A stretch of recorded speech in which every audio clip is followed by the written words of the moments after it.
This case is about a woman who very early on in her pregnancy decided she wanted to be a single mother.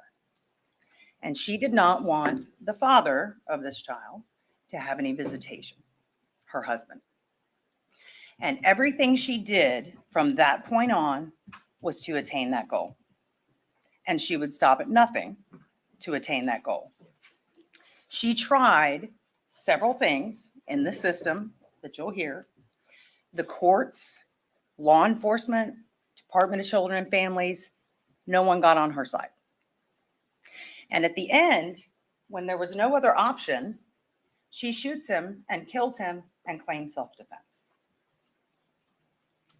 Now, this couple, Doug Benefield and Ashley Benefield, were married. They had moved to Florida from South Carolina. They lived together in South Carolina. Now, when they lived down here in Florida, in Bradenton, they did not live together. Obviously, there were issues. Doug Benefield lived in his own apartment. Ashley Benefield lived with her mother, Alicia Byers, in a home with their daughter. Once she gave birth, she had this daughter who at the time was a toddler when she shot Doug. While they were living separate, they were still interacting with each other with the goal, the apparent goal of seeking reconciliation, reconciling this family and becoming a family. They were going to restaurants. They were going to Selby Gardens. They were hanging out at the pool at Doug Benefield's apartment complex. By all images, they looked like they were trying to reconcile. The problem was that is not what Ashley Benefield wanted. Although that's what she was portraying, that's not what she wanted. At the time that this shooting happened, they were planning to move to Maryland. Ashley's mother had inherited a home in Maryland, and they were going to move to Maryland. Doug was also going to move to Maryland. They were going to continue to live separate and continue to attempt to reconcile, but they were all going to move to Maryland together. Excuse me. At the time that this happened, everybody was in moving mode. There were boxes everywhere, furniture, beds upended. They had a U-Haul that they were using together. They had a pod that was in the defendant's driveway that they were putting all of their things into. And every day around this time, Doug Benefield was going to Ashley's home to assist her in putting these things into the pod, putting these things into the U-Haul, because the plan was that they were all going to pack up in the next few days and move to Maryland. And it continued to try and work on their relationship. The problem was Ashley Benefield knew that this was a ruse. She didn't intend to reconcile. She didn't intend to try to make this work. And the problem was there was a court hearing on September 30th of 2020. And at that court hearing, all of this was going to come out. It was going to come out that she was acting one way when she was by herself, and she was acting another way when she was with Doug Benefield. That she was telling him she wanted to work on things, that she wanted to get this marriage back together. But yet when separate, she was saying she had absolutely no intention of reconciling, did not want him around, and did not want this to work. On the 30th of September, this was going to come out. On the 27th of September, she shoots him and kills him. 3 days before this hearing and 3 days before this information was to become public. Now, there was no one else at the house at the time of the shooting. It was just Doug and Ashley. While Ashley's mother and child lived there, they had gone to the park.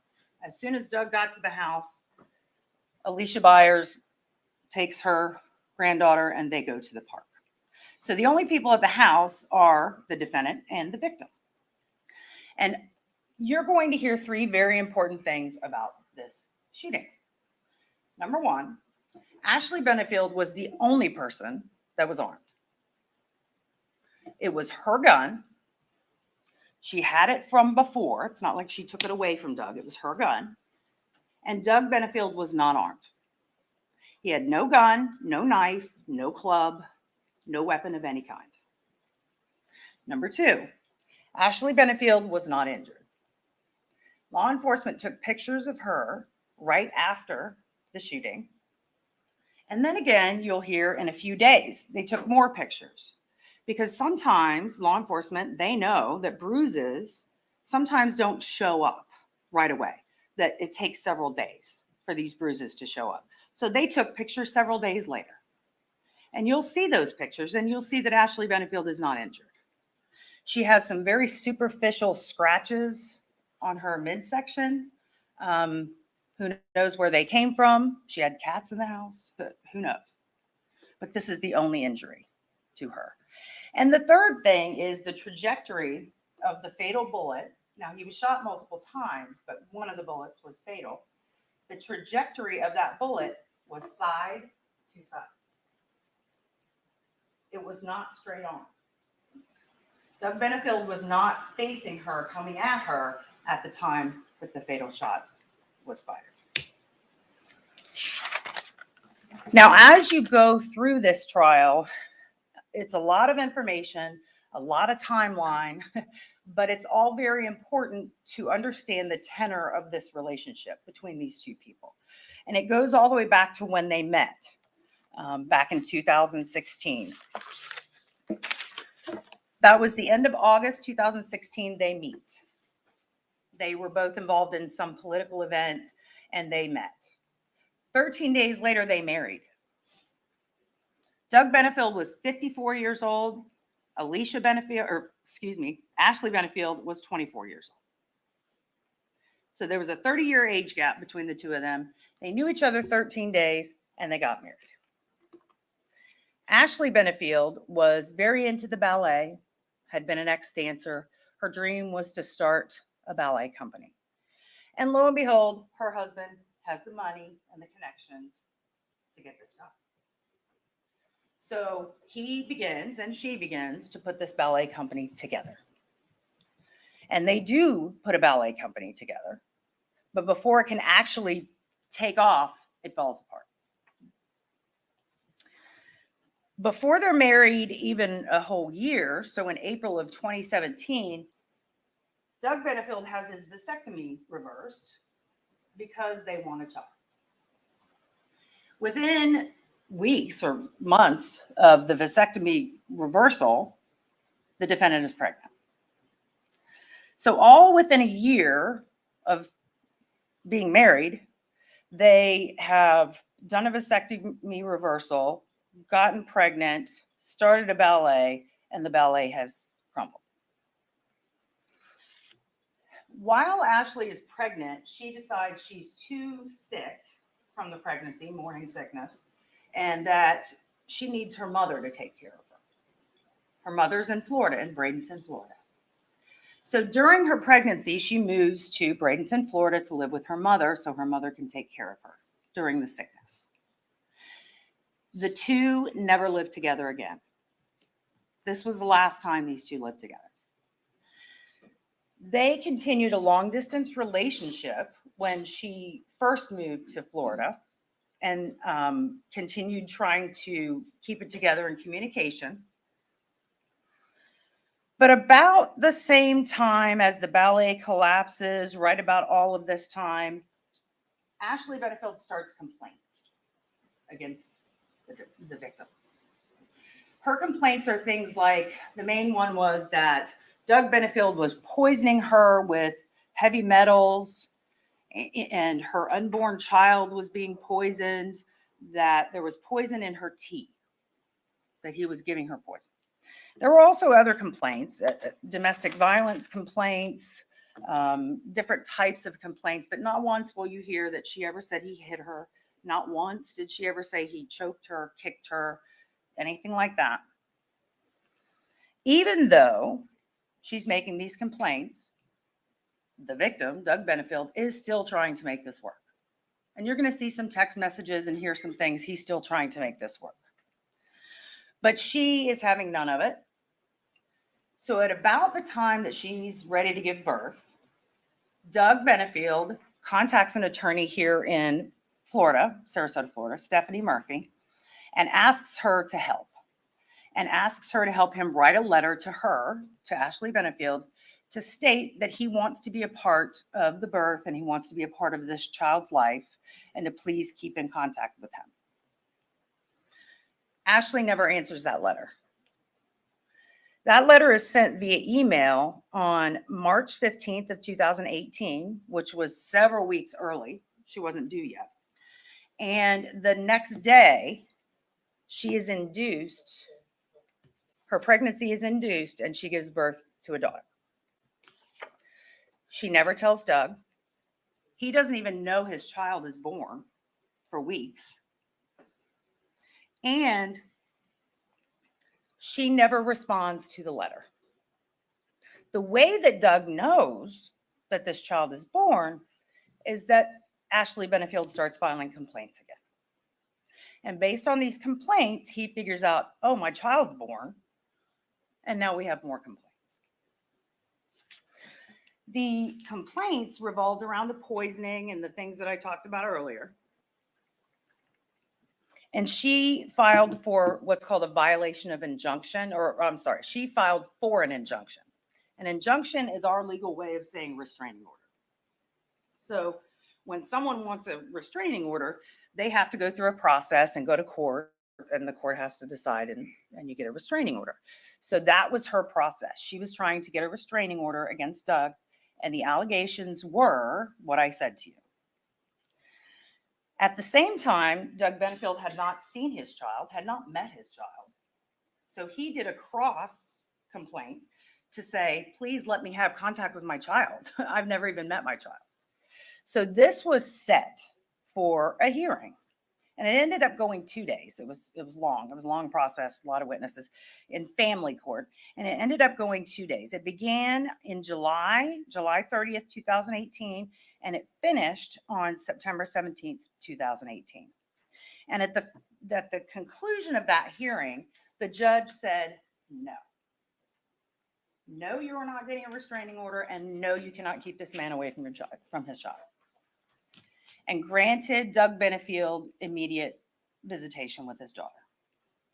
He met his daughter for the first time. She was 6 months old. And at the time when they were exchanging custody, which was at the sheriff's office for meeting the child, all of this animus had been going on. I mean, they had just had these hearings and all of this. And at that first time sharing, that's what they call it nowadays in family courts, time sharing. At the first time sharing, Ashley starts becoming very nice to Doug and says, basically, I'll go with you for the visitation. And that's what they do. The family goes off for visitation. And that begins a year, approximately a year, of basically them working on the relationship, going out to restaurants, doing things, hanging out together as a family, about a year. Now, Doug never moves in with Ashley. He keeps a separate residence. But after August of 2018, Ashley just stops talking to him. And that time, Doug files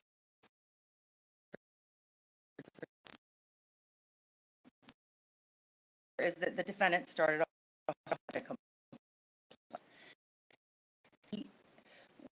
with 5 different complaints, all revolving not around her this time, but about the child.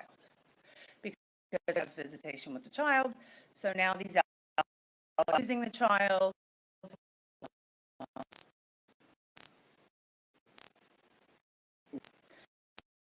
Are that Doug's abusing the child. What you'll hear is that not one of these charges was ever prosecuted. Not one of these ever left law enforcement. And now has tried these 5 complaints. After Doug filed for a divorce, law enforcement's not helping her. See this still visitation going on. And in the meeting of all these people, Benefield logical evaluation. So they go to Dr. And Dr. Broder does a very extensive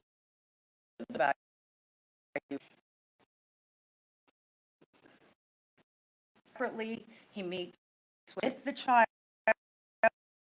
She's a little girl, and at the time of this, she's about not yet 2 years old. During this evaluation, and what you'll hear from Dr. Broder, is that Ashley Benefield acted very different when she was with Doug and when she was not with Doug. When she was with Doug, it was, we're moving to Maryland, we're going to work on our relationship and try and make this family work. When she's not with Doug, she's saying, no, how I do not want that. I don't want to reconcile with him. And to Doug's knowledge, all he's hearing is want to reconcile. So that's what he knows. Was coming out on the 30th. September 30th, 2020, Ashley knew the ruse was up. Now, there had to be a request from both sides, the husband and the wife, this psychological report. And at one point before the hearing, Ashley Benefield tried to get Doug to drop that so the report would not get out, would not be released. Doug refused.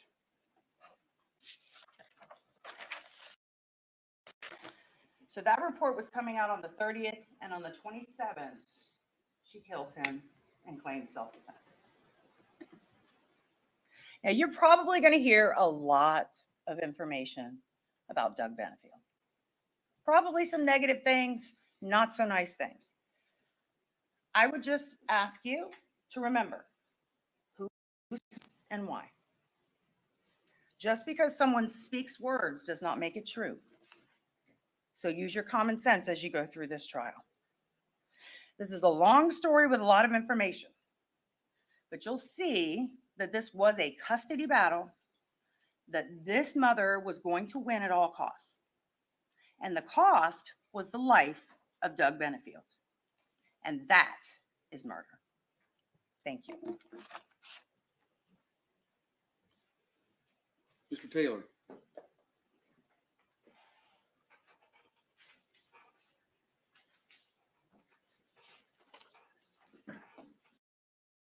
Judge Wright, may I request to put the screen down?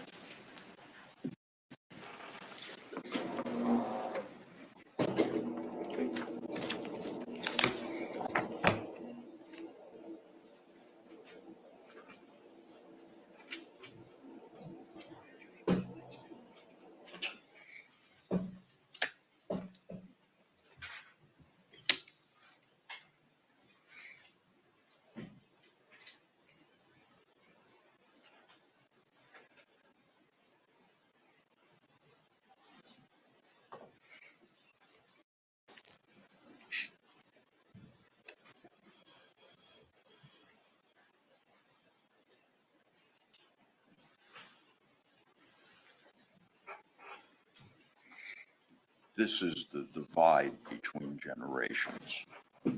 I'm in the old school. I'd like to know that I have a picture and it's reliable. This is the new world. You rely on technology. I'm not sure that I'm a fan.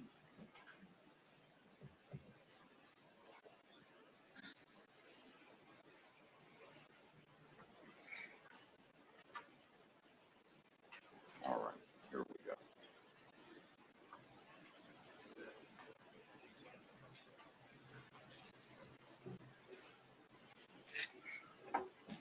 Good morning, ladies and gentlemen. This is Douglas Benefield. He was 58 when Ashley Benefield was forced to shoot him.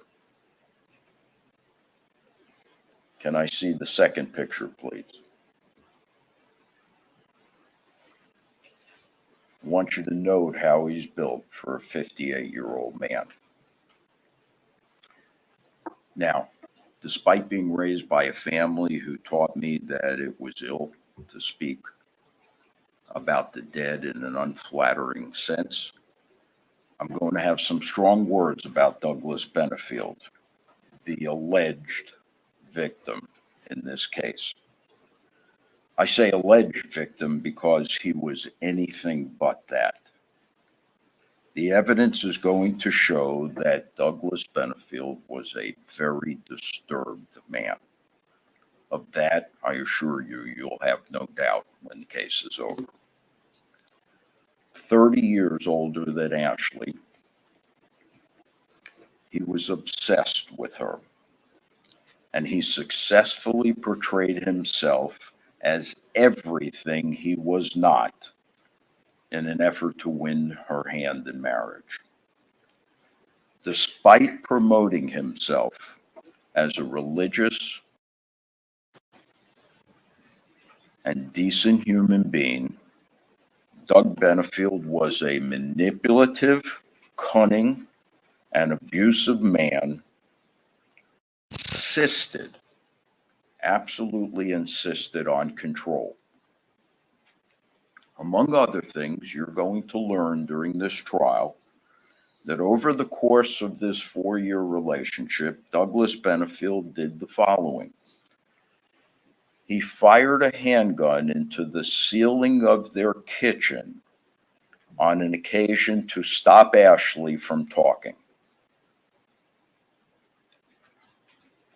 He threw a loaded gun at Ashley. He punched Doug in the face so hard that he knocked the dog unconscious. He regularly carried a concealed firearm that was racked, meaning pulled back and ready to fire. He unlawfully placed a tracker on Ashley Benefield's vehicle. He was regularly observed following Ashley Benefield in her car, driving in Manatee and Sarasota counties, despite the fact that he was living in South Carolina, having driven all the way just to tail her. He was caught by a neighbor at night, standing in the neighbor's backyard in an effort to peer into Ashley's house. He punched numerous holes in the drywall of their home when they lived together in South Carolina. And he had a previous marital history of domestic violence. Ashley Benefield was painfully aware of all of this on September 27th, 2020, the day of the homicide. And I want to assure you that this is not going to come to you from just one place. These are acts that were admitted by Douglas Benefield himself. Ashley Benefield feared him. That was no secret, ladies and gentlemen. She left him a letter when she moved out 3 years prior to the homicide, detailing how scared she was of him because of all of these acts. She feared for herself and for her unborn child. 3 years before the shooting. She left him. He pursued her. She rejected him. He would not take no for an answer. She at times despised him. He did not care. She moved to get away from him. He followed her. She decided to go to Maryland. Surprise. He decided to go to Maryland as well. She belonged to him. He had the right to be with her, and no less than God decided that to be the case. Doug Benefield viewed Ashley Benefield as his property. Abusers seek to control their victims, to dominate them. At times, the pressure that Doug Benefield exerted and brought to bear upon Ashley Benefield was so overwhelming that it sometimes triggered questionable suspicions in Ashley's dedicated effort to protect herself and her child. Domestic violence victims have several things in common. Number one, they initially believe things will get better. Instead, they get worse. Number two, domestic violence victims develop a get along, go along attitude. It's the mentality because appeasement keeps the beast at bay. Just do what he wants and you'll be safe. These domestic violence victims constantly speak about walking on eggshells. And the reason they describe it like that is for fear of anything that they say may trigger a reprisal by the abuser.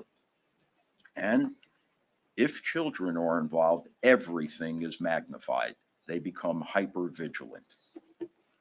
Ashley Benefield developed all of those characteristics.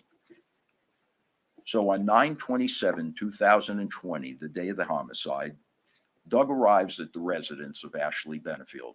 And as you heard, they are living separately. He does not live there. He never resided there. This is at her home in Bradenton. He had no claim for entering that home on that day, except with the permission of Ashley, which she gave on that day because she was moving to Maryland and Doug was going to Maryland as well. But he knew, make no mistake, as the prosecutors told you, Doug Benefield knew full well on that day that this relationship was over. They were not going to be living together. Maybe, hopefully, they could work out some type of co-parenting agreement, but she was done. So how does that day's events unfold? What happens that results in us all assembling here this morning? It starts, ladies and gentlemen, with Doug Benefield once again seeking control. He is simmering when he arrives at Ashley's home on that morning, that afternoon. Why is he simmering? He's on a slow boil, actually, because he knows that Ashley's moving. He knows that this relationship is over.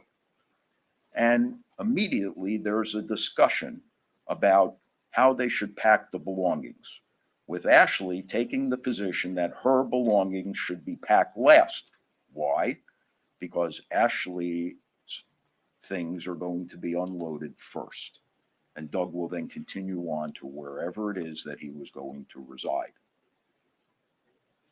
So, this is the most vulnerable time for a domestic violence victim, when the abuser recognizes that he's about to lose her.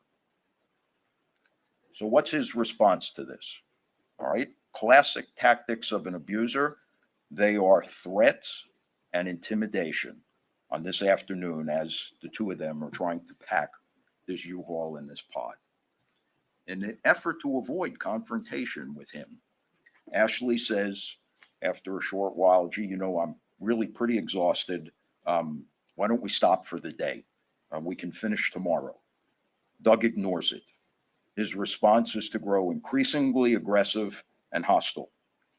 Not once, but twice, Doug body checks Ashley.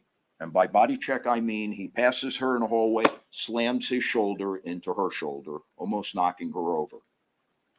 That's not enough. The next thing is, as they're passing in a hallway, he's carrying a cardboard box. He jams the cardboard box into Ashley's side, which leaves scratches that the police photographer took. Again, now fearing for her safety because she sees how he is escalating in his behavior, she tries to persuade him, look, let's finish for the day. It's getting late. I'm tired. No go. Instead, Doug bellows, I know what you're doing. You're trying to get me to leave. I'm your husband, and I can spend the night if I want to. Well, that was enough for Ashley. She heads for the front door of the house to leave. Doug chases up to her, grabs her by the arm or hand, and spins her around so that his back is to the front door, blocking her from leaving. And he yells right in her face, where do you think you're going? Ashley, desperate at this point, Doug yells, you can't leave me. Ashley somehow finds the strength to summon up the nerve to say, I am done. You need to leave now. She commands him to leave the home. Terrified, while in his grasp, because he spun her around, his response is to smack her upside the head. And you'll see the pictures of her swollen face and her eye. And he yells, "I am not done," fearing for her life, as this was the first time that he had actually struck her. Up till then, it was always threats and intimidation. As intimidating as firing a gun may be to get you to stop speaking, he had never actually hit her. He pushed her. This time he struck her. Terrified after this, fearing for her life, she heads for her bedroom where she has a firearm. She gets to the firearm. She turns around. She orders Doug to stop. When she looks up, he's in the doorway. Instead of seeing the gun and leaving, Doug gets into this warrior pose with his arms moving purposely and advances. At that point, petrified, she fires, believing that if he gets a hold of her, she will be either seriously injured or killed. To her horror, after firing, he continues to advance. She absolutely panics. She tries to get away and backs to the side to create more distance between them, but there is no place left for her to go in this small bedroom. At that point, in utter panic, she keeps firing the gun. She sees Doug's legs go up in the air, almost as if he was running and slipped, and he falls backwards. Instinctively, she flees the house and heads next door to John Sant's house. He's a neighbor. When all is said and done, ladies and gentlemen, and the testimony and the evidence is complete, the only thing that's going to have been established here beyond a reasonable doubt is that Douglas Benefield was a violent abuser. Ashley Benefield's efforts to placate him was absolutely consistent with what abused women do, especially when a child is involved, and that Ashley's result and resource to deadly force was absolutely justified under the circumstances. Thank you. All right, thank you, Mr. Taylor. Judge, can we approach? Yes. Are we done for this, for the presentation for now? Yes.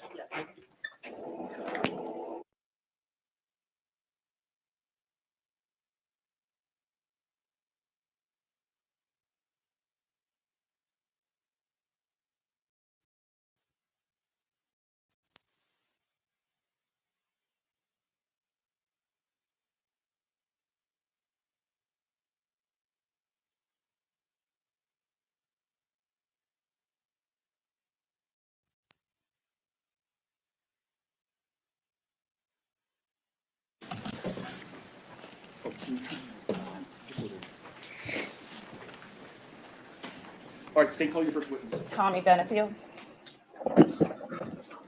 Tommie.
All right, members of the jury, there may be times where it may the minute or two when witnesses are coming in or we're reconfiguring the courtroom.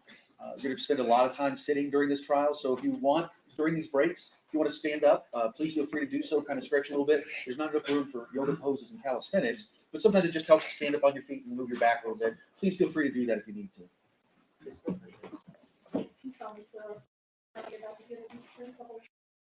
I do. Sorry, follow me, please.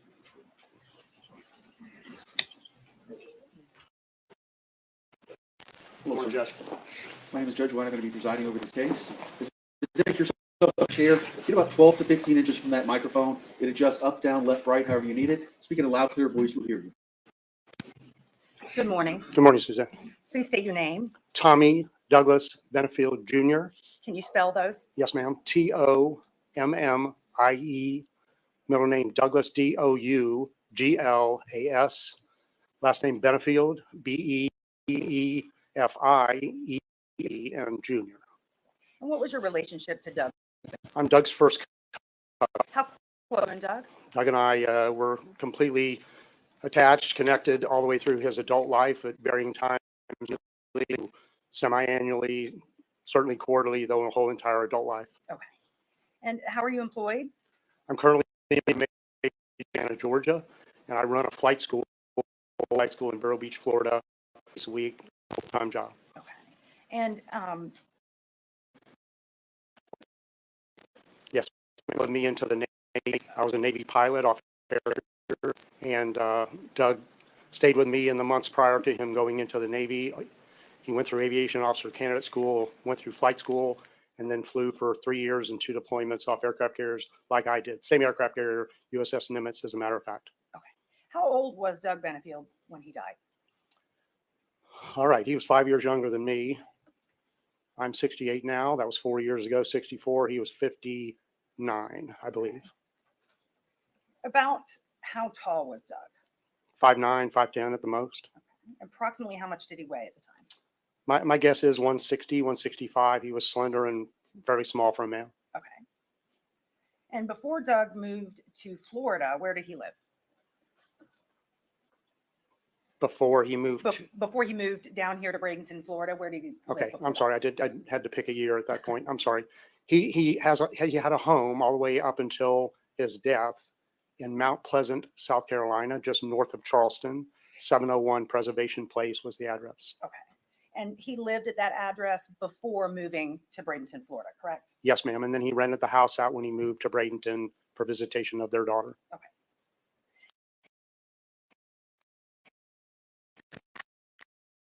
The house, multiple years, Doug, his way. That's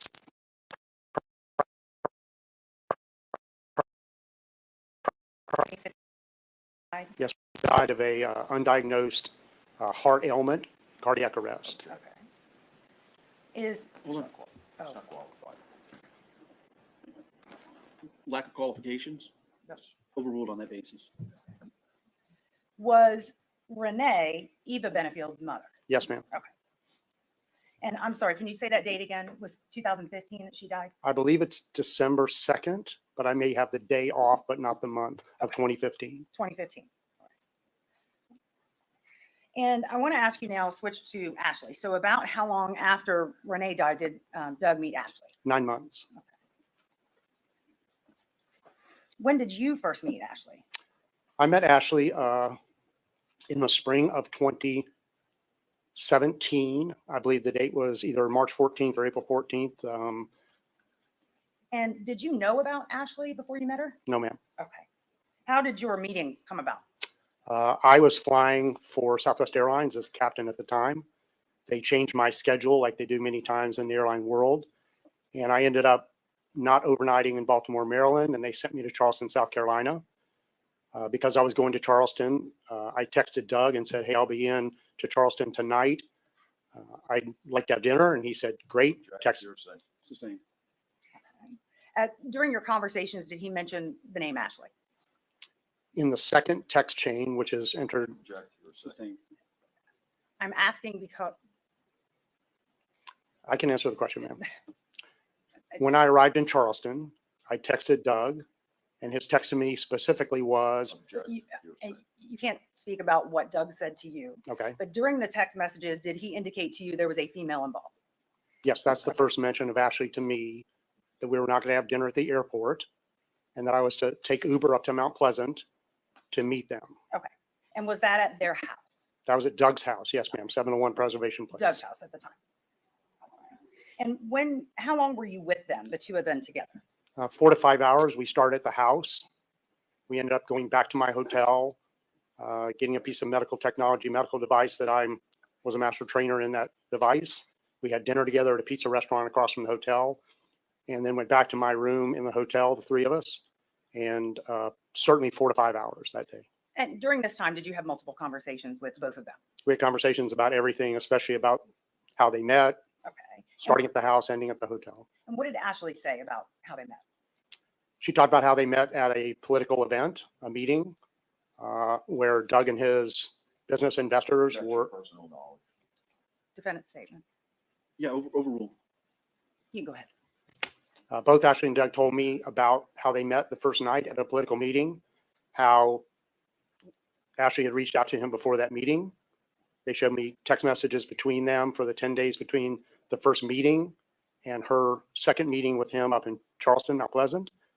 They talked about how they had mutual interest, mutual alignment, how they were looking for the same thing in a relationship. They talked about, Ashley talked specifically about her fibromyalgia and pain associated with her ballet dancing days.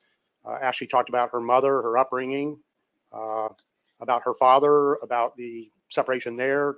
Okay. Do you have an objection Yes, sir. on the basis? Hearsay. It's It's my defendant's understanding this is the defendant's statement. Yes. All right, overruled.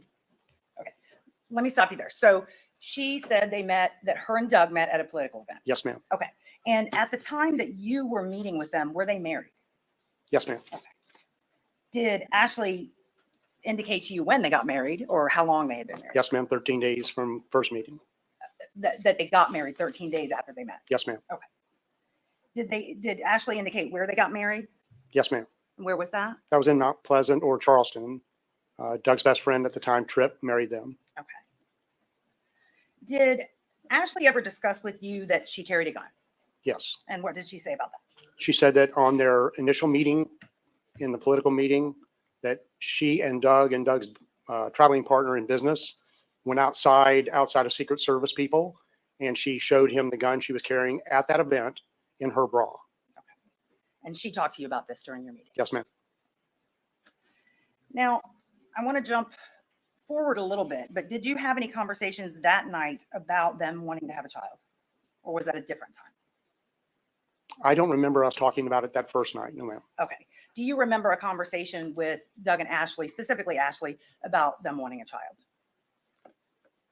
I believe it was later in the late spring, the next time that I visited with them. Okay. And to your knowledge, could Doug have children? He had had a vasectomy after having his daughter with Renee, his longtime wife. Did Ashley, I'm sorry, so no, he Okay. couldn't have children. did Ashley speak about that in front of you, Ashley and Doug together, or Ashley separate about the vasectomy? They did when they were discussing having Doug have a vasectomy reversal. Yes, ma'am, I believe so. And to your knowledge, did that reversal ultimately go through? Yes, ma'am, and I believe Ashley actually paid for it on a credit card. They talked about that. Okay. And ultimately, she became pregnant. Yes, 3 months after the vasectomy reversal, she became pregnant. Yes, ma'am. Okay. Did they end up, I'm going to skip a little bit forward now. Yes, ma'am. Did they end up having a wedding reception? They did. I believe it was June of 2017. I was single parenting at the time, and I wasn't able to attend, but it was in Charleston, South Carolina, at the home of one of Doug's business partners. Okay. You mentioned something about ballet dancing, so I'm going to ask you about that. In your meetings and discussions with Ashley, did she indicate she was interested in the ballet? She spoke about the fact that she had been a ballet dancer, that she had performed in, I'll call them shows, back, I believe, in Maryland, where she grew up. And by the time that I first met Ashley, they had formed the ballet company called the American National Ballet in Charleston. And they were, at the time that I first met her, they were working on getting that ballet company up and running. Okay. And was this going to be a large endeavor? Several $1 million. Yes, ma'am. Okay. Up to 40 dancers were hired. Yes, ma'am. Large endeavor. Okay. And do you know what Doug's role was in that? In your discussions with Ashley, did you find out what Doug's role was? Yeah, Doug and Ashley talked about it on the first night I met her, about how they founded the ballet, how Doug did the online limited liability corporation work, founded the name, resurrected that name, how they worked together to try to build a ballet diverse and open to more than body size, body color. How did? A number of Doug's partners and Doug himself invested money. They had a major, let's say, arts benefactor in Charleston, is a personal injury lawyer who was going to be the primary major donor. In Doug's case, Doug was working on very advanced technologies and patents at the time. And in his case, he didn't have any savings or cash in the bank. So he sold his future stock grants and options to other investors to put his own money in, about $100,000 in his case. So while this ballet was in development or launching, did Ashley ultimately become pregnant? I know you said she became pregnant several months later, but I'm just trying to get a timeline. Yes, ma'am. So in February of 2017 are the records and what they told me about founding it. I met her in maybe a month or two after that on that Charleston overnight. They held the first ballet event, and I was invited in May of 2017. Once again, single parent, I wasn't able to attend. She got pregnant in July, and we talked about that multiple times. And the next month in August was the large launch, which me, my business partners, my veteran friends, supporters of Doug all went to Charleston for that major launch in August. It was at a place, I'm sorry. And at that time, was Ashley pregnant in August? She was pregnant. I don't remember if she knew or not. It was Okay. 1 month after the pregnancy was Emerson was conceived. And at some point, did Ashley move away from the South Carolina home? Yes, ma'am. We had the August ballet big launch. 2 weeks later, Doug moved Ashley down to Ashley's mother's home in Lakewood Ranch. Drove down one day, dropped her off, and drove back the next day. That's late August. And what was the understanding? What was Ashley's understanding of why she was moving and what was going on? In text conversations and personal conversations with Ashley, Defendant's statement. It's going to be the defendant's statements. Can we approach her? Yes.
Okay, so I believe we were talking about the reason that Ashley went to Florida. Yes, ma'am. So in your discussions with Ashley, either text or in person or on the telephone, did she indicate to you that she was going to Florida because she was sick and That was the initial indication. Yes, ma'am. and her mother could better take care of her? Yes, ma'am. Okay, thank you. Throughout the time that you saw Doug and Ashley together, how did Doug act? In particular, on the opening night and all the way through their relationship. Opening night, totally in love. Both of them in love with each other. Doug was always very respectful. He was very, very respectful with her in front of me, both that initial night and then the next weekend, I believe in May, that I spent down in Sarasota, Bradenton with them. Every time he was respectful of her. They were in love. They never showed anything in front of me other than caring for each other. That was going to be my next question. So did you see anything other than that? No, ma'am. Okay, thank you. I have no further questions. Cross. Mr. Taylor, as I've said before, you're free to use the podium if you prefer to cross from table. Yes, sir.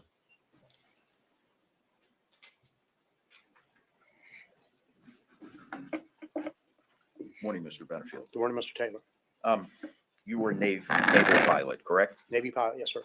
And I think you mentioned the training that you had briefly, correct? I went through extensive training all my 30-year career, yes, sir. Okay.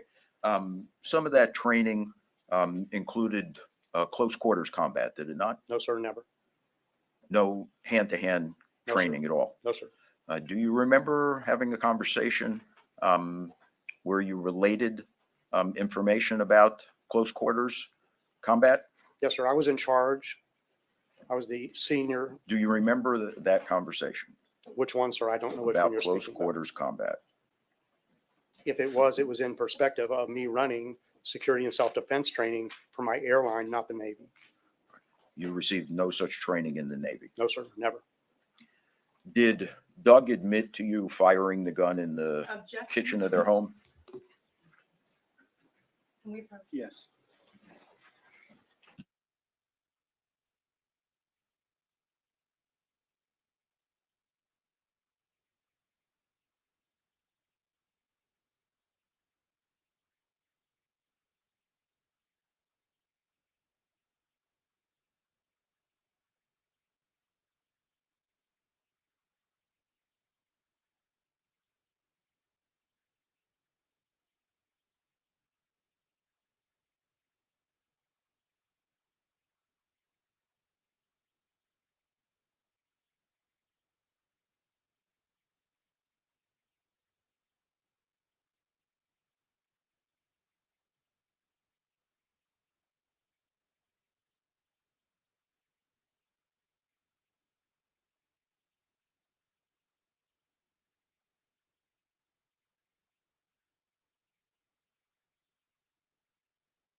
Mr. Benefield, do you recall that Ashley had left your cousin Doug in the fall of 2017? Yes, sir.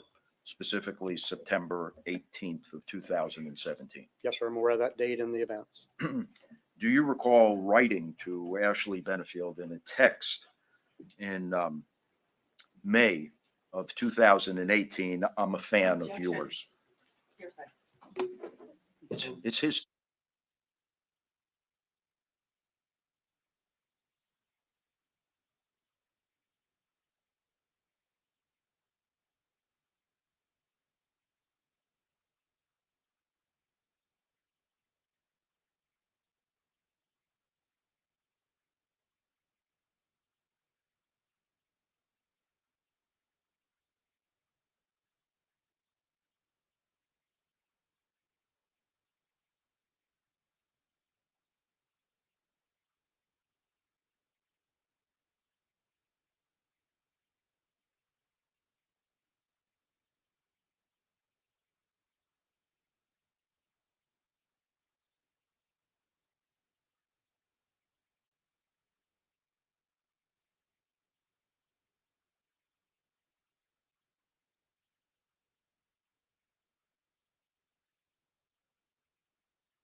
Field in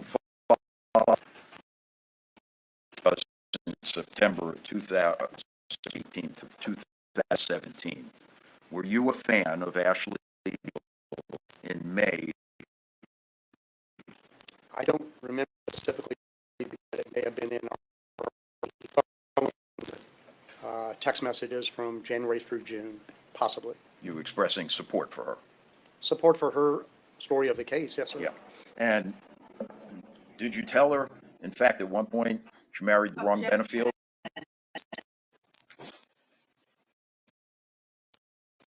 she married the wrong field. Relevance.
Thank you. So, Mr. Benefield, after expressing its benefit 18 months,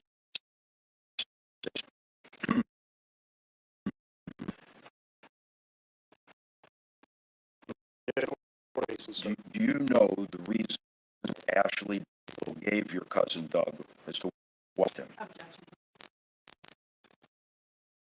From, Well, I'm not going to. is it being offered for the truth? I mean, Yeah, it's not being offered. I'm not going to go into evidence. I just want to know if you can answer. Did Doug share with you the reasons why she left him? He shared two different reasons. Yeah, all right. So several following that you're a fan of her, that she, Remember that specific text, 6 months of open communication. all right? Like in recollection.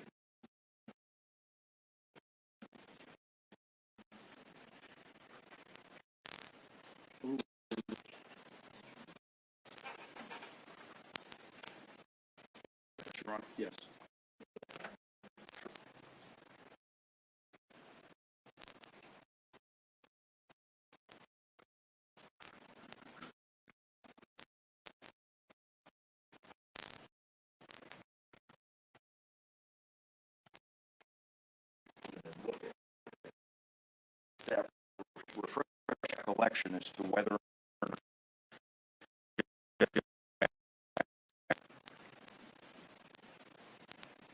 It does not say anything about Benefield. does it say Sir, is that not identifying it? We need to link. Mr. Benefield, is that document of communication you share as Benefield? I believe it's unaltered. All right. And it's between you and this. And it's accurate, is it not? I believe so. Okay. Yes.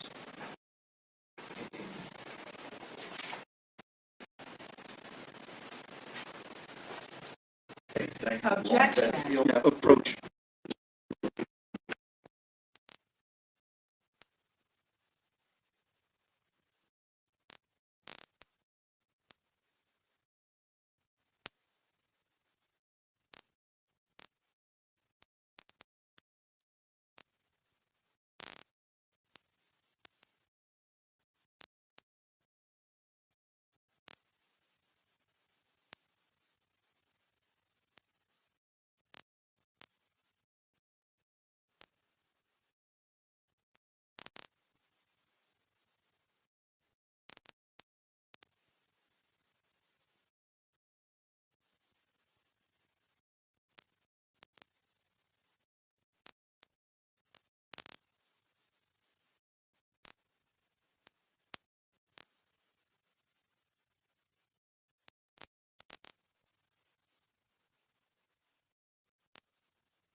Does the document show you, Mr. Recollection of that exchange? Yes, sir. Would you tell us, having refreshed or not, tell us what your response was to Ashley's text? This is 6. You want me to just focus on Just tell us what one your line? just tell us what your response was to Ashley's text, your recollection having been refreshed.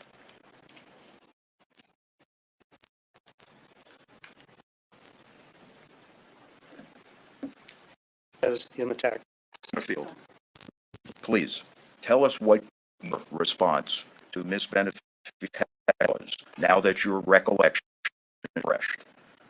There are multiple on the page, sir. Mr. Benefield, I think you know what I'm referring to? Would you please answer my question? I would like to answer as it pertains to what she said. I which didn't would be ask very you what she said, Mr. Benefield. I asked you to please tell us your recollection having been refreshed. You said, Would you want me to read that? Object, we do not need to be reading from the top. Would you please take the jury room? If you could give us 5 minutes, I appreciate it. Remember, please don't begin your discussions and deliberations amongst yourselves. Contact people. Don't talk about the case with anyone else. And go research on people, places, things, or legal topics that we've heard anything about.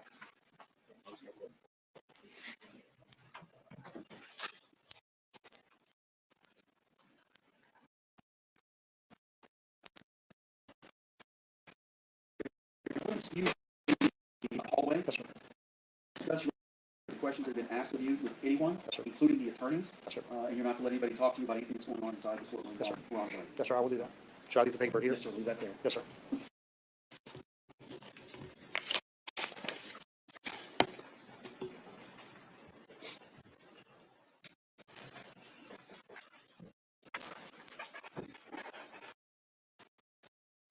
Okay. When we began this portion of the discussion,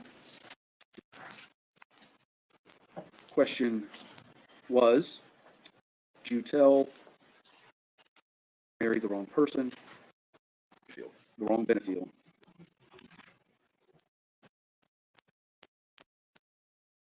And I said, here's no exception. I found that it didn't provide impeachment consistent statement. What I did allow was him to testify as to his then existing mental, physical, or emotions, or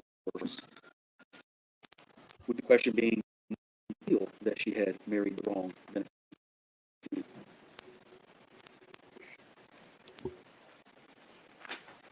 There was then the messages that I don't know what the substance of them was, but where we were, it was my understanding and what I defending to refer witnesses' recollection. And what I have said is it sounded like it started to morph into some mix of impeachment and reflection and some elements of introducing a past recollection recorded, and that's where we're at. So, state your objection. My objection, first of all, the predicate is in late. Has not.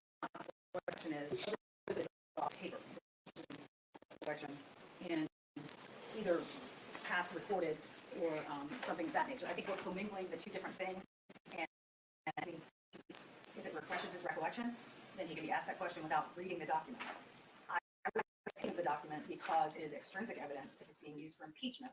I do not believe his state of mind is relevant to a material issue in this case. I think the defense is trying to say that it goes to bias, but I'm not quite sure how that fits into it. So my objection would be it's improper refreshing recollection, it's improper impeachment, it's also improper prior reported recollection, and I would object to that being testified about. Your response, sir? yes. So as succinctly as I can, Your Honor, he's a creep. He acknowledged being a creep, and the jury will conclude he's a creep. It goes directly to his character and his bias. And that's why, after he said, yes, it was accurate, I recall it, he cannot bring himself to say it. And the reason he can't bring himself to say it is because he knows that all these women on the jury are going to know exactly what he was referring to. So I am trying to impugn his credibility after listening to everything that he had to say to set up the state's position about how this relationship was so lovey-dovey between Miss Benefield and Douglas Benefield, and what a wonderful relationship it was. Here, we now have this witness very begrudgingly admitting that after Miss Benefield leaves Douglas Benefield, and she leaves the letter, which I know the court has seen because I attached it as an earlier exhibit to a motion, he's still supporting her. And he's not only supporting her, but he's telling her she married the wrong Benefield. Yeah. In my world, Your Honor, based upon the rules of evidence, I am entitled to go after his credibility, which he has put in question by virtue of taking the witness stand and becoming a witness. I did it the way the court wanted. I asked the magic question, does this refresh your recollection? He said it did. Now I want him to tell me, in response to my question, did you tell Miss Benefield she married the wrong Benefield? And he cannot bring himself to acknowledge it. He wants to talk about anything else but that. And I think, Your Honor, anything that I'm capable of showing where this witness Doug Benefield's loving cousin, Tommie Benefield, where this witness showed his support for Ashley Benefield after she left Douglas Benefield, goes directly to his credibility. You can't get up there and testify to all of these things about how wonderful this relationship was, and then on cross-examination have to acknowledge that you were still saying you're a fan of Miss Benefield's after she leaves them, knowing the reasons she left them. I intentionally didn't go into the reasons to try to be straight with the court, but now I'm attempting to impugn his credibility, and he knows it, Judge. He's looking at me like a deer in the headlights. I'm going to allow you to respond. I previously mentioned about confining arguments to legal and factual bases. I am also going to direct both sides to refrain from vituperative ad hominem attacks. I don't think we need to resort to name calling. I think it's inappropriate and unprofessional to refer to a witness as a creep. All right, with that said, go ahead for your response. The first thing, Judge, I don't know if you have the copy of the text message up there. The defense could give it to you. Nowhere in there does it say she married the wrong man. That is not what it says, first of all. And second of all, Tommie Benefield never said that anything about their relationship and the tenor of their relationship once she left. He said, when I saw them together, they looked fine. Just because that changes down the road and he knows they're having problems, I am unaware of how that affects his credibility. He can clearly see that they're having problems later on down the road. I don't see how the timing being different somehow makes him inconsistent and somehow that attacks his credibility or it shows his bias. If Mr. Taylor wants to ask him, were you aware that there were problems after that? Yes, I was aware of that. I mean, in Mr. Taylor's argument, he is impeaching the fact that Tommie Benefield saw them acting loving to each other. If that wants to be impeached or explored, then ask Mr. Benefield if he saw them after that or knew that they were not loving and having that type of relationship. I don't understand the relevance of these types of conversations. I think the defense tends to say everything is about bias, but it has to comport with the rules of evidence. And I would say that this does not. All right, thank you both very much. So my ruling earlier was that these statements by Mr. Benefield towards the defendant were hearsay. I wasn't aware of any exception that would allow them. They appear to be offered for the truth of the matter that is asserted. So I didn't allow them on that grounds. What I allowed was the defense to ask, because there had been testimony by Tommie Benefield that they were always respectful to each other. You never saw anything except care for each other, and they were in love both ways. I think it is an impeachable question to ask, did you feel that she married the wrong Benefield? But it's not what he wrote. It's what he felt. That's where you're mixing apples and oranges, the defense is. The question that was presented to me was, did you feel that she married the wrong Benefield? He can answer yes or no. If there's then some extrinsic evidence that may impeach him on that point, I would then have to make a determination is that extrinsic evidence admissible or not? Because if it's a collateral matter that's not material, then as you well know, Mr. Taylor, you get the answer you get. Where we had an additional part of this analysis was the fact that there was a demonstrated lack of memory, because the answer was, I don't know, as opposed to, no, I didn't say that, or yes, I didn't feel that, yes, I did feel that. So then the path we started on was refreshing recollection. As I've mentioned before, and I mentioned pre-trial, I expect attorneys to know the differences between impeachment by a prior inconsistent statement, that's one path. Refreshing recollection is a second path, and introduction of past recollection recorded, which is a separate path. And the reason I'm sustaining the objection is because it started off with refreshing, does it refresh your memory? And then we got right back into the documents themselves, which I've already ruled were hearsay. So it's for impeachment purposes only. You can ask him about I allowed you to ask what his feelings were, but not to get into these documents themselves. I don't know how to say it any more clear than that. So, If you're refreshing his recollection, then we're going to take that path. yes, I believe I did that. I believe I refreshed his recollection and he acknowledged that. So then my question was, What did you say? And that gets back to the documents. If he says his memory is refreshed, you take the document back, or whatever the thing is that you use to refresh recollection is to be retrieved. And then the person testifies from their own personal knowledge. so once he said that he recalls, I then asked him if he said that you married the wrong Benefield. That's what I said. I will be happy to to go through that again, Your Honor. Now, did I leave the document there when I asked him that? Yes. I didn't feel it was necessary to take the document back. But after he acknowledged that his memory was refreshed, I asked him, did you say that she married the wrong Benefield? And that's where we were when Your Honor sent the jury out. He was trying to come to terms with how he was going to answer that.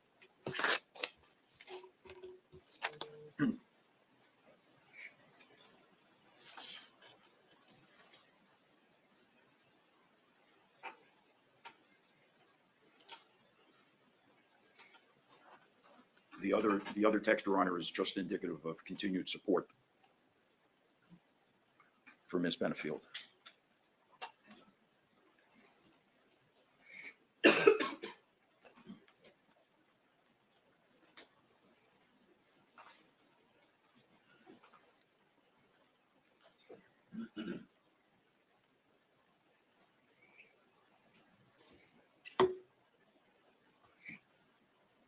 Sir, this doesn't say what you're asking him.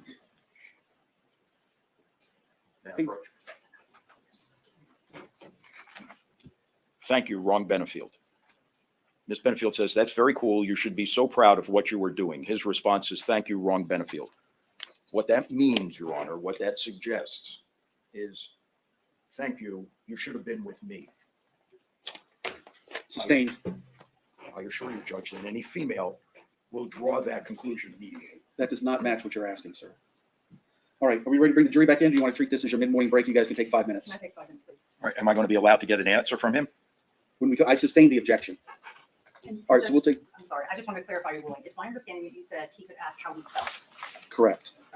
The last objection was the questions were going to, what did you write? What did you say in your text messages? Sustained. And then, so, okay, thank you. So we're clear. Did you feel she married the wrong Benefield? I've already ruled you could ask that question. All right.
Ready to bring the jury back in? State? Yes. Defense? Right. All right, bring them in. Oh, yeah, as you're going to bring them out, go and bring Mr. Benefield back in.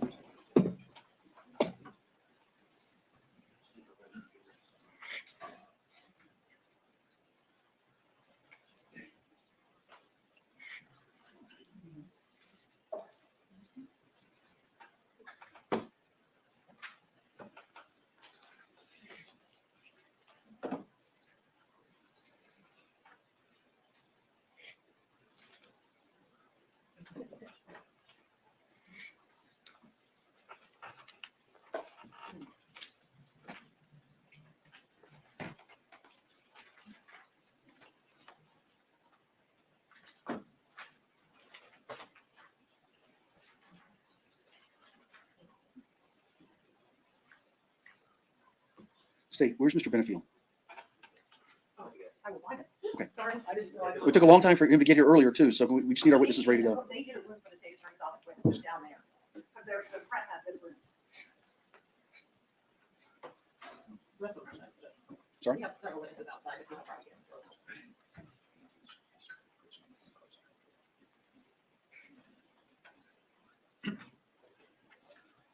Judge, that was why, because our witness room is. All right, Mr. Benefield, come on back in and resume the witness stand. You'll recall that you are under oath. Yes, sir. Sir, as we took that break, did anybody attempt to approach you or speak with you about your testimony, the evidence, or this case? No, sir. Did you speak with anyone about your testimony, the questions asked of you, or the evidence of this case? No, sir. All right, let's go and bring the jury in.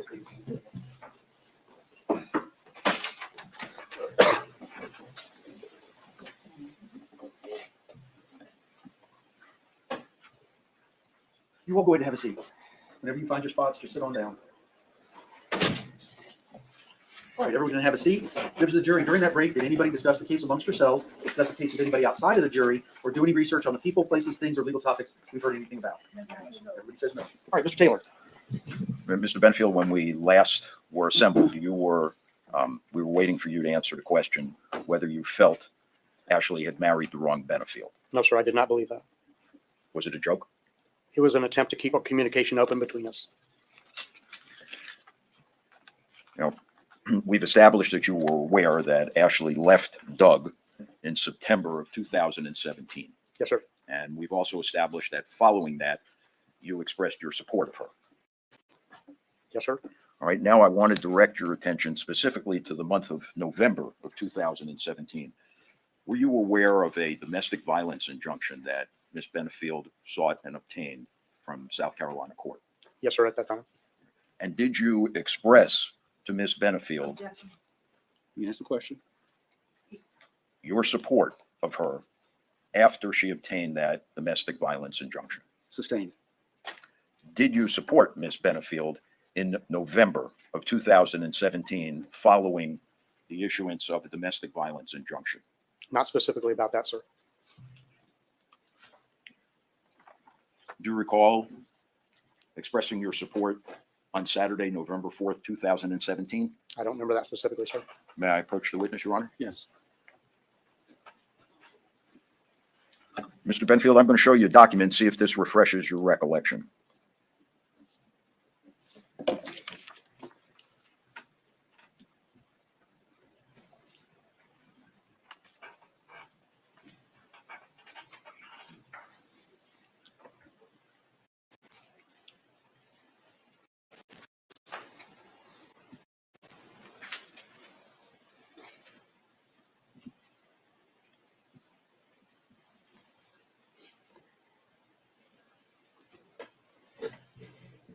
Areas that I check, refresh your recollection. Yes, sir. Those appear to be my statements. All right, your recollection having been refreshed, Mr. Benefield, on November 4th, following the issuance of the domestic violence injunction to Ms. Benefield, did you express your support to her? There are two problems with your question for me, sir. I'm going to ask you. Would you answer my question, and then you can certainly feel free to explain it. I was unaware of I believe I was unaware of any result of any pending case in South Carolina at the time I texted that. I thought you just told us you were aware. I became aware after the fact when the mutual protection order was entered. I found out about it after the fact, but I don't remember the date of that event as it relates to the November 4th. I have no further questions, Your Honor. State, any redirect? No. Could this witness be released? Yes. Mr. Taylor, can this witness be released from his subpoena? Yes, sir. Sir, you the prior restrictions that I placed upon you are removed. Yes, sir. Thank you. State, call your next witness. State call Eva Benfield.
Good morning, ma'am. My name is Judge White. I'm presiding over the case. Just make yourself comfortable in that chair. Get about 12 to 15 inches from the microphone. It does adjust up, down, left, and right as you need it. Actually, you're just fine right there. I think that's close enough. Speak in a loud, clear voice, and we'll hear everything. Go ahead. Please state your name. Eva Benfield, How do you spell your first name? EVA, And how old are you now? 23. What was your relationship to Doug Benfield? He was my father. And who was your mother? Renee Benefield. And we heard from the previous witness, she died, unfortunately, at some time before this case, correct? Yes, ma'am. When did you first find out about someone named Ashley Benefield? It was August of 2016, about 9 months after my mom passed. Okay. And how did you find out about it? My dad was on the phone when he picked me up from school, and he had his phone on speaker, and they mentioned him having a girlfriend, and if he was going to bring his girlfriend to a conference that they had that weekend. And was that the first time you had any information that there might have been a girlfriend? Yes. How old were you at the time? I was 15. At the time, were you upset with him about that? No, I just told him that I trusted him, and if that's what made him happy, that I would be happy for him. And about how long after that did you find out they were married? It was 2 days after. And how did you find out that they were married? My dad came up into my room and he said, Eva, we need to have a chat downstairs with Ashley. She was at the house at the time. And I said, I don't think we need to. I understand that you're dating her and you're happy, but please just, give me my space a little bit. I don't want to have a conversation. And he said, no, I think it's really important we do. And I said, the only time that I would want to have a conversation with y'all is if you told me that you were going to propose. And when those words came out of my mouth, he told me that they were married. So that they were married. Yes. Did Ashley eventually move into your house? Yes. And that was the house in South Carolina? Yes, ma'am. At the time, who all lived in the house? Just the three of you? Yes. How was their relationship together that you saw? They were just with each other all the time. It was very lovey-dovey. They were very touchy-feely, PDA. Any event with school or extracurricular that I was in, they were together. They'd go grocery shopping together, go travel together. They never left each other's side. Okay. And how did you and Ashley get along? It was friendly at first. Okay. You said it first. Yes. And then what happened? Over time, she tried to reprimand me a little bit more and kind of step into a motherly role. And I did not like that because it was so short after my mom passed away. Okay. Relevance. Sustained. And in Ashley's interactions with you, or interactions that she had or disagreements that she had with your father, how did you observe her to act? Can you repeat the question? I'm sorry, it wasn't a good question. Whenever she had a disagreement with you, how would she act? It was almost temper tantrum like. It was Objection. Impermissible character evidence. I'm sorry. Character evidence. Overruled. Okay, so it was temper tantrum like, and you didn't sound like you were finished. What were you saying? she would go directly to my dad and tell him that I wasn't obeying. And did her reactions to you seem to be on the level of the situation, or did she get more angry at the situation? Usually they were overreactions over small things. Okay. And how about interactions with your dad? Did you ever hear her argue with your father? I heard her strongly voice her opinions over and over and over again. Okay. Now, you said over and over and over again. Is that something that you heard on a regular basis or something you only heard once? It was on a regular basis. Okay. And when she was voicing her opinions to your father, was he ever reacting to that? No, he would just sit quietly and listen. Did you ever see them fight, No, verbally fight? no, Okay. Did you ever see them physically fight? no.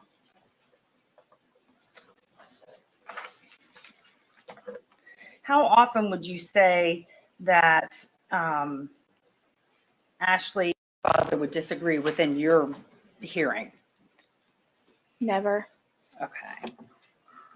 You said if Ashley was trying to get her point across, that she would go on and on about that? Yes. Okay. So you don't term that as a disagreement? No. Okay. What would you term that as?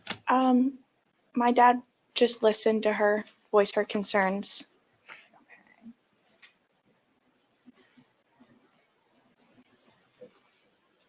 Did you ever hear your dad at any time yell at her?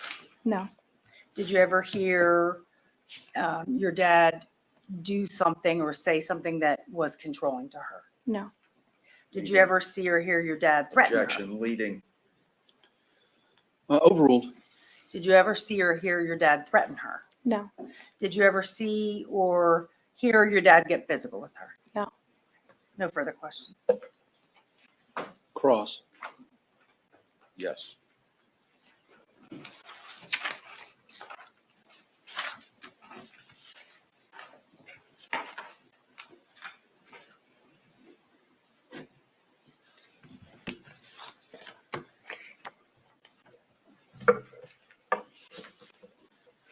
Good morning, Ms. Benefield. Good morning. We met previously at a deposition, correct? Correct. And I apologize to you for meeting you under these circumstances.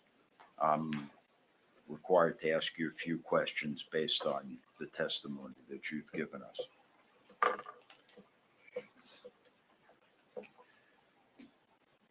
You lived in the house at the time that Ashley and your father were first married. Yes. And you found out from your father that he had married Ashley when he introduced her to you. It wasn't when I was first introduced. It was a day after. So the day after, you said? Yes. Okay. So your mother had passed away approximately 8 months earlier, 9 months. 9 months earlier.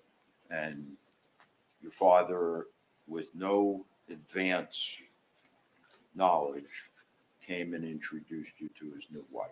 Yes.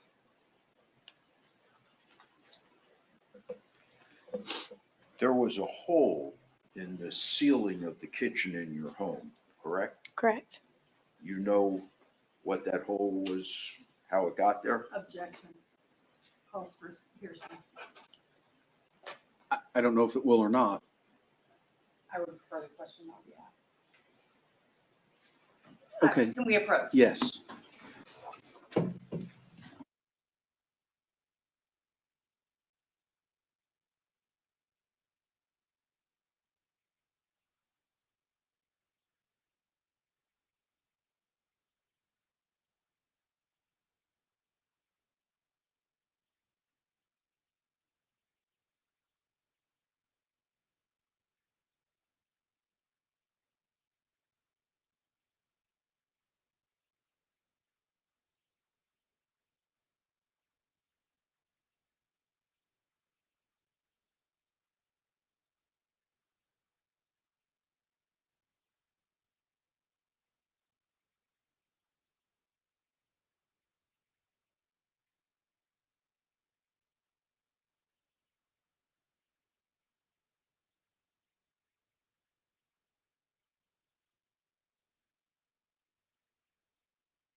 So I think the question that was pending, Ms. Benefield, was, did you know how? Objection, Judge. Sustained. Let me back up. You told us there was a hole in the ceiling of your kitchen. Yes. Was that hole in the ceiling of your kitchen, can you describe it? It was small. Small, kind of round? Yes. Uh-huh. Consistent with an object, She, let me finish the question. consistent with an object the size of a bullet? Yes. Overruled. Were there holes in the drywall of your home? There was one. Was it from the closet No. outside to the drywall? No. Where was it? It was near the kitchen. Did you know how it got there? Yes. Was the hole consistent with the size of a fist? Yes. Was that hole patched? Eventually. Who patched it? My father.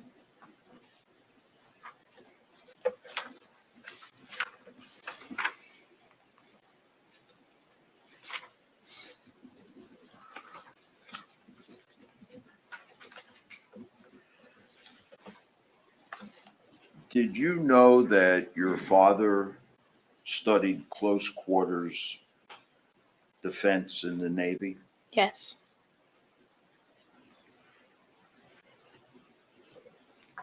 And tell us what close quarters defense comprises. I'll allow it briefly so she can explain the basis of her knowledge. Well, let me give the court a little better insight into this. Ms. Benefield, do you hold a black belt? Yes. And are you trained in defensive combat fighting? Taekwondo. Did you and your father often discuss different styles of defensive fighting? We had the conversations when I was practicing when I was Okay. 10. And tell us were you trained in close quarters defense? Yes. All right. Tell us what it entails. In hand-to-hand combat. Okay. And it's the type of hand-to-hand combat where if confronted by a weapon, rather than turning and run, you're trained as to how to remove the weapon from the other person's hands.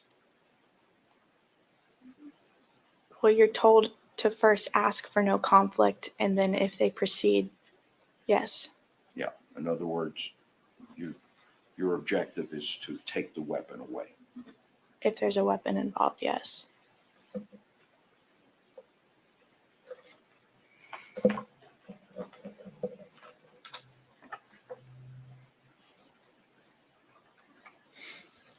Were you aware that a domestic violence injunction had been issued by the court in South Carolina? No. Give me 1 second, Your Honor. Yes, sir.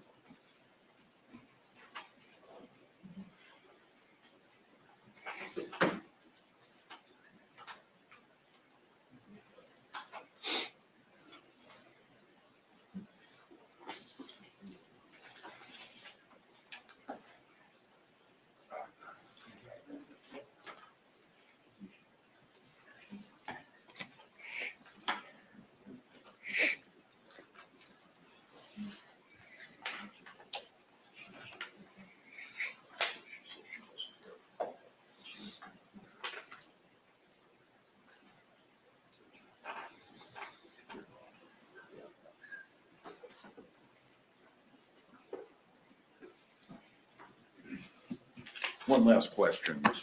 Benefield. Was your dad fixated with Ashley? I think they were fixated with each other. Did you make a prior state? Whoops. Did you express at any time that your dad, your words, not mine, was fixated with Ashley? I might have.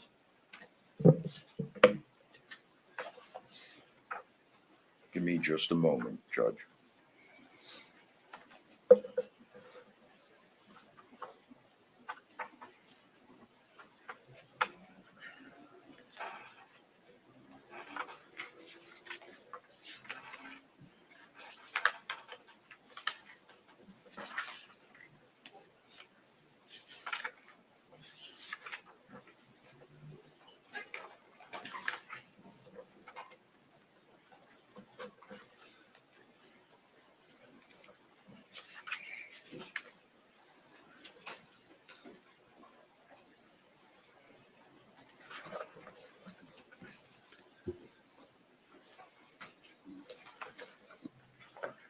Do you remember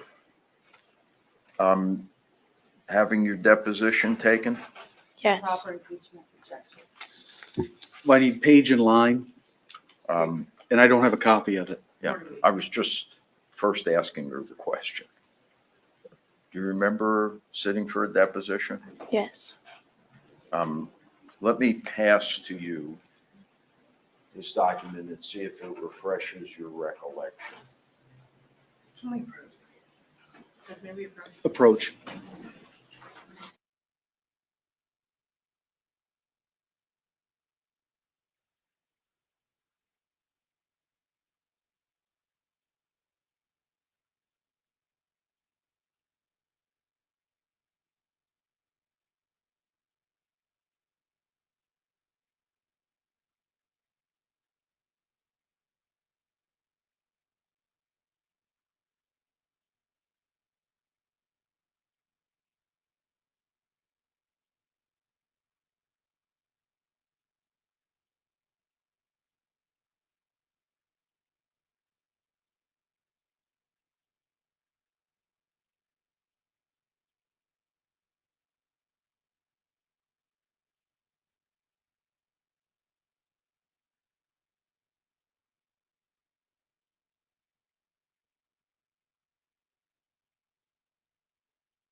The word that you had used to refer to your dad's interest in Ashley was what? When are you referencing? In general. Was the word fixated? Was that the word you used? Yes. That's all. All right, redirect. No, thank you. All right, can this witness be released? No. Yeah. Okay, yes, but no, so you know. All right, Ms. Benefield, you've not been released from your subpoena, all right? And the rule of sequestration has been invoked. What that means is that you can't be in the courtroom anytime that there's testimony being given or evidence being presented. Because this is being shown on TV or the internet or something, you can't watch it outside of court. You can't watch what's going on inside of court. You can't be inside of court. You also may not discuss your testimony with any other witnesses or any of the attorneys. Better practices don't talk about with anybody else.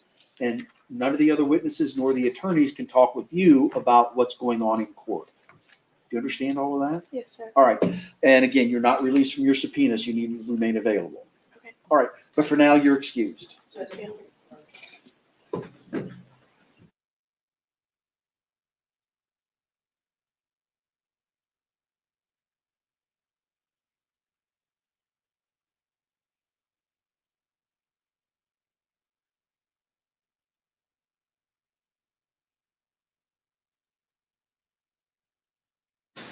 All right, members of the jury, it's right about lunchtime, so let's go ahead and take our lunch break.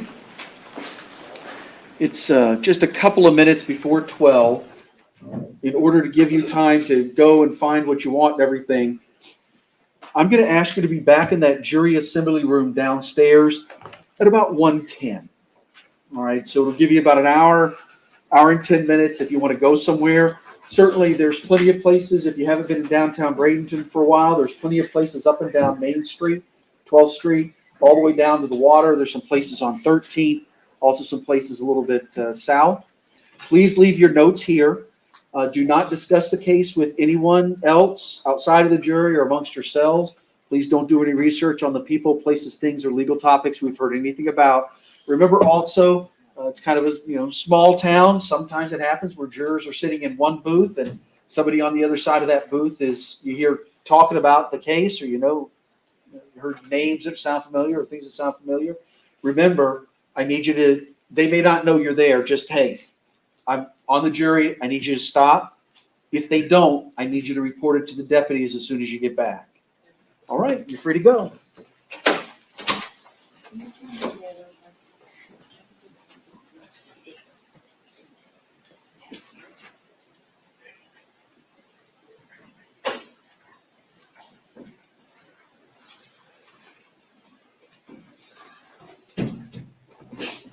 All right, have a seat.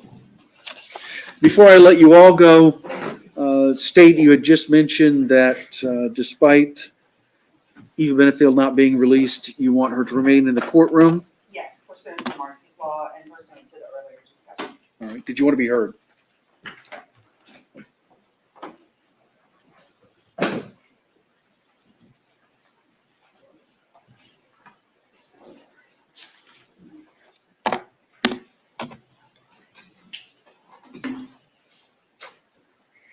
No.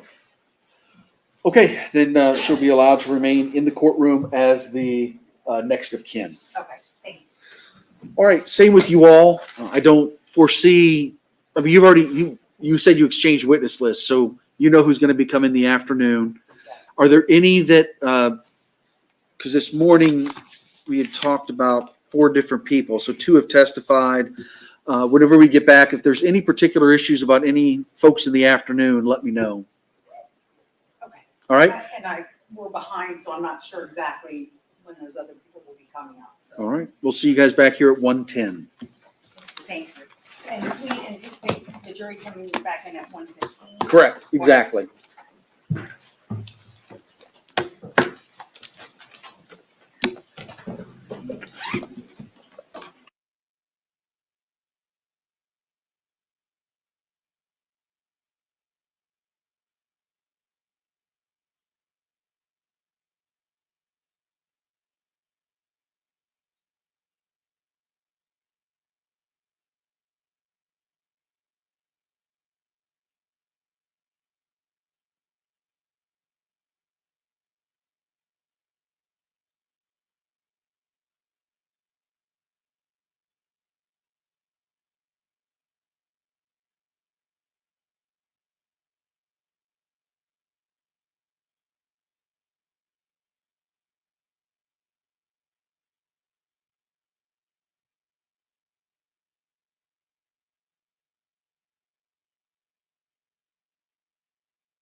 Noon, we are on record in State versus Ashley Benefield.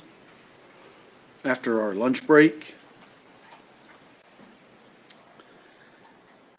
Mr. Taylor, if you would do me a favor, that witness list that I used to read to the jury at the beginning, I took it back. If you could burn, not right now, but Thursday or Thursday, Of course. when we're getting close for you to take over.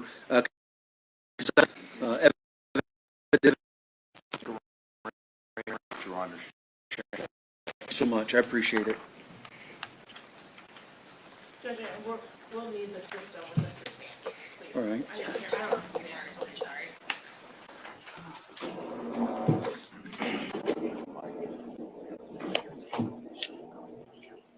Is it going to be audio and video? The 911 call.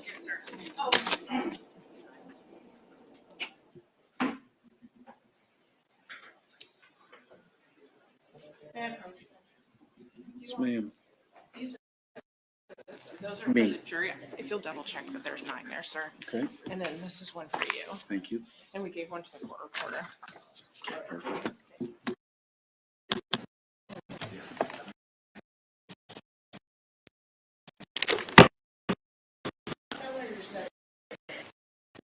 For me.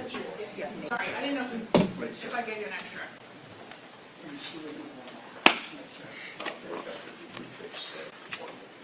Yes. And we double checked. And we sent it. I sent it.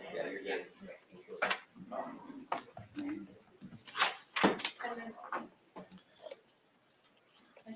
Judge, I just want to test this. It works. Thank you. What is the address of your emergency? Well, that did not work. Let's see.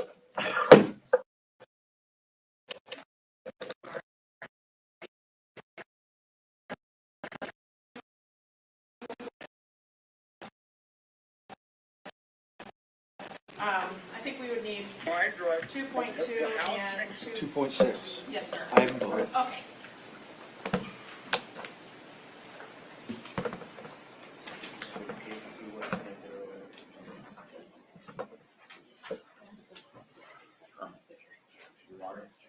Yes. I am informed, And the, doing my best to try to keep up with everything. I've kind of misled the court, I'm afraid, to some extent. We actually filed an amended defense witness. Copy of the petition. All right. And I didn't think there was anybody significant that was either on there or removed that would change it. All right, hope not. He was connected earlier. Did you switch your part? Oh, we need to switch. You were connected earlier. Is there a thing to switch it to this port? Okay, thank you.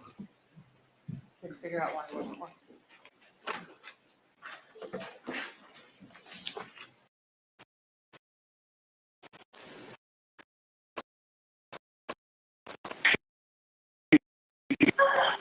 Okay.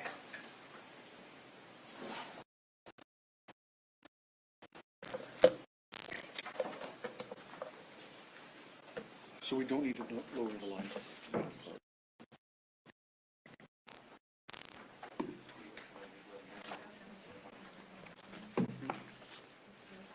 No, it's just audio. Oh, all right. Mark it down.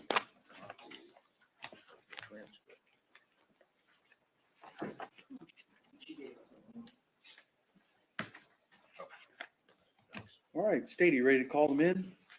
Yes. Do you want him in now or when the jury comes in? No, the jury. Oh, the jury. I apologize, it Yes. wasn't a good question. Yes. Mr. Taylor, you ready for me to call the jury in?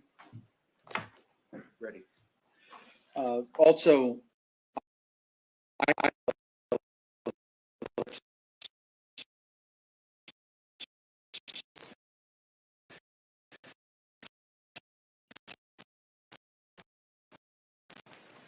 it looks like the redactions have been done mechanically with black boxes and black lines.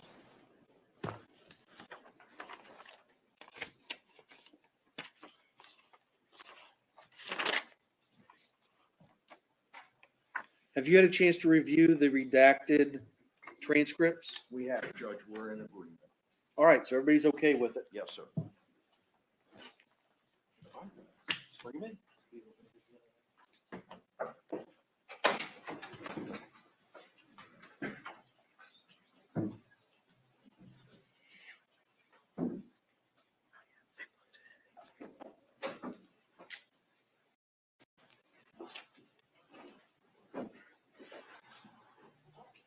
All right, you all can have a seat. Welcome back, everybody. You know the questions I'm going to ask. Did anybody discuss the case amongst yourselves or begin deliberations? Talk about the case with anybody outside the jury, or do any research on the people, places, things, or legal topics you've heard anything about? Everybody says no. Where we left off, the state was still in presenting its case. So next with It calls John Sant.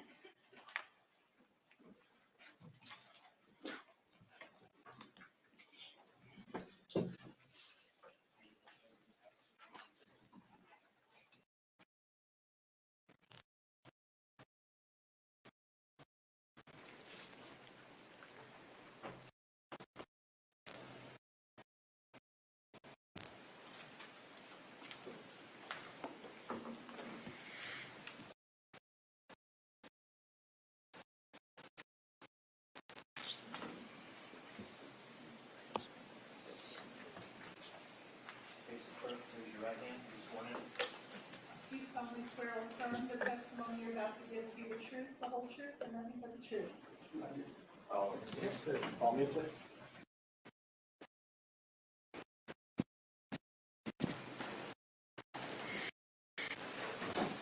Hello, sir.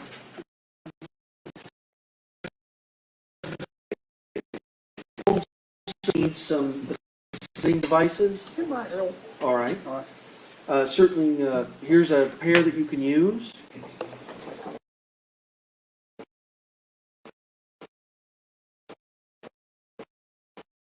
Turn them around the other way. This way? Yes, sir. I think that'll work better.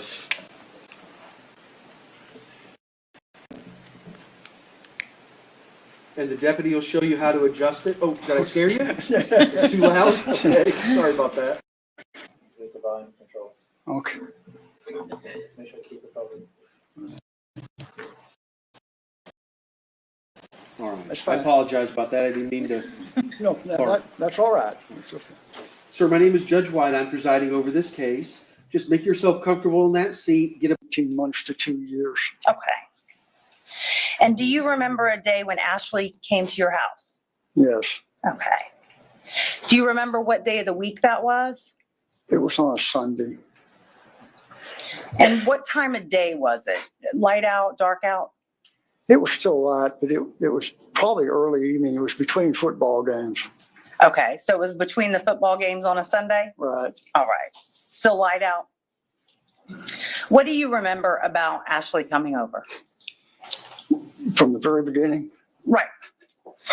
Well, I heard a very loud pounding on my door and kind of startled me, but it was loud. And I went and I looked out through the little window in the window and there wasn't anyone there. So I thought, well, went to the back and looked out the back. I even looked out the side and didn't see anybody. And I was thinking, well, one of my grandkids has a friend in that area there. And I thought they might be messing around, but I didn't see anything. So I guess it was a few minutes. Nobody, must be just someone screwing around. And it happened again. The pounding. The pounding happened again, yeah. I'm having a little trouble here. All right. Yeah, if we can get you scoot up a little bit. There you go. Sorry. What part do you want me to start at again? Okay, so the pounding started again. The pounding started for the second time, yes. Okay, and what did you do then? At that point, now I'm starting to get a little concerned. Someone's trying to either break in or a home invasion and that. So I went back into my room, went into my closet, and I pulled my weapon out. Okay. And you say weapon, what kind of weapon was that? It was a Glock 23 40 cal. Okay. So you had your own firearm. Yes, ma'am. You pulled that out, and what did you do? I then came from the closet back towards the door and decided at that point let's look out the door one more time before I load one in and take it to the door. So I just set it down on the little table beside my chair. So you set the gun down. Yeah. Okay. And I left, and then I went back to the door. What And did look- you, And I looked out again. And then that's when I saw I saw a leg sticking out. Someone was sitting on the stoop. okay. So you saw a leg. You think someone was sitting. Well, they were sitting. Okay. So what'd you do?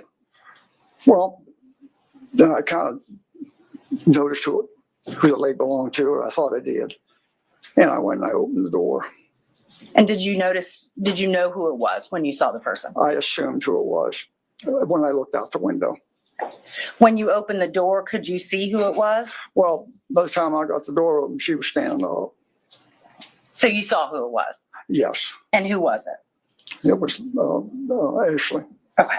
And you kind of pointed over that direction. You see her in the room today? She's over next to Mr. Taylor, yeah. Stipulate that it's Miss Benefield, Your Honor. Stipulation to ID. Yes.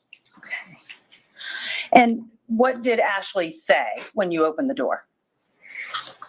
As soon as I opened the door, before I could say anything, she said, he attacked me.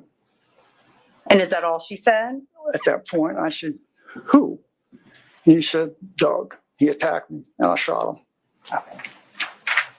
Is that all she said to you? That's all she said. Did she have a weapon with her? I didn't see it at that point. Did you see a weapon eventually? Eventually, Where was that weapon? it was laying down just to the right of my door where I couldn't see it, where I was standing at that point. And when did you see that weapon? Well, after she said, and I shot him, I said, well, then you better come in. And I moved to the left to let her in, and that's when I noticed it lying there on the ground. Okay. And what was it? It was a handgun. What did you do with that handgun? Once I got her in the house, I told her, I said, I can't leave that out there. No, I don't know whether she responded or not, but then I went out, reached down, picked it up by the trigger guard, brought it back in the house, and set it down inside the door. Okay. And when you say inside the door, was that on the floor or was there a table? It's on the floor. On the floor.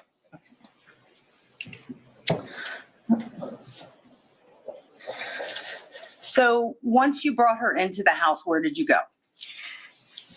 Once I brought the weapon in, I shut the door and locked it. And I looked at her and I said, what condition is Doug in? And she said, I don't know. Or she said, don't know. She just don't know. I said, where's your mother in Emerson? And she said, at the park. So you knew her mother and you knew Emerson, her daughter. Yes, Okay. And she said at the park. at the park. And at some point during this conversation, when she was at your house, did she tell you that that gun was hers? After listening to the tapes, I was able to hear her say it, but it was really faint, yeah. Okay. Did you call 911? I did Have you listened to the 911 call? many times. Okay. I'm going to show you State's Exhibit number 1. You can take a look at this. What is this? I don't know, it's a disc, I guess. It's a Oh, disc. okay, good, yeah. The 911 call. Oh, okay. And when you listened to this 911 call, was it an accurate representation of your conversation with the person on the other line? Do you Yeah. remember? Oh, yeah. Okay. Oh, yeah. Yeah. It wasn't me. Pardon? Yes, I recognize my own Okay. voice. The state would enter into evidence State's Exhibit 1. No objection. We received?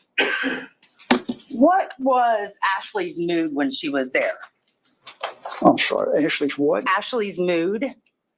Terrified. Okay. Was she, do you remember her crying? I didn't remember her crying until I was listening to those tapes, and then it sounded like she was crying, but she just couldn't get any words out after that last statement about where her mother and daughter were. That was really the last coherent amount, any words that ever came out of her mouth that I could understand. At that point, it was just stuttering and shaking and sobbing. Okay. So you did not have any other conversations with her, meaningful conversations with her after that? No, the rest of the conversation was a 911 operator. Okay. At this point, I'm going to publish State's Exhibit number 1. Members of the jury, when physical evidence, documents, photographs, video or audio recordings, and so forth are admitted or received by the court, they may be published to the jury. This means shown to the jury. Depending on the type of evidence, it might be shown to you on the overhead screen, through the sound system, handed out for you to look at, or shown to you. Evidence that is admitted or received by the court will be available to you during your deliberations, and you will have as much time as you need to review and consider the evidence.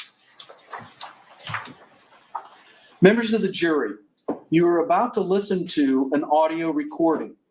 The court instructs you that the recording has been edited to eliminate irrelevant portions that would not add to your understanding of the case. The fact that the recording has been edited should not concern you in any way and must not impact the way you listen to, view, and consider the evidence. Thank you, Judge. Finally, you are about to hear a recorded conversation. This recorded conversation is proper evidence, and you may consider it just as any other evidence.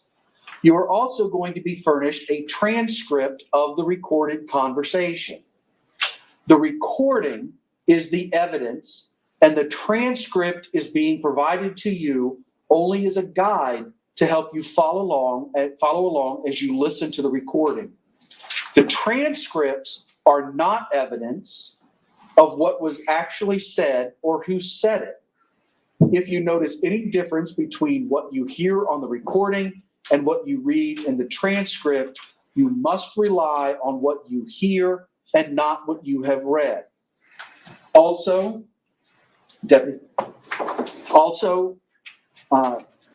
any notes that you want to make during the playing of the audio should be on your notepads.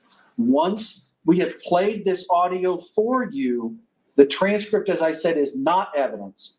You will not be allowed to keep the transcript, and the transcript will not go back with you during your deliberations. But the audio recording will be available. So you just take one and pass it down.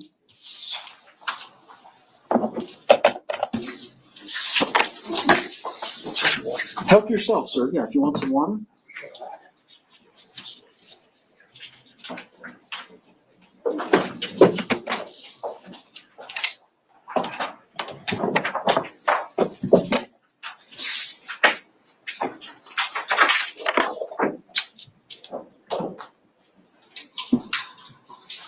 Yes, ma'am.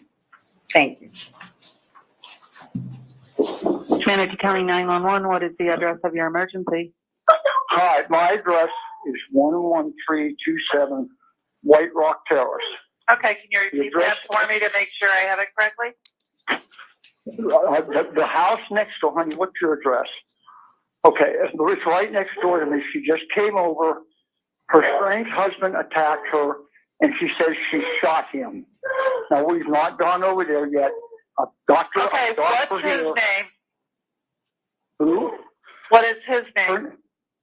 His name is Doug Benefield. Okay. I have not gone over there. I'm not Okay, I don't go back. I don't want you to go over there. Stay on the line just one moment. I'm going to connect you over to Sheriff's Dispatch, okay? Okay. One moment. Calm down, honey. Calm down. What is your name, sir? My name's John Sant. KMT. I live next to Office Dispatch on a recorded line. This is Gabby. How can I help you? Hey, Gabby, it's Karen. On the 11327, I have John Singer on the phone. He's saying the neighbor came over, female neighbor. It was a domestic. She shot her husband. Okay. All right, I'm going to get that on the screen, okay? Okay. Which screen is this at? The 11327 White Rock Terrace. Okay. That's my address. That's your address? What's her address? Where does it occur at? Her address is right next to, I believe it's 11331. She's on the corner? Okay. She's, yes, ma'am, on the Okay. corner. She's with me now, quite upset. The weapon is here. Do you Yeah. want me to go over and look at anything or just wait for the? No, I want you to just wait for the police, okay? All right, if you could just get them here quick. She came in, she was quite hysterical. I didn't know who was banging on my door. Said that he attacked her and she shot him. Okay. I'm just getting that all on the screen, okay? Okay.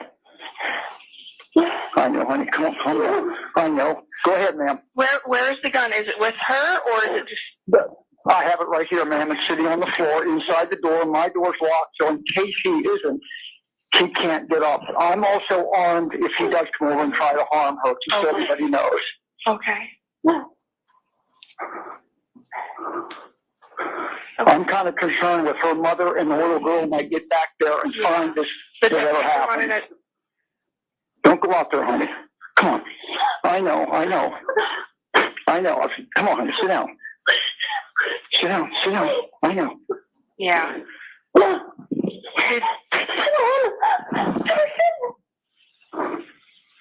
All right, I just want you guys to stay on the phone with me, okay? No, I'm right here with you. I'm just with her. I'm trying to comfort her. We're in the house. Well, the police are going to want no problem. I know, baby. You got to sit down. Come on. There's no... Well, honey, they want you to stay here. If he isn't, we can't take a chance. That's why I want them to hurry up before we get back to the park. Deputies are moving as fast as their hand. They're coming priority. They're coming lights and sirens. They just want to get and make sure that everything's okay. I want to. So where in the house is he? Where in the house is he? Her bedroom. No, I don't know where that is. So it's one of the bedrooms.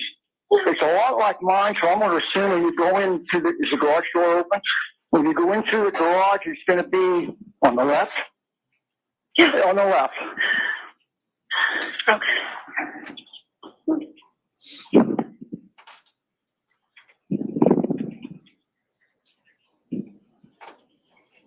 Okay. All right, I'm just getting that typed up, okay? What, ma'am? I'm just getting everything on the screen, okay? Okay. I should have Deputy pulling up here soon. Do you see him? No, I'm in the back now looking out. I know which way the park is in Central Park here. Okay. Wait a minute. Okay, the sheriff's here. Thank heavens. Yeah. Okay. Yeah. Do you The want? sheriff's car just pulled. Yeah. What They do you just want pulled us up to to the other do? address. I'm going to stay on the line with you until a deputy gets with you. Okay? Okay. Okay, the sheriff is here. I'm not too sure where they're going.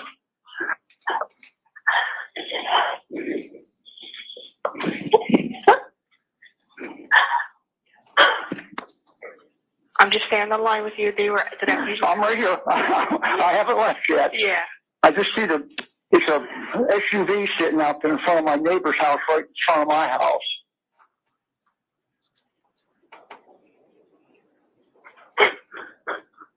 Just be calm. You know they're going to take you into custody. You know that, right? Okay, just you know. You just calm down and just calm. Okay.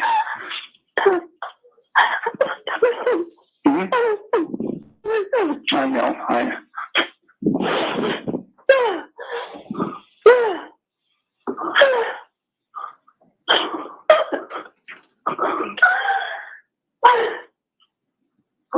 Okay. You just let me know when they come knock on your door, okay? Are they coming now, the police? They will. They're waiting for a little bit of Okay. additional units. They want to have everything. Yeah, okay, well, I'm glad that, geez, we got to get a hold of, don't you go out until the police officer comes and look.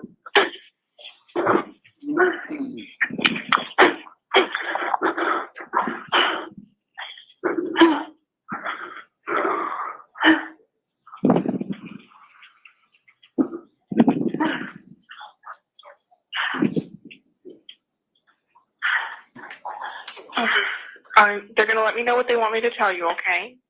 They're just waiting to make sure Okay. that they have other people with them. They don't want anything to get out of hand without having proper backup, you know?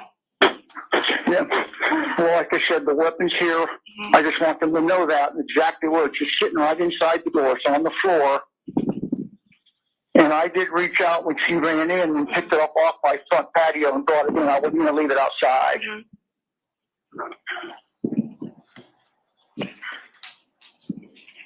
Here's another police officer.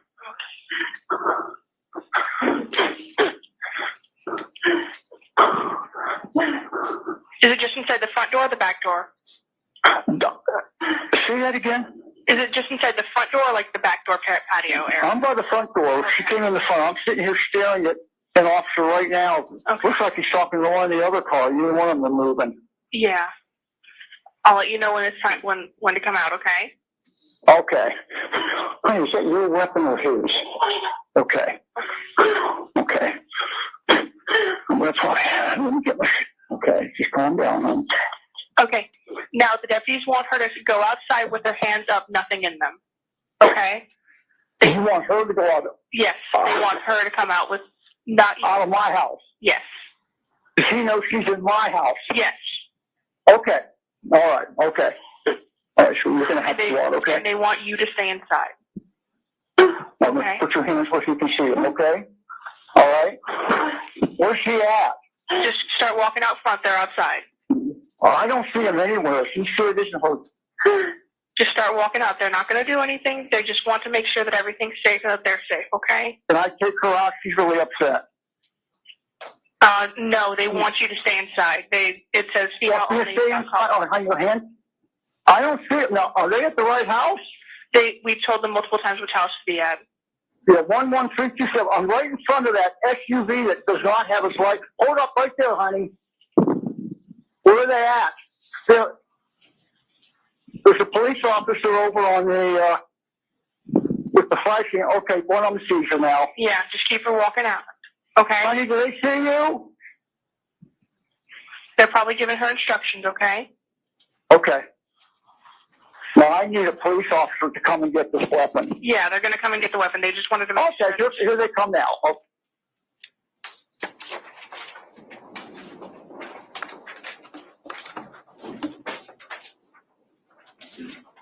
All right, folks, just hand those transcripts back down to the deputy.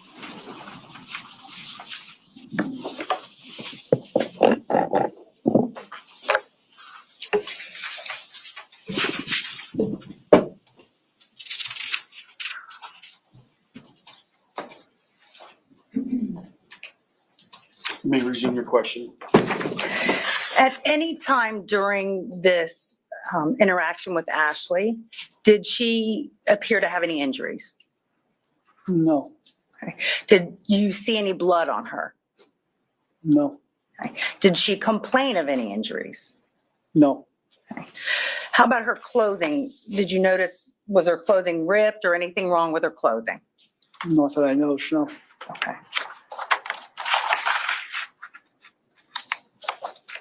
And eventually, did the police come to your house?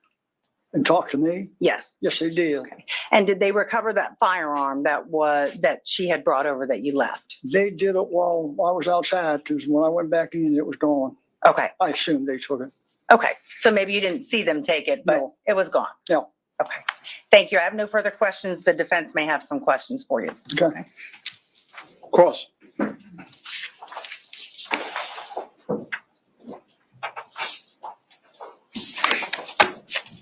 Afternoon, Mr. Sant. Afternoon. How are you? I'm doing well, thank you. Thank you for coming this afternoon. With court's permission, may I approach? Yes.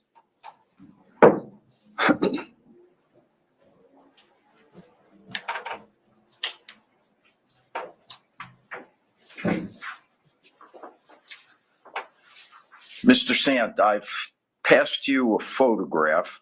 I'm going to mark it for identification as fence exhibit number 1, if I can.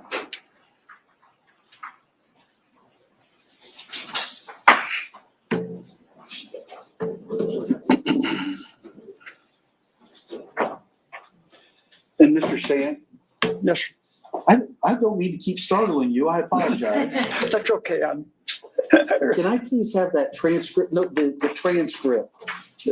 Thank you, sir. There you go. Thank you.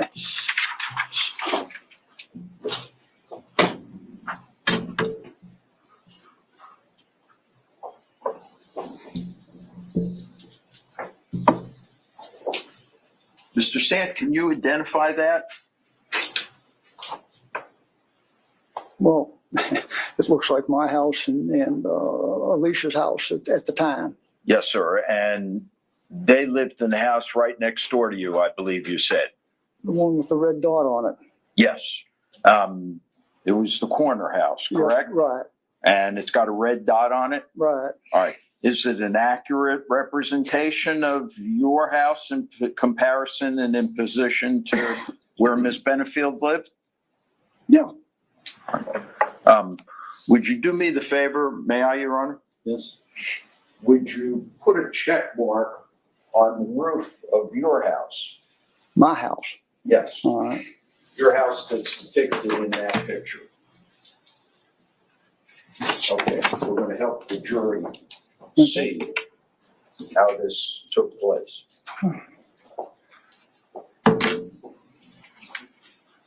We'll put it on the overhead. Objection, putting it on the overhead. Can we put it on the overhead? Absolutely. Madam Clerk, can you give him some lights for us? Just the jury and the presentation. Got it.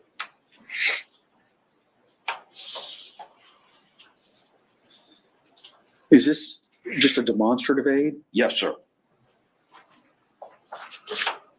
Okay, so, Mr. Sant, just if I may turn your attention, if you could. This one or the, Actually, I think maybe you'll be able to see it better on this one. Your Probably. chair should swing around. oh, yeah, You see the one with the red dot on it? yes, That's Ashley's house, yes, and your house is immediately to the left, correct? yes. All right. Thank you. Don't move that mouse. I'd like to move that into evidence, Your Honor, as defense exhibit number 1 at this point. Okay. I just asked a minute ago if it was a demonstrative aid or if you were admitting it. Well, it was a demonstrative aid up until Mr. So Sant. okay, admit things first if you want. Any objection? And Judge, I recognize it's the state's case, but I have no objection to this exhibit. All right, received. Mr. Sant, you've told us that on this terrible occasion, Ashley was terrified.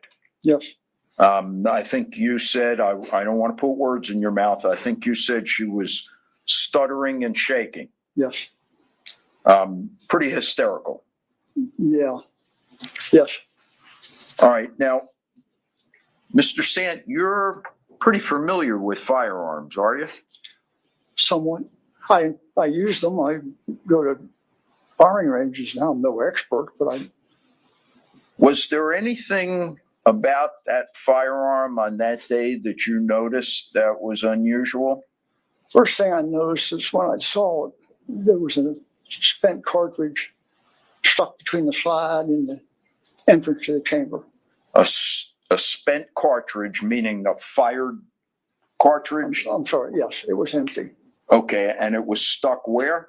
It was stuck between the slide, front end of the slide and the back end of the chamber entrance. The slide on the gun that Right. cocks it and loads another bullet into the chamber? Correct. So could we agree that the weapon was jammed? The weapon had been misfired or mishandled. It Okay, wasn't held far, and it didn't eject it far Yeah. enough. now, what is that indicative of, that a cartridge would be stuck like that? Objection foundation. I'm going to sustain.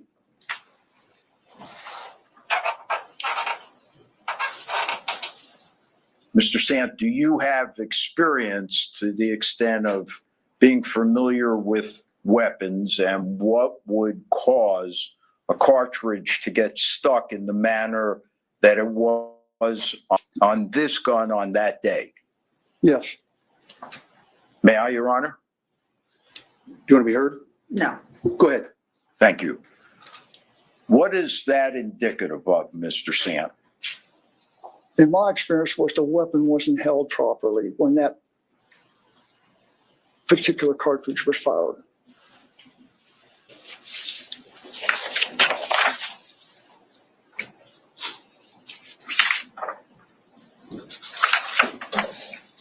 And when you say by held properly, meaning held too loosely? Yes. No further questions. Redirect. No. Can this witness be released? Yes. Yes. All right, Mr. Sant, Yes. you are released from your subpoena. You are free to go. No, you can't take those. They wouldn't work outside anyway. Oh, well, Thank you, sir. you're welcome. Okay, can you flip on the lights? Do you need the presentation? Not with this next witness. And the state would call it Deputy Burl. All right.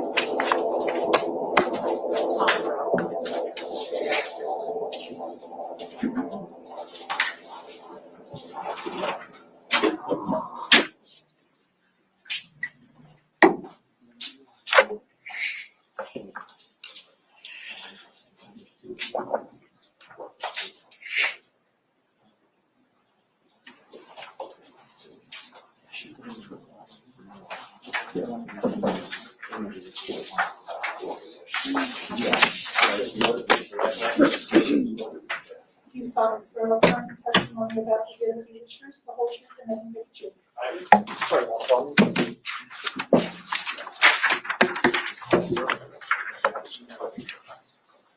Hello, sir. Or afternoon, sir. My name is Judge White. I'm presiding over this case. Just make yourself comfortable in that chair. Get about 12 to 15 inches from the microphone. It does adjust up, down, left, right if you need it. Just talk in a loud, clear voice right into that microphone. We'll be able to hear you. Yes, sir. May I inquire? Yes. Good afternoon. Good afternoon. Please state your full name and spell your last name for the record. Deputy Thomas Burley, Baurle. Burley, I said it wrong. I apologize. That's okay. And how are you employed? Manatee County Sheriff's Office. How long have you been so employed? Going on 23 years. And what are your current duties with the sheriff's office? Patrol. And what are your daily duties as a patrol deputy? Patrolling my zone, which is Lakewood Ranch currently, and taking calls for service. And back in September of 2020, were you in the same position? Yes, ma'am. And would your duties have been the same? Yes, ma'am. And to become a law enforcement officer many moon ago, what kind of training or education did you obtain? It'd be a law enforcement academy here in Manatee County. And then since then, do you continue to have courses that are offered to the sheriff's office that you can take if you'd like? Yes, ma'am. Okay, thank you.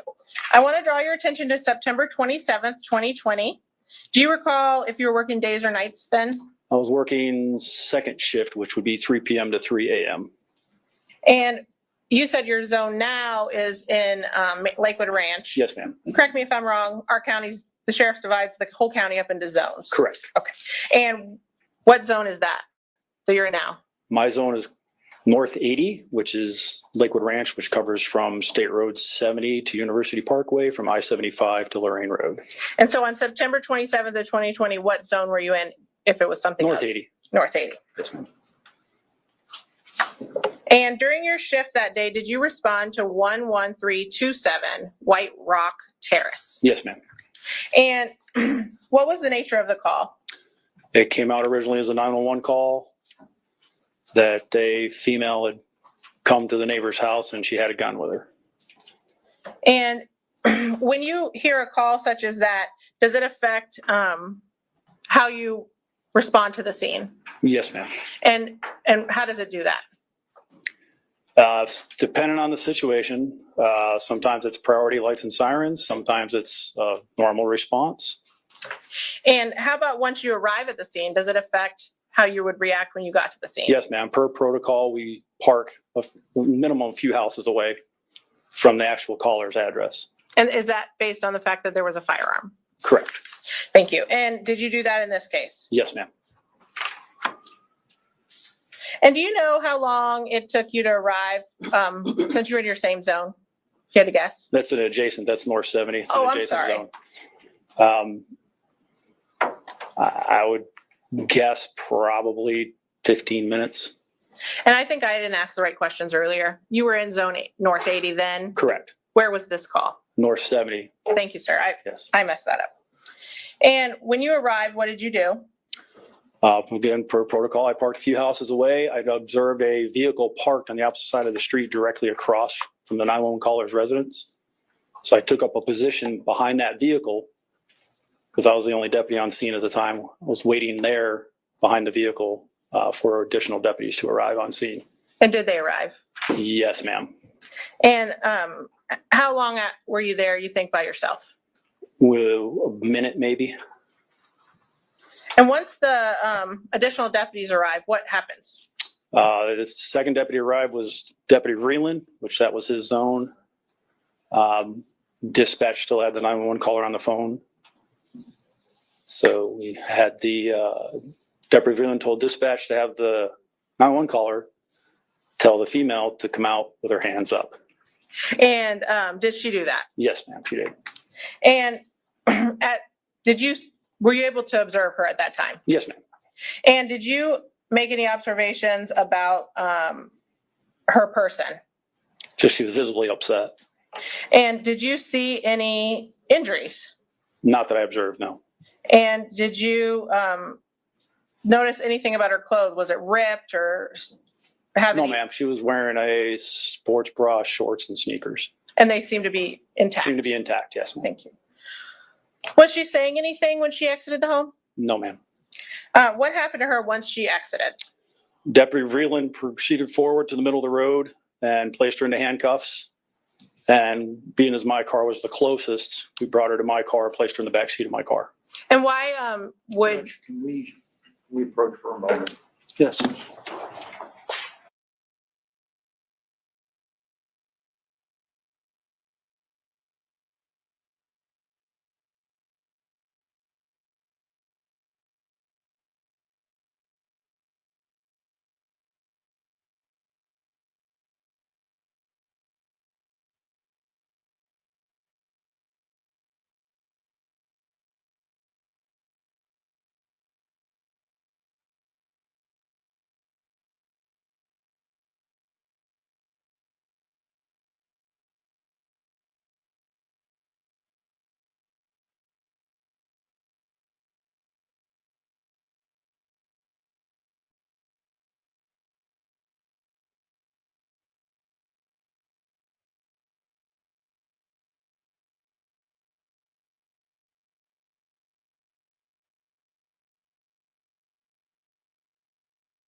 And I think I was asking you why she was placed in cuffs and put in the police car. Due to the circumstances and officer safety. Thank you, sir. And at that time, actually, strike that. What was the next thing you did? Other deputies were arriving on scene. So I yelled to any deputies that were there were multiple, to watch Miss Benefield in the back of my car, while myself, Deputy Vreeland, and I believe it was Detective Jones, proceeded to the house to clear the residence. And would that have been that house next door to the 911 callers? Correct. Directly And- next door. Thank you. And did you enter that home? Yes, ma'am. And how did you enter the home? Through the front door. Did you notice anything outside the house? Yes, ma'am. There was a large moving van, I believe it was a U-Haul in the driveway, and the garage door was open. Looked like they were moving stuff. The big door was Yes. up. Okay. And when you went in through the front door, were you the first person or was Deputy Vreeland in front of you? Deputy Vreeland was first, I was second, and Detective Jones was third. And was the door locked, if you know? No. And what happened once you got inside? As we entered the house, I observed the first bedroom to the left. I observed just a pair of legs, basically just above the knee down. Deputy Vreeland immediately took that room to check it. Myself and Detective Jones proceeded through the rest of the house to clear the rest of the house. And what are you doing when you clear a house? Making sure there's nobody else in there that could be hurt or injured or any threats. And did you find anyone else in the home other than the set of legs you left with Deputy Vreeland? No, ma'am. And did you ever go back into that bedroom? No, ma'am. And did you remain in the residence? No, ma'am. Where did you go? Myself and Detective Jones immediately left the residence, and I went straight to my patrol car and proceeded to get inside my patrol car to sit with Miss Benefield. Your Honor, can I have just a second? Yes.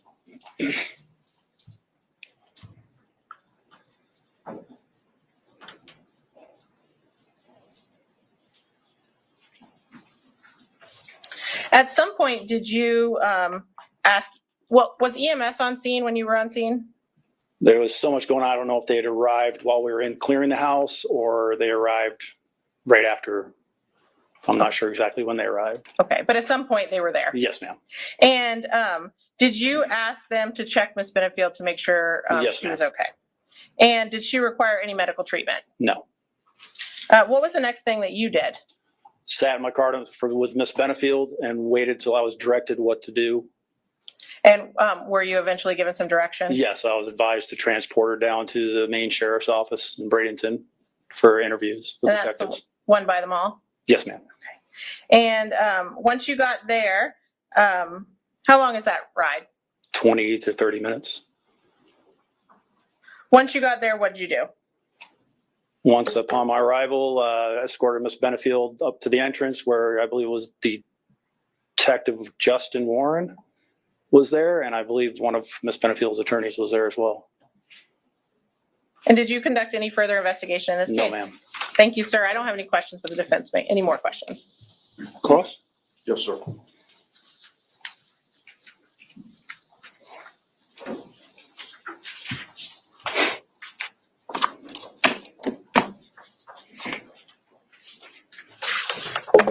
Afternoon, Deputy. Good afternoon, sir. A few questions. If you don't understand any of my questions, please just ask me to repeat them. Yes, sir. I think you told us Miss Benefield's condition emotionally on that day when you saw her was she was hysterical. Visibly upset. In distinguishing between visibly upset and hysterical, can we agree that you felt she may have been in shock? I honestly wouldn't know. I just observed her to be visibly upset and crying. I didn't see any hysteria or anything like that involved. Okay, you're basically like any deputy trained in basic first aid, no? Correct. Yes. Okay, so you would recognize shock if you saw it. Possibly. All right.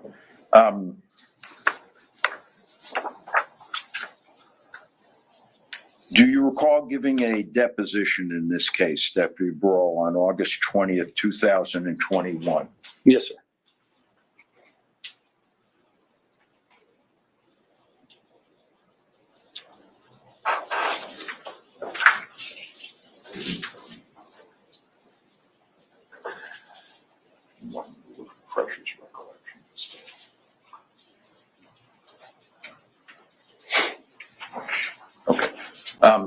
May I approach the witness? Yes.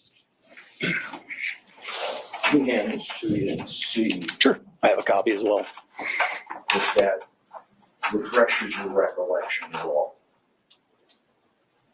Yeah, honestly, I don't even recall everything I said in the deposition due to the time frame. And in seeing it now, does it help refresh your recollection? Yeah. Okay. So once again, on that particular day, did you think she may have been in shock? According to my deposition, yes. May I approach you on? Yes. Thank you.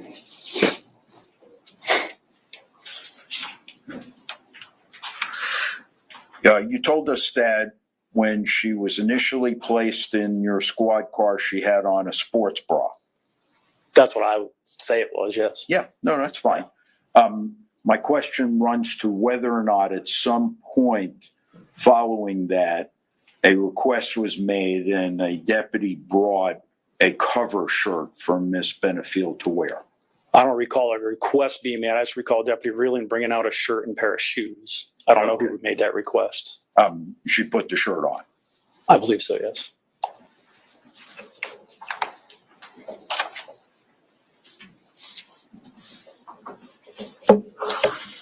I want to ask you for a minute about report writing. Did you write a report that reflects your participation in this particular case? I did a supplemental report, yes, sir. Okay, that's pretty routine for deputies, is it not? Yes, sir.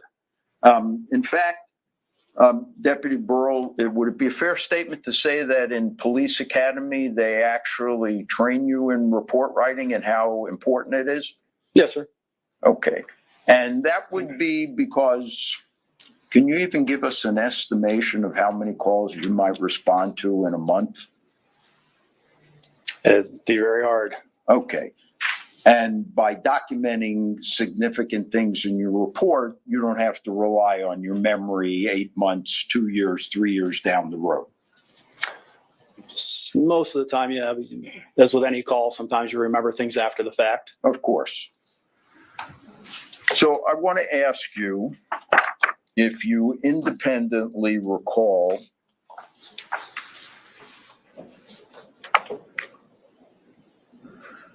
on May 7th, 2018, responding to a call involving a suspicious person in the driveway of Miss Benefield's home. That would have been right next door to the home that she came walking out of.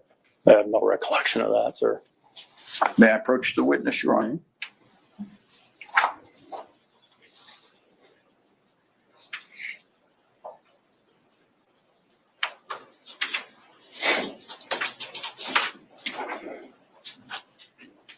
Let me pass this to you, Deputy Burl, see if it refreshes your recollection. Feel free to peruse it.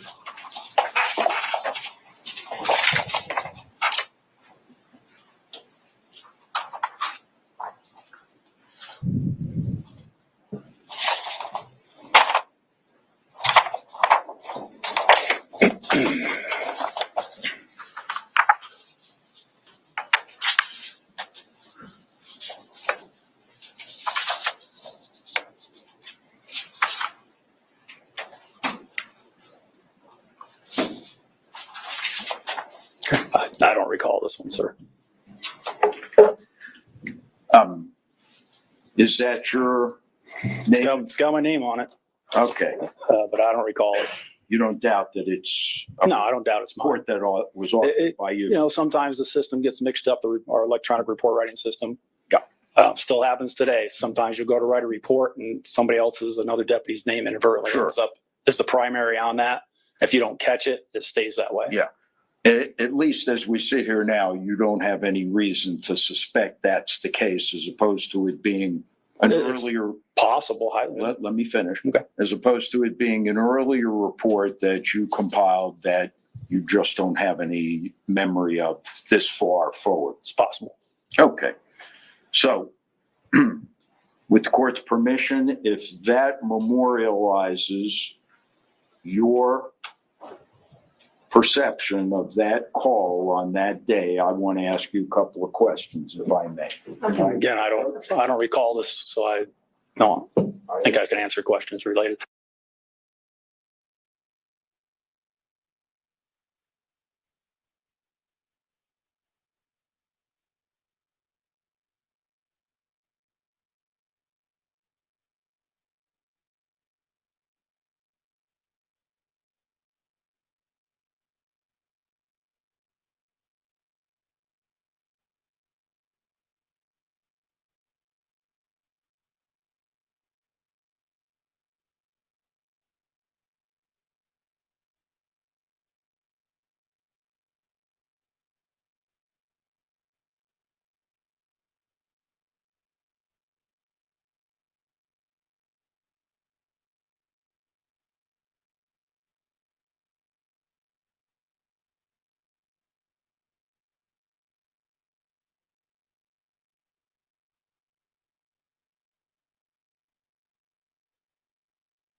Deputy, when you respond to a call and you fill out a incident or investigation report, among other information that you enter routinely into those reports is the identity of the reporting officer, no?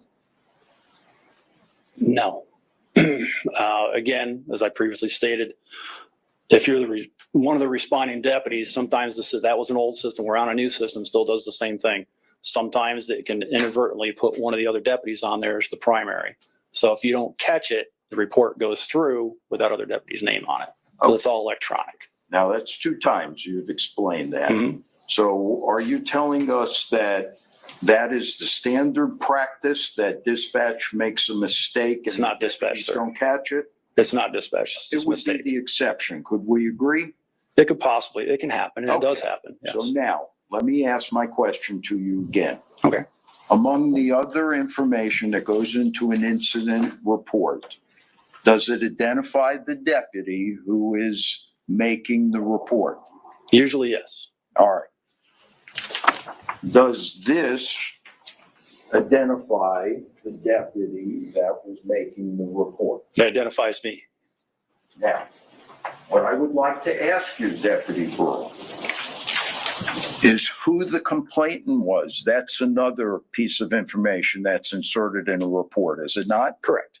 Okay, and the nature of the complaint as well. Correct. Okay, so let me, Sustain, what was the objection, Your Honor? I'm sorry.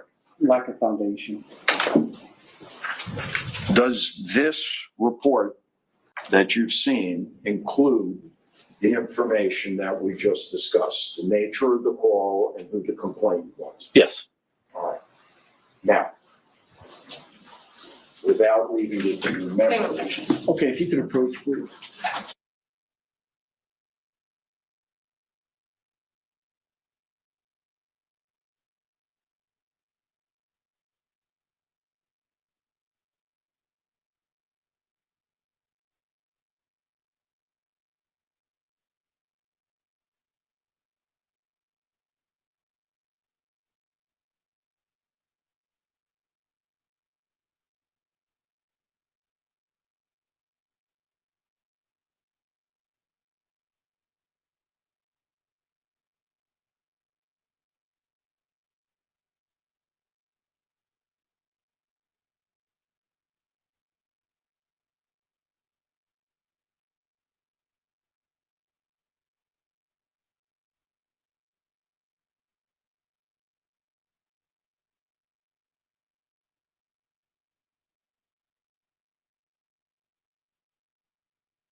in the usual course of events, Deputy Burrow, when you enter information into an incident report, is it fresh in your mind? Say that again, sorry? In the usual course of events, when you fill out an incident report, is the information fresh in your mind? Usually, yes. Okay. And while it's fresh in your mind, you place it into the report as to such things as the date and the time and the location, the name of the complainant and the nature of the call. Correct. All right. Now, I think you've told us that sometimes mistakes are made in these reports and they're attributed to different deputies. Correct. I think you also told us that that's the exception rather than the rule. Correct. Do you have any reason to believe that this particular report is that exception or not? Do you have any information that leads Again, you? I don't recall that particular call that you're speaking of with that paper, but it's most likely was me. Okay. Now, may I proceed, Your Honor? It's an objection. Oh, at this point. Thank you. Would you tell us, Deputy Burrell, who the complainant was for that call? Ashley Benefield, Would you tell us what the date of the complaint was? May 7th, 2018. And will you tell us what the nature of the call was? According to the narrative here, Don't read the narrative. Just Um, tell us the nature of the. I have to read through the narrative to be able to tell you because I don't recall this. You got to take that up with Judge White. What's been allowed is not detailed, just a Correct, yeah. general description. Yes, sir. I understand, yeah.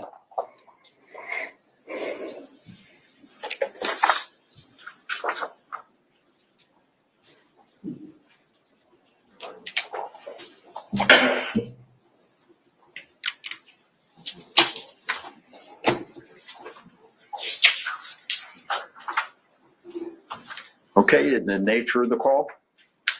Person in their driveway suspected to be Douglas Benefield. And that was at what address? That would be 11331 White Rock Terrace. And what was the time of the call? 2154 hours. So that would be 9:54 p.m. Nighttime. Yes, sir.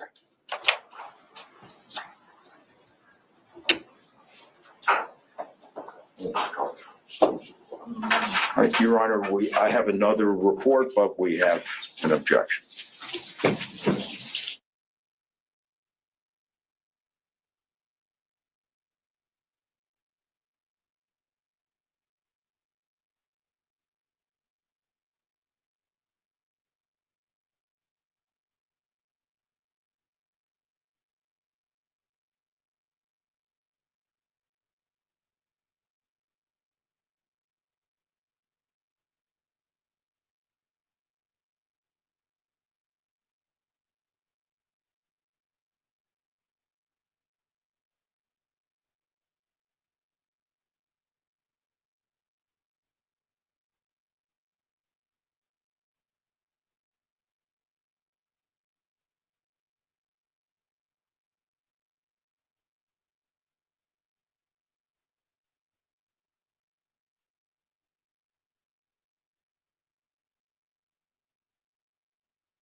So Deputy Burrow, I have one other question for you about one of your calls. Apparently you cover a lot of ground. Yes, sir. I want to ask you if you recall, and now this is going back to 2019, specifically December 8th, 2019, you obviously worked the night shift at 20:55. Suspicious person call in progress at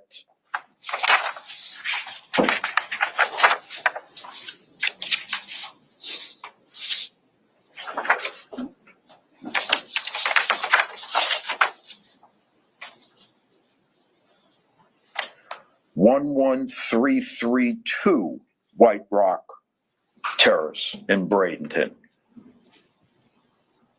Do you recall that? No, sir. Thanks very much, Deputy. Redirect? Yes, Judge.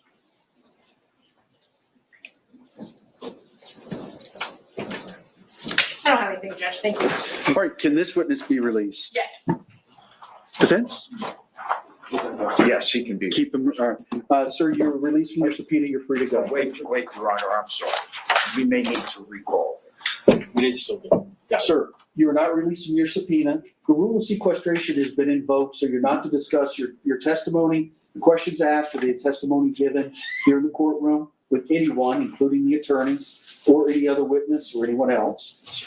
And you're not to view or watch or talk with any witnesses about their testimony. Yes. Thank you, sir. Okay, State. Thank you. The state was called John Jones. I think the deputy already has to get it. Sure.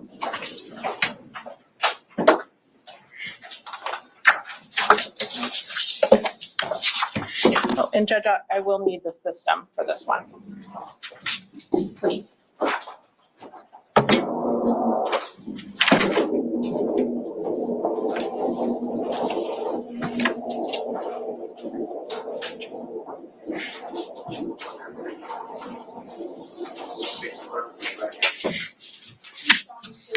Testimony about to give the truth, the whole truth, and nothing but the truth.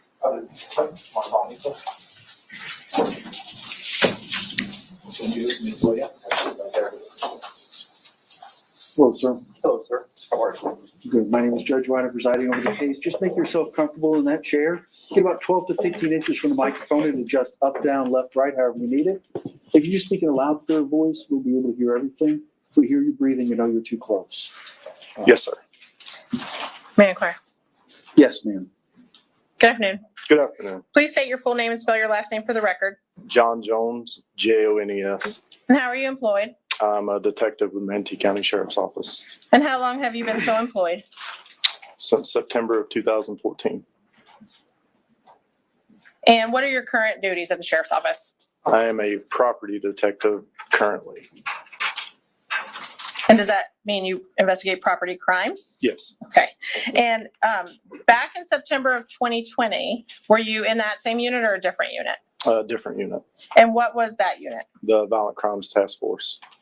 And what are your primary duties as a member of the Violent Crimes Task Force? Investigate violent or aggravated circumstance, respond to same.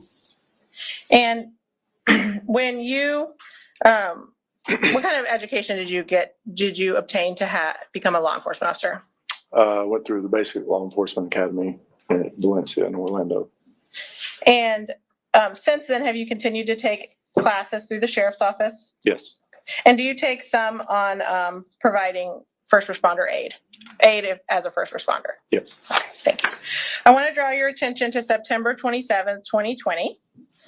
As a member of VCTF at the time, did you work a specific shift? I worked 3 p.m. to 3 a.m. And was that the correct, or is that the shift you were working at that time? Yes, it is. Sorry, I got distracted. And did you does VCTF have a zone or are they in the whole county? They're countywide task force. And during your shift on the 27th of September 2020, did you respond to a call on White Rock Terrace? Yes, I did. And is that here in Manatee County? It is. And how did you find out about this call? It was dispatched over the radio. And what was the nature of the call? Shooting with injuries, I do believe. And does the nature of the call affect how you respond? It does. And how did you respond to this call? Lights and sirens activated. And is that because of the fact that there was a shooting? Yes. Do you remember how long it took you to get over to White Rock Terrace? Not very long. Where you were close in the area? I was at State Road 64 and Lakewood Ranch Boulevard when it came out. And what kind of area is this where this home is? Residential Like a subdivision? subdivision, yes. And when you arrived, were other law enforcement officers already on scene? Yes. Several or just a few? Few. And what did you do when you first arrived? I was asked to ensure nobody come out of the back of the residence, And, and nobody came out of the back of the residence. okay. And after that, what did you do? I went to the front of the residence to clear the house to ensure there was no person inside the house. And was that the same house or was the back of the residence the neighboring house? Back of the residence was the neighboring house. So you started at the back of the house next door to the one where you eventually entered? Yes. Okay. And you said you went over to the neighboring house. Did you notice anything about the outside?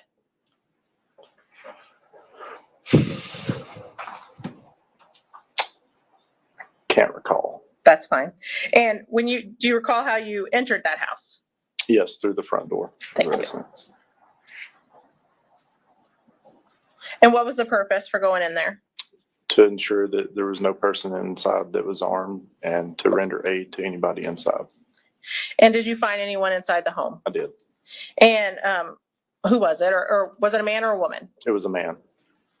And where was he? He was in a bedroom. And was he standing up or? No, he was lying down. And can you kind of describe what you observed in that bedroom? Yes, I observed the male laying down on the floor, sort of in the middle of the floor. He had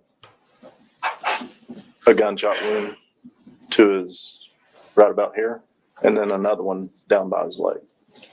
There was blood under his right leg. And was this room set up with a bed and a dresser and all those things, or did it look different? It looked like it was empty. And based on that room and the other rooms, did it appear someone was either moving in or out of that home? Yes, it did. And you've told us you observed what you believe to be gunshot wounds. Did you make any other observations of him? Yes, he was wearing gray shorts and a gray shirt or a dark colored shirt.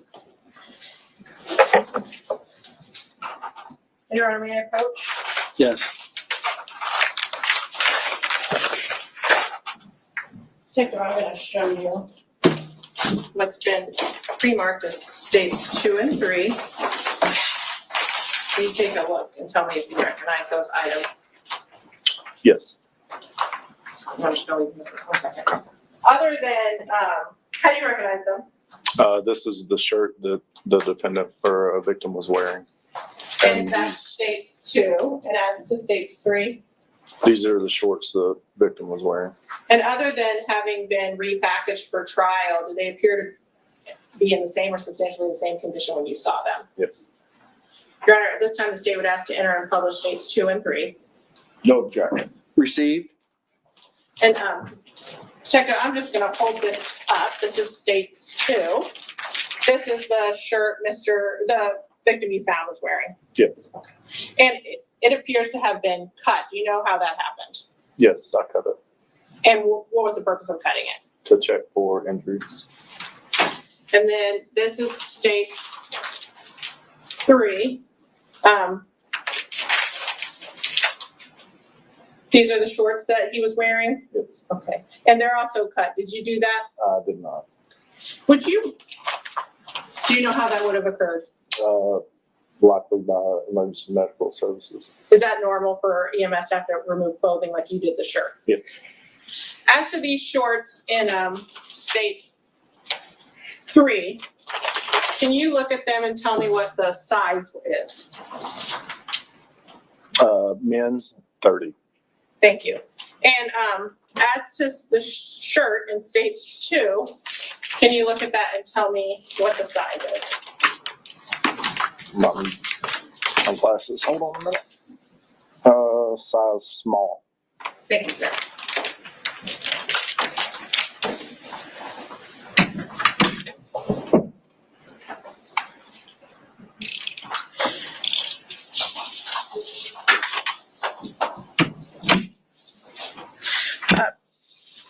Other than cutting his shirt, well, let me ask you this first. Did you touch him? I did. And how did he feel? He was cool to the touch. And did you attempt to provide medical aid? I did. And how so? I began packing wounds to initiate CPR before EMS arrived on scene. And what does that mean, packing wounds? Putting gauze over wounds to keep whatever's inside when you're doing compressions. And did you eventually start CPR? No. And why not? EMS arrived on scene. And were they very far behind you when you arrived? Not very far, but I can't remember exactly how long. And while you were attempting to provide medical aid, was somebody else taking some photos of the scene as you found it? Yes. And I'm going to show you states 18, 19, and 20. Will you take a look and tell me if you recognize those photos? 18 is me checking for the pulse on the victim. Just take a look at them real quick and tell me if you recognize them first. Yes. Okay. And Yes. and are those photos that we just discussed that were taken while you attempted to do aid? Yes. And do they appear to fairly and accurately depict the scene as you recall it from September 27th, 2020? Yes. Your Honor, the state would ask to enter states 18, 19, and 20 and publish the same. May I just see them, Your Honor? Of course.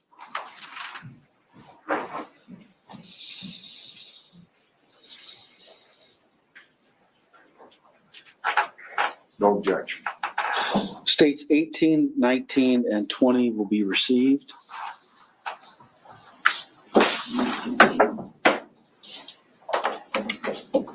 Detective, So I'm when going you to. say publish, you mean up here? Yes, sir.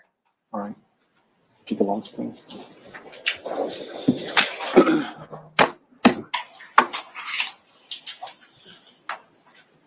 Detective, I'm going to show you right. Let me give you this in case you need it. It's a pointer. That's like a red button in case you need it with a dot. I'm going to show you states 18 and ask you to describe what is depicted in 18. That is me checking the victim for a pulse after the AED has been placed. And that's you on the right. That's your head. Yes, sir. And on the left, is that another deputy? Yes, it is. And you said after placing the AED, what is that? It's a defibrillator. And that is that the stickers we see on his body? Yes, those pads there. Thank you. And I'm going to show you states 19.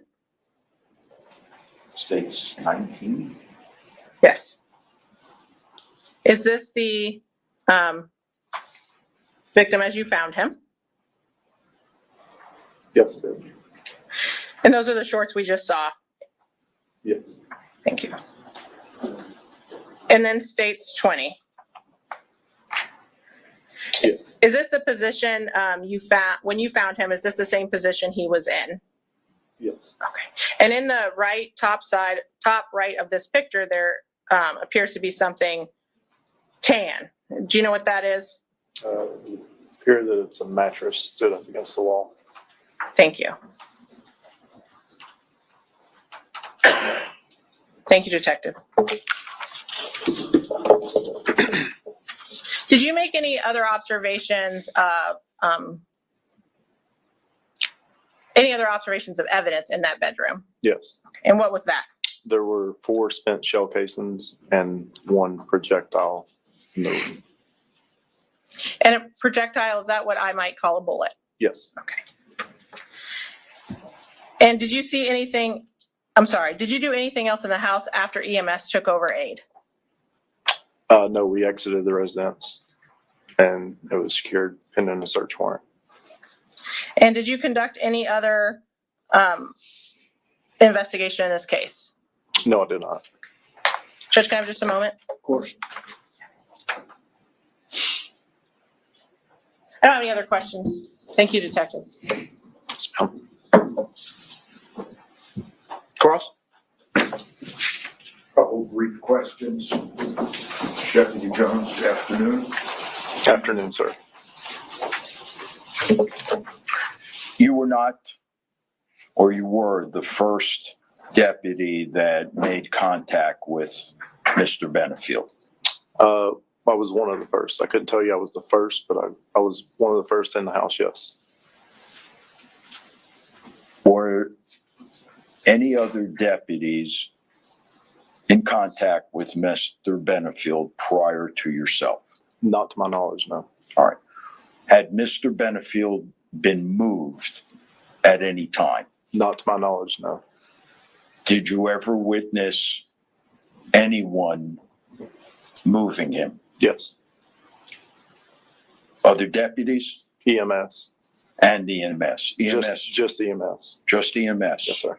No other deputies? Not to my knowledge, no. And EMS, correct me if I'm wrong, did they drag him out of the room? I believe so, yes. That's all. Thank you. Redirect? I don't have anything, Judge. Can this witness be released? State? Yes. Defense? Yes. Sir, you're released from your subpoena. You're free to go. Thanks, sir. Thank you.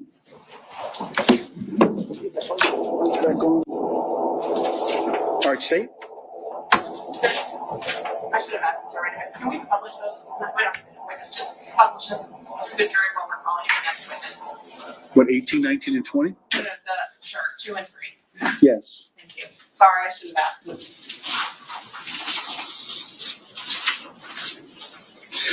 As I said, members of the jury, just take each of these items, take a look at the first one, pass it on. These will go back with you in the jury room during your deliberations. You'll have as long as you want to analyze and look at them.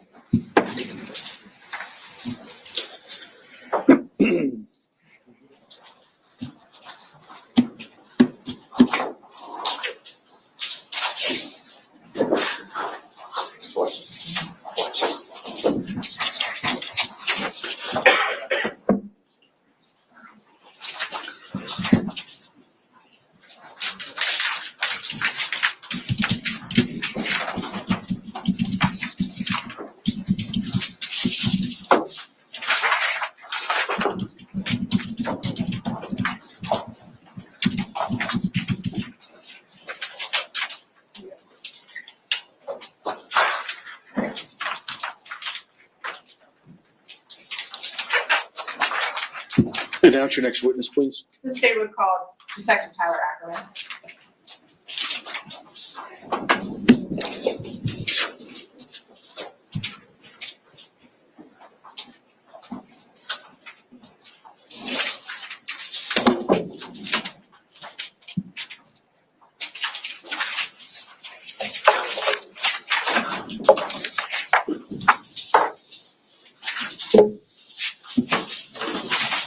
You solemnly swear or affirm the testimony about to give you the truth, the whole truth, and nothing but the truth.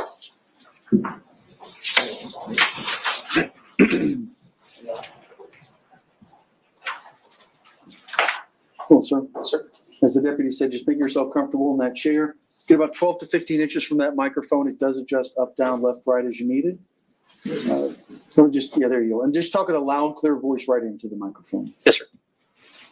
Good afternoon. Good afternoon. Please state your full name and spell your last name for the record. Tyler James Ackerman, Ackerman. And by whom are you employed? I work for the Manatee County Sheriff's Office. And how long have you worked for the sheriff's office? Just about 9.5 years. And what are your current duties with the sheriff's office? Currently, I'm a violent crimes task force detective. And were those the same duties you had in September of 2020? Yes, ma'am. And what are your daily activities as a violent crimes task force detective? What area? What do you do? Your Oh, okay. So we'll go out to assist patrol with calls for service pertaining to shootings, stabbings, robberies, stuff of that nature. And then we'll also assist other detectives with investigations. Thank you. And what kind of training did you obtain to become a law enforcement officer? Prior to becoming a law enforcement officer, I went to police academy, which was a full term for 6 months. And then after that, there's additional training that we received at the agency to include in-service training, about a 3-month program that'll get us ready for the road, and then a 3.5-month program on the road to be able to pass to become a solo deputy. And does that training in the academy and going forward involve firearms? Yes, ma'am. And what did you do before you were a law enforcement officer? Prior to law enforcement, before I went back to school to become a police officer, I was in the United States Army. And when you were in the Army, I didn't hear. I was in the United States Army, sir. Thank you. and when you were in the Army, did you also receive firearms training? Yes. And when you were in the Army, were you in a position where you carried a gun regularly? Yes, I was an infantryman. It was my job. And as a law enforcement officer, do you, and a member of VCTF, do you carry a gun every day? Yes, ma'am. And do you, are you required to go out to the range and make sure you know how guns operate? Correct. We're required annually to pass a test, but then we're also given the opportunity to go out to the range to practice and do more, because it takes more than shooting once a year to be proficient. And do you do that? Yes, ma'am. And I want to ask you a little bit about September 27th, 2020. As a member of VCTF, were you working a specific shift? Yes, ma'am. We work 3 p.m. to 3 a.m. That's our standard shift, unless something else that's happening in the county dictates that we change it. And do you work in a specific area? We have the entire county as our jurisdiction. And during your shift that night, did you respond to a White Rock Terrace? Yes, ma'am. And how were you informed of this call? I believe it was through the radio. There was a shooting that was dispatched, and I couldn't tell you exactly how many of the members of my team, but we were together on a meal break. And how long did it take you to get over there, if you recall? I couldn't give an exact time frame, but maybe about 10, 15 minutes. I'm not 100% sure. When you arrived, what did you observe going on? When I first got to the scene, there was an ambulance that was parked in front of, I believe, the incident location. And there was a stretcher that was being loaded into the back of the ambulance, where there was a male that I visually observed on the stretcher. And did you see a female? Yes, there was a female that was being placed in the back of a marked patrol car, I believe. But I saw her for seconds, and then she was placed inside the vehicle. And were there a lot of law enforcement on scene? Yes.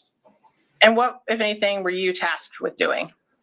Initially, when we get to a scene, we wait to see what needs to continue to be investigated or what people need help with. And there was information that said that the defendant went to the neighbor's house after the incident that took place. So myself, Detective Din, and I believe somebody from patrol went to that residence to make contact with the neighbor. And what was your purpose of making contact? To come have an interview completed with the neighbor to see what he knew happened. And that home, and I apologize if you just said it, is directly next door. Correct. If you're looking at the front of the incident location, it's the first house immediately to the left.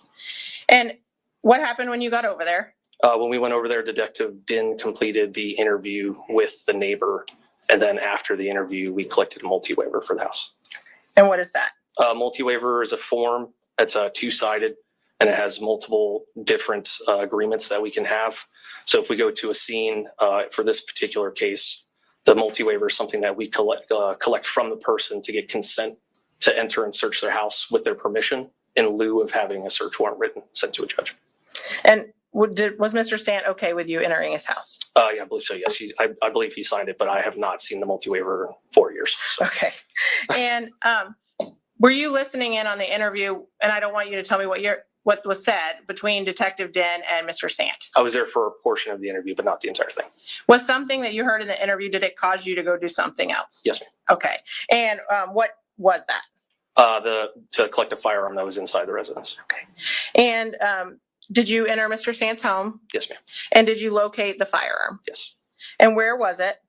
If you were looking at the front door, as soon as the front door opens, immediately to your left on the ground was the firearm, and it was just below a window that was next to the door.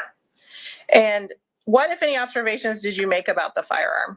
Initially, the first observation was that there was a magazine inside the firearm, appeared to be a semi-automatic black pistol, and the slide, which is the portion of the top of the pistol that retracts to unload a round after it's fired and then load a new round, was partially to, it wasn't completely seated in the forward position. There's a very small amount of it that was to the back. And did you examine the gun on scene to determine why it was like that? Yes. And what did you see? When I saw that, the firearm, you could see a little bit of ammunition or a round of ammunition inside the chamber. But then after that, that was the only observation I could see with it on the ground. And did it appear, and was that a live round? When I cleared the firearm, the ammunition that was inside the chamber was an unfired live round that was still able to be fired or appeared to be able to be fired. And I guess I should ask you, once you find a firearm, what do you do with it? Generally, the first task is to make it safe, clear the firearm. And so what does that mean? So it would be pointed in a safe direction. The magazine is always the first thing to be removed from the firearm. So if you pull the slide to the rear and the magazine is still inside the firearm, one round will eject, but it will subsequently load another round into the chamber, which would make it still a live weapon. And so did you remove the magazine? Yeah, the magazine was removed first, and then after that, the slide was locked to the rear to prevent the slide from going forward. And when the slide was pulled to the rear, that's when the live round of ammunition was ejected out of the chamber. Thank you. And at some point, did you take a photograph of the firearm? Yes. I'd like to show you what's been pre-marked with state 17. Will you take a look and tell me if you recognize that photo? Yes. How do you recognize it? That's the firearm that I photographed and collected. And does that photograph appear to accurately depict the firearm? Yes. On that day? Your Honor, the state would ask to enter and publish state 17.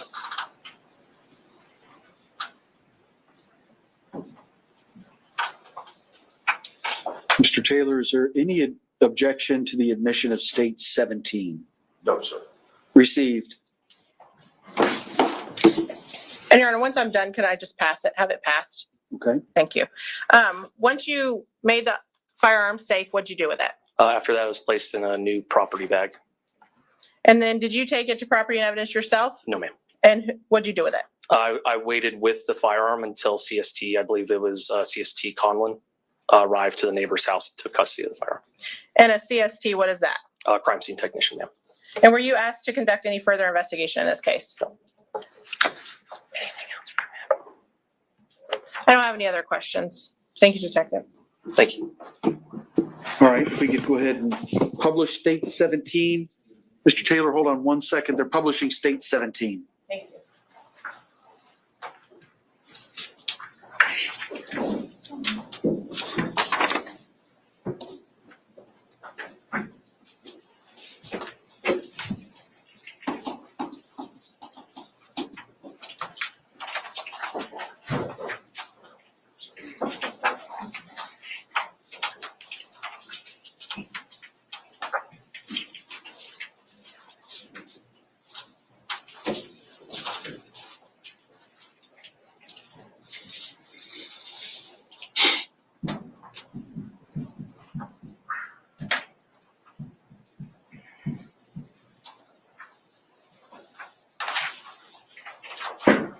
May I see a copy of the drawing? Of course.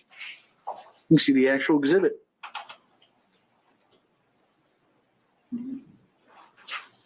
All right, cross-exam.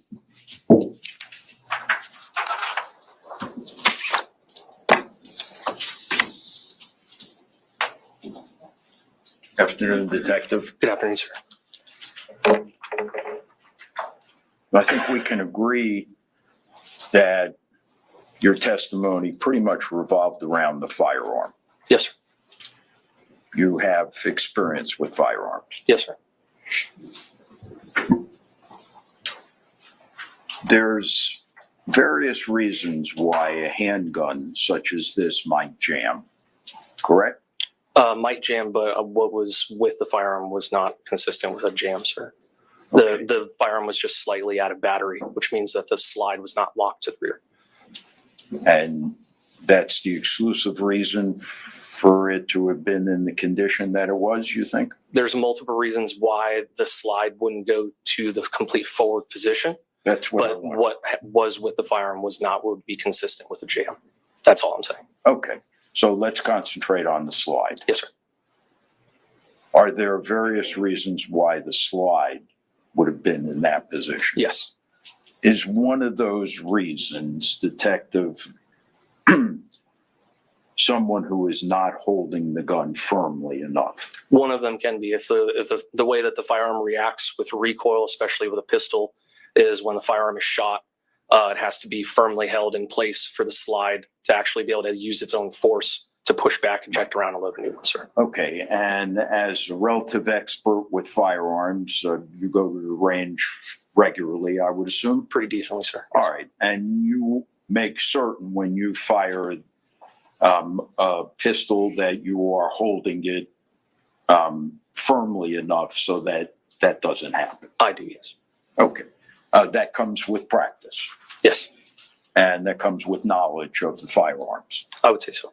So if somebody were a neophyte in the actual firing of the firearm and was scared and petrified, if they weren't holding it tightly enough, that slide could end up in the position that you found it in. It could, but I think the thing that normally happens more commonly when it comes to a pistol and a grip being weak is that the round is still going to fire, but what happens is that the slide goes backwards, but it doesn't fully eject the round, which causes something that's called a stovepipe.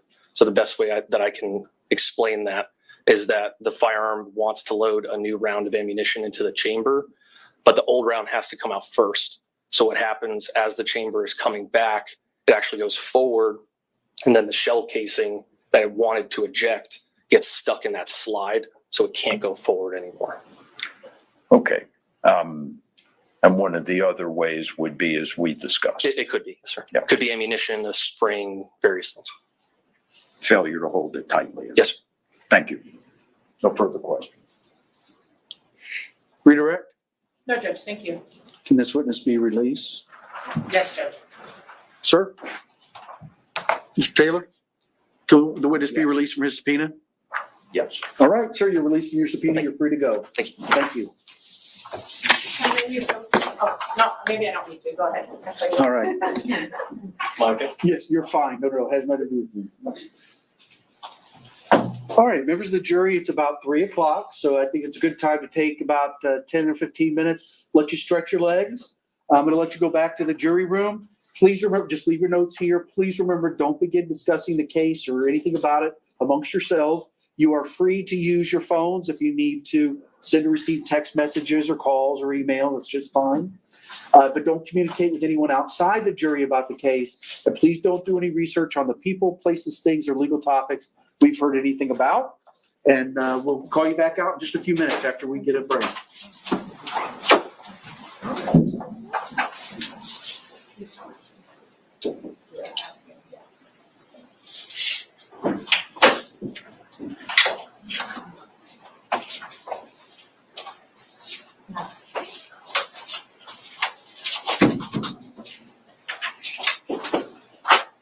All right, the jury is out. You all can have a seat. Thank you. Also, the transcripts that were used, I'm going to take one as an exemplar and just note that this is what was handed out to the jury. All right.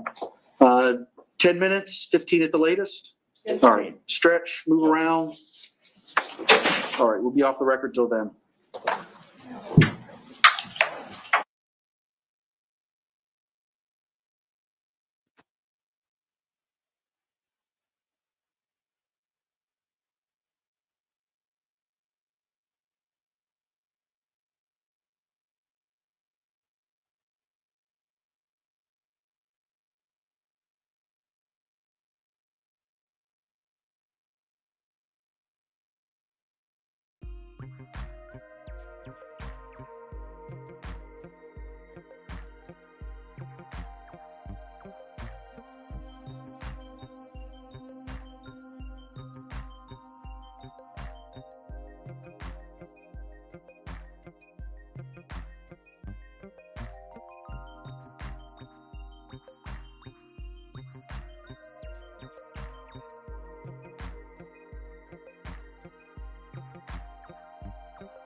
All right, it's 3:15. We're back on the record. State versus Ashley Benefield. State, I don't know, what you planned on. I think you said you had 7 witnesses ready for today. Do you think we're going to get that far? We have 2 crime scene techs in the hall. Mr. Dorak, who is going to be relatively brief, I think, and then Ms. Conlin, who will not be relatively brief. And then I think we have 2 more on standby that are here. Right, I have Ashley Byers out in the hall and, Alicia Byers and Dr. Barbara Russell.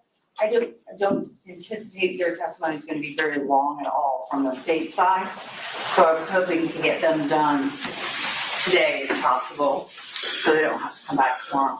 We'll see how far we get. And just I'm sorry. Yeah, I was just gonna say, we have some issues with Byers and with Russell. Okay. But they're going to be later.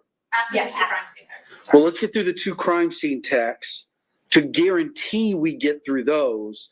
And then we'll see where we're at with time, and maybe we get to them today, maybe we don't. We'll do our best, obviously, because I'm with you. I've said before, I prefer to get, if you've got witness here, let's get through them.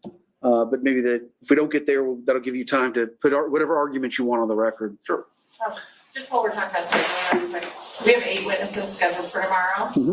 Depending on what happens today, it could be more. But the last witness is our firearms person, and they're not available until Thursday morning. He's coming from Jacksonville. So I just wanted to report to know, because I know you were, if we got done a little bit early, I don't think will happen. We're not going to have him until Thursday morning, but then that would be our last witness if we're on schedule. All right. Just so that everybody's aware. I don't want to have them try to. So that's a good update for you, though, because you were saying, hey, because you had somebody who's getting a surgery next week, and We had somebody getting surgery on the 1st, and we have people coming in from out of town. 4 out-of-state people. Yeah. So there you go. The state Yeah. is just thinking they're going to finish Thursday Mhm. morning. If we're on schedule at the end of the day tomorrow, then we'll have 1 witness left. So just FYI. Yep. All right. Are you ready to get the jury back in? Yes. Mr. Taylor, are you ready to bring the jury in? Yes, sir. All right.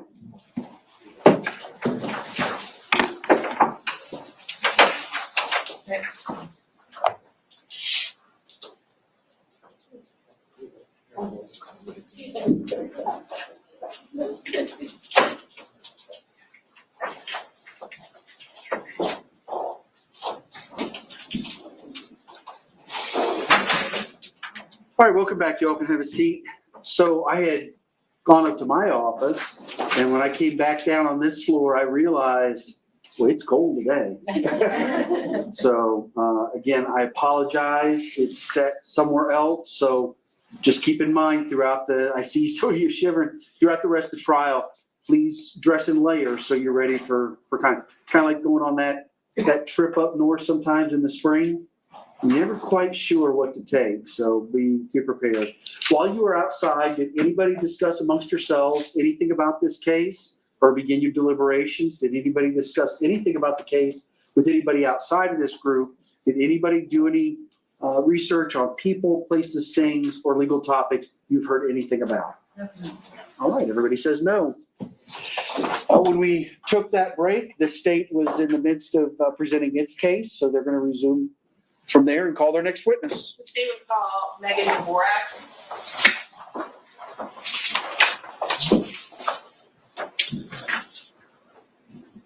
And Judge, I will need the screen for both of these witnesses, please. Ma'am.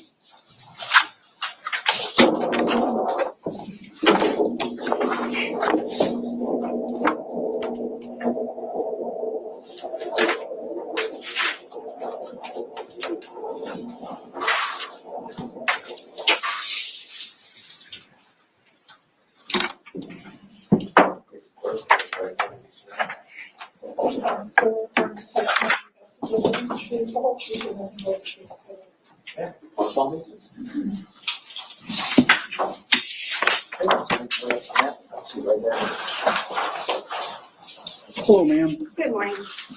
Oh. Good afternoon, Judge.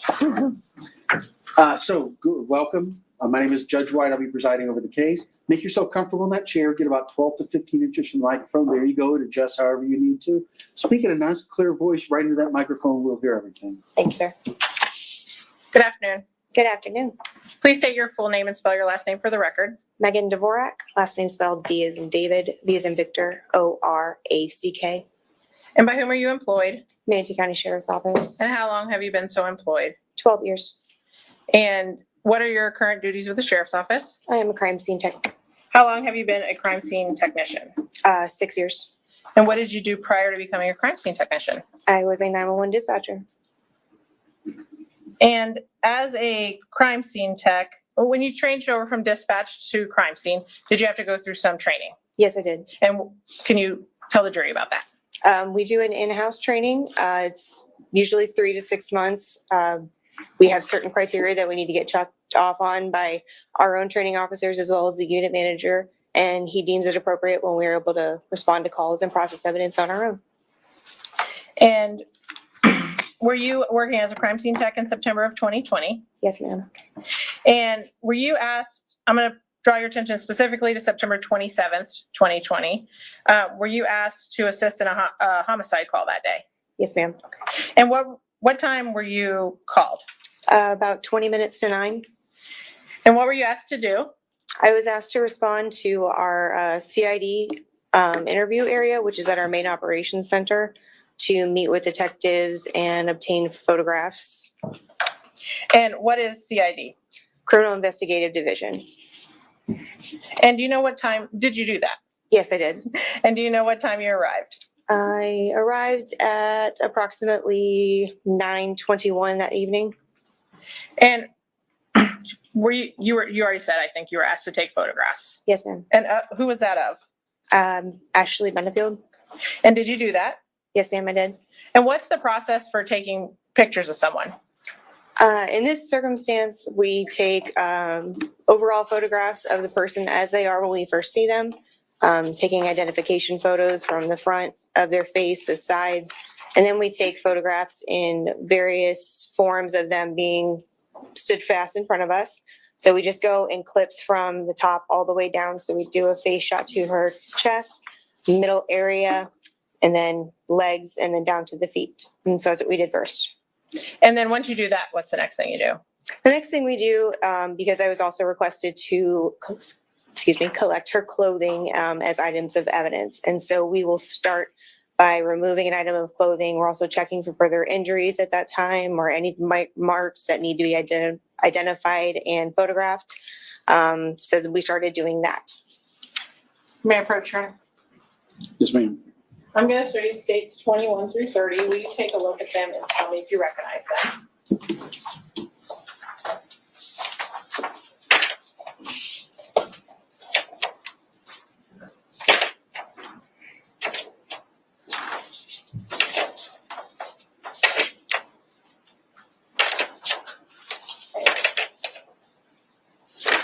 Yes, I do.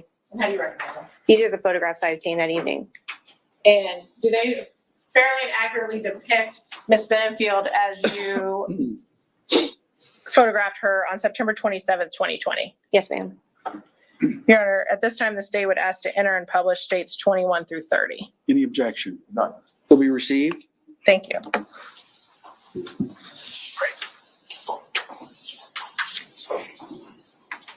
And Mr. Bork, you have a laser pointer there. You may have to check if it's on. It's on. Okay. I'm going to start with states 21.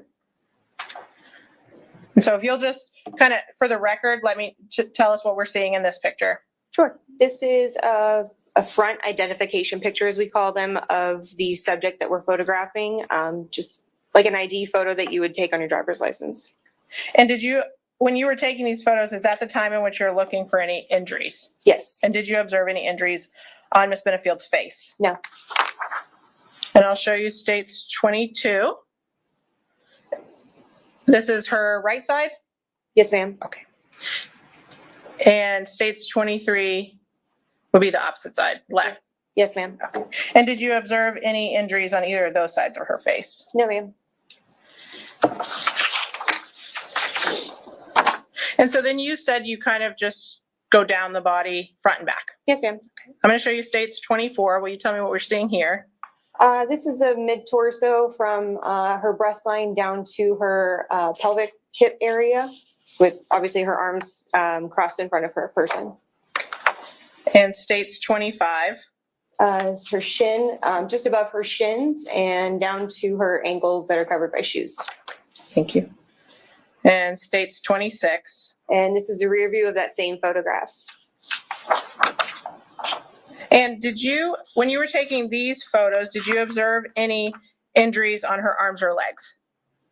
I believe that I observed some redness on her right forearm and some slight discoloration on the back of her left leg and upper right side of her right area, right thigh. And so I'm showing you now states 27. Is that what are you documenting the red mark you saw on her wrist in this photo? Yes.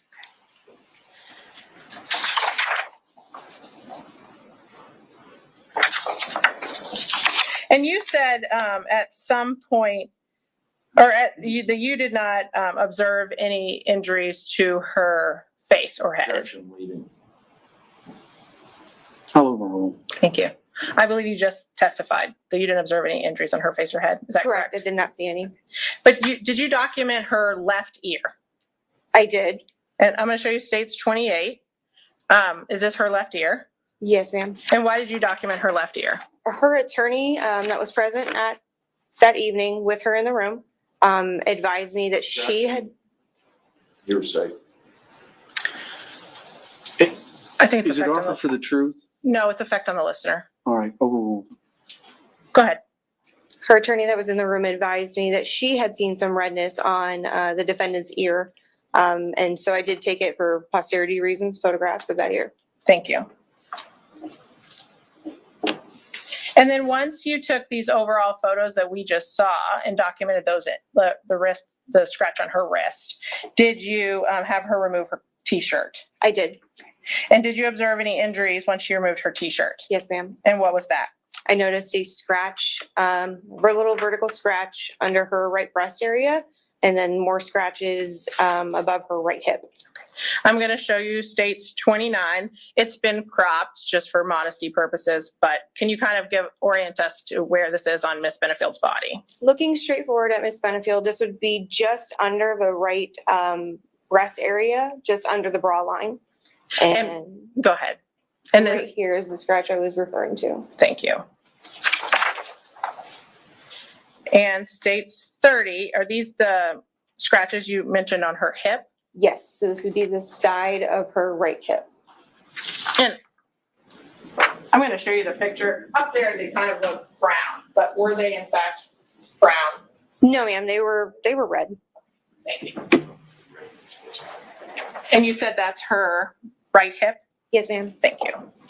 Did you observe any other injuries once Miss Benefield removed her clothing? No, ma'am. And did you collect her clothing? I did. Did you conduct any further investigation after you documented Miss Benefield? No. Do you have anything else for her? I don't have any further questions, Mr. Dorak. Defense may. Thank you.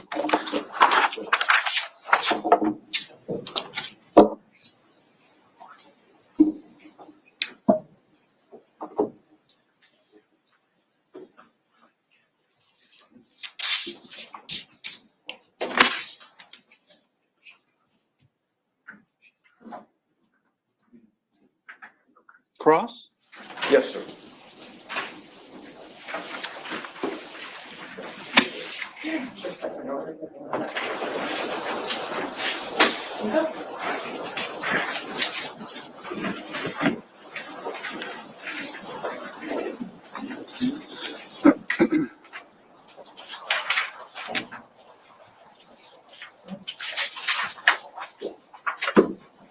Your Honor, I think that the monitor did not accurately portray two of the photographs. I don't know if the court have any objections before I begin my cross publishing these two. Absolutely not. Go ahead. Thank you.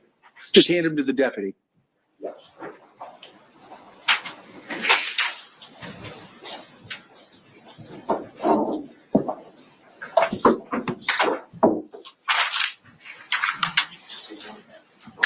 you state for the record which numbers they were?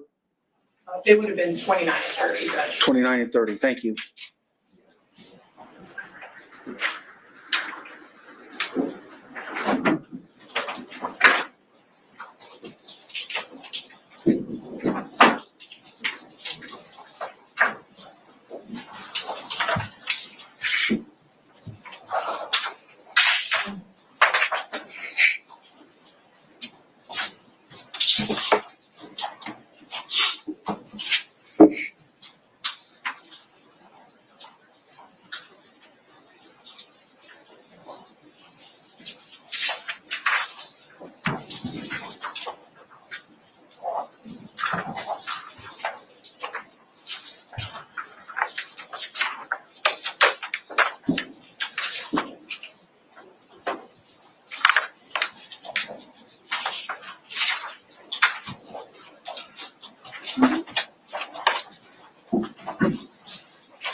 All right, Mr. Taylor. Thank you. Is it deputy or Ms.?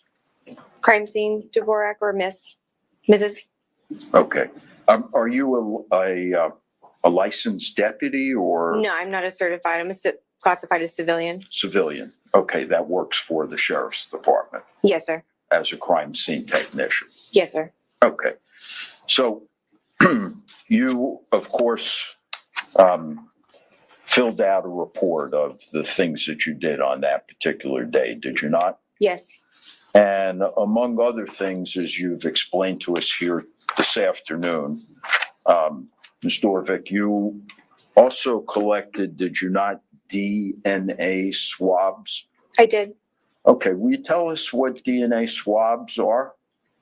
DNA swabs, dependent upon what I'm being requested to swab, are utilized when I'm trying to get a possible DNA sample from an area. In this circumstance, I believe I took, if I can just refer to my report, Please, Judge? absolutely. Take your time. You can refer to your notes. I don't need to speak for the court, but I'm pretty confident on that one.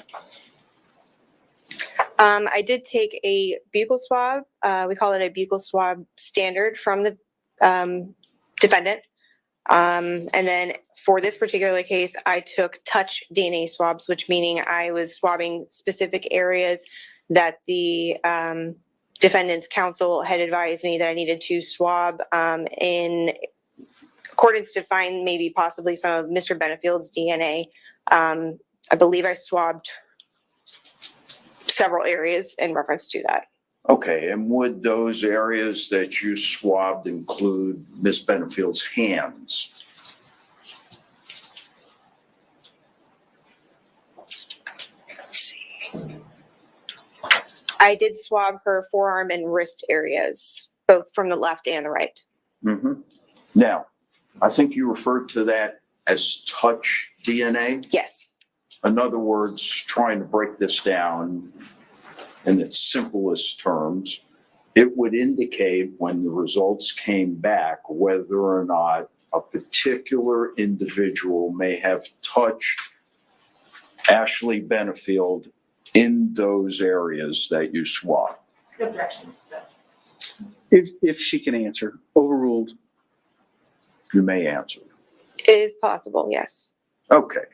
And in this instance, by what you just expressed to us, you were taking those touch DNA samples off Ms. Benefield's wrists and forearms to check to see if Douglas Benefield had touched her on that particular day. I believe it was just to see if any touch DNA profile came back. Okay, would Douglas Benefield be included in that?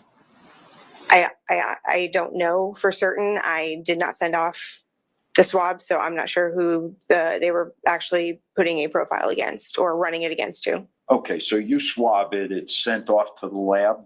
The detective is the one who determines what swabs get sent off and who the DNA comparison is related to. Okay, and the lab analyzes it and sends it back? Yes. And when they send it back, they distinguish what individuals may or may not have left their DNA in the areas that you swabbed? I can't answer that. I don't know what their results look like or what their job entails. Well, do you know what the end result of your swabbing is for? I do not. Okay, you don't know whether it's to establish if somebody touched them in those areas. I do swab to see if there is multiple or just one DNA profile in that area. But like I said, I don't know who, if they were sending him off Okay. to compare with Mr. Benefield's DNA Okay, or not. I understand. So you don't know who, but when you swab, you're swabbing to see whether or not scientifically there's going to be evidence that someone may have touched Miss Benefield in those areas. Yes. All right. Thank you. Redirect? 1 second, Ron.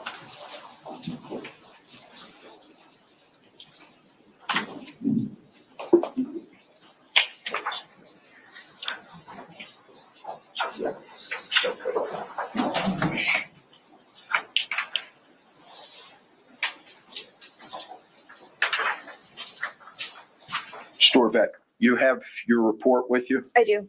Would you look at the first page where you begin listing the areas that you swabbed?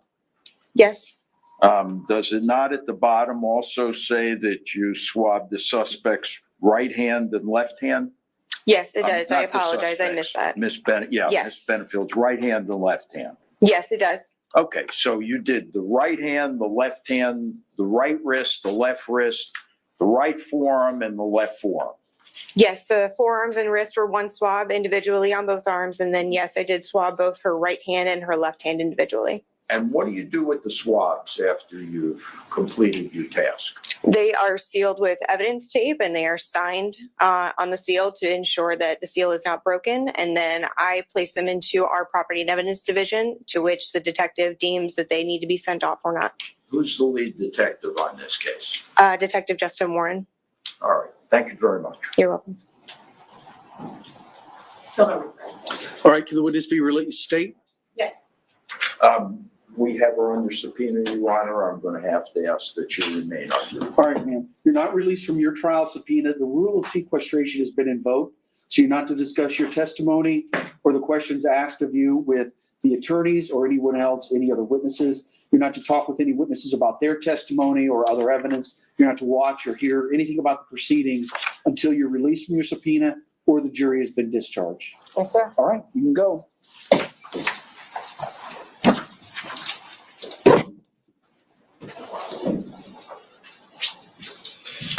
All right, State, call your next witness. State would call me under Conlin.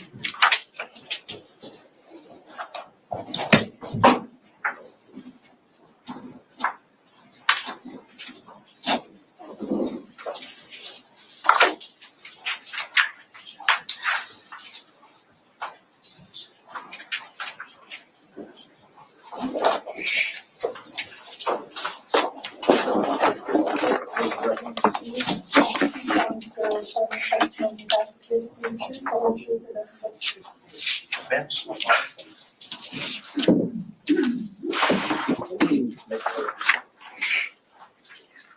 Hello, ma'am.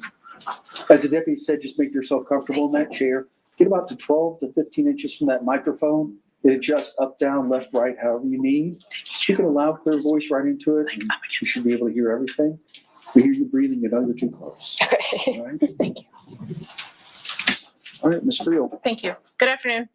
Hello. Please state your full name and spell your last name for the record. It's Amanda Conlin, Conlon. And by whom are you employed? I'm Manatee County Sheriff's Office, And how long have you been so employed? 20 years. And have you been, what is your current duties? What are your current duties? A crime scene technician. And have you been a crime scene technician that whole 20 years? No, What did you do before that? I was in teletype, which is part of dispatch, And then how long have you been in the crime scene unit? 17 years. And what kind of training do you get to become a crime scene technician? I went to St. Pete College and for crime scene specifically. And then once you join the unit, do you have any on-the-job training? Yes. And do you continue to receive trainings if methods change or new science evolves? Yes. Thank you. I want to draw your attention to September 27th, 2020. Were you working that day? Yes. And in the same capacity? Yes. Okay. And were you called out to a scene at 11331 White Rock Terrace? Yes. Okay. And what time did you arrive there? Approximately, I got called at 1937 hours. I think I arrived about 28 hours approximately. Okay, so just because I don't math. 7:37 p.m.? Yes. And then you got there at 8:28? Yes. Okay, thank you. And was law enforcement already on scene? Yes. And how do you get called out to a scene? It was a Sunday night and I was on call. So since I was the on-call person, Sergeant Moss was the one who actually called me out that night. And when you arrived there, without telling me what they say, did you speak to law enforcement to get an idea of what had happened? Yes. And what is your task there on scene at White Rock Terrace? Once I arrive and wait for the search warrant to arrive, I can only take photographs of the outside of the residence on the street of where the crime scene tape was. And when the search warrant arrived, then I was able to enter the residence. And prior to entering the residence at 11331, did you go next door to the neighbor's house? Yes. And why'd you go over there? There was a firearm that I needed to collect. And tell me about that. Where was the firearm? When I arrived, Detective Ackerman was outside the residence with the firearm, which was in a paper bag. And was it secured, I guess? He secured it, yes. And what type of firearm was it? It was a Springfield 45 caliber. And when you got there, had it already been unloaded or was it still? It was still, the magazine was still loaded. And it did in fact have bullets in it? It had 1 in the chamber and 3 in the magazine. And what type of ammo was in the firearm, if you recall? 45 caliber and Hornady, I believe. And once you collect the gun, what do you do with it? On scene that night, I secured it in my van, locked my van. May I approach? Yes. Ms. Conlin, I'm first going to show you states 31, 32, and 33. Will you take a look at those and tell me if you recognize them? Yes, I recognize them. And how you recognize them? Those are my photographs that I took of the gun that was next door. And do they appear to fairly and accurately depict it as you found it on September 27th, 2020? Yes. Your Honor, at this time, the state would ask to enter 31, 32, and 33. Any objection? No. Received? Thank you. And may I publish them? Yes.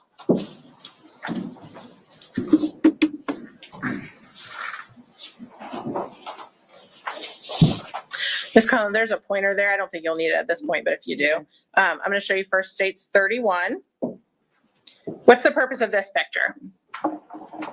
That is the next door neighbor's house. So I'm showing the address. And I'll show you states 32. Is that how you found the firearm that day or that evening? Yes. And are those potentially Detective Ackerman's feet there? Yes. Okay. And is this the front porch of that same address? Yes. And then states 33. That's the firearm. And the slide is back in this firearm in this picture. Was that done by the detective prior to you getting it from him? Yes. Thank you. I can't get it to close. And Ms. Conlin, I left an item there with you. It is states 13. Would you take a look at this item and tell me if you recognize it?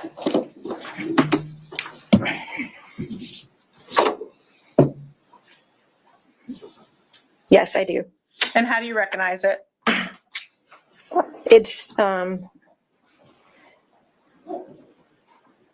It's the box that I packaged the gun in, and it's got the information on the side of it. And your information from when you packaged it? Yes. Okay. And did you look inside? It's open. Yep. Okay. Yes. Does it appear to be in the same or substantially the same condition as when you packed it back in September of 2020? Yes. Your Honor, at this time the state would ask to enter and publish States 13. Received. Thank you. Would it be okay if the deputy just walked in front of I the? think, yes, I would prefer that. Thank you. Thank you.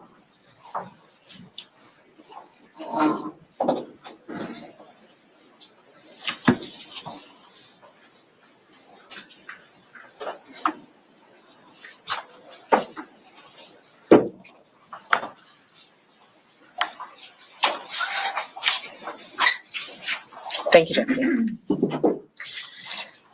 After you collected the gun, I think I got ahead of myself earlier. At some point, do you enter 11331 White Rock Terrace? Yes. Okay.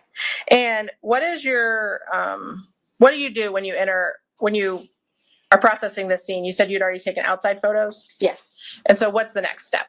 I start to take photos into the inside, and I entered through the garage door, which was open.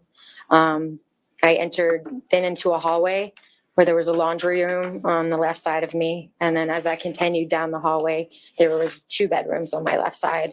And then there was a bathroom at the very end of this hallway. And so do you document the entire inside of the house before there's any searches or evidence collected? Yes. And is that what you did in this case? Yes. Ms. Conlin, I'm going to show you states 34 through 82. It'll take you a minute, but if you'll go through each of those and let me know when you're done.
You looked at them all? Yes. And do you recognize states 34 through 82?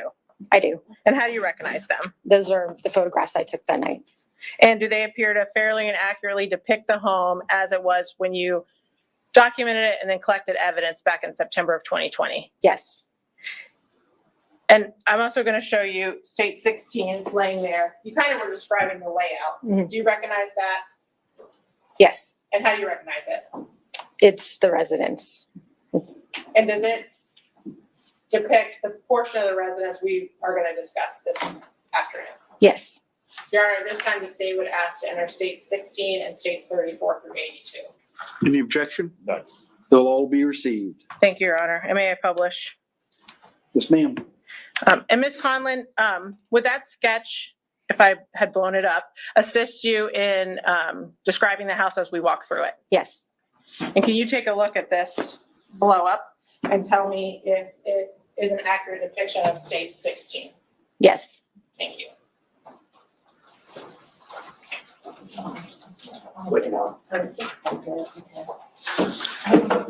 Mr. Taylor, feel free to reposition yourself as you need to get a clear view of what's going on.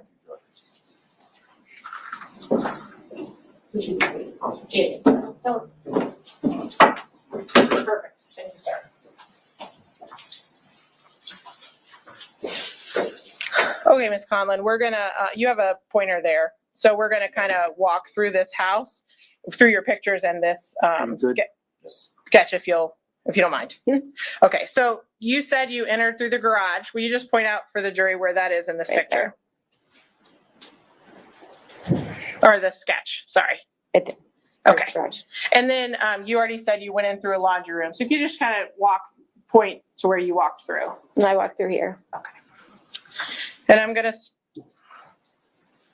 steal those pictures.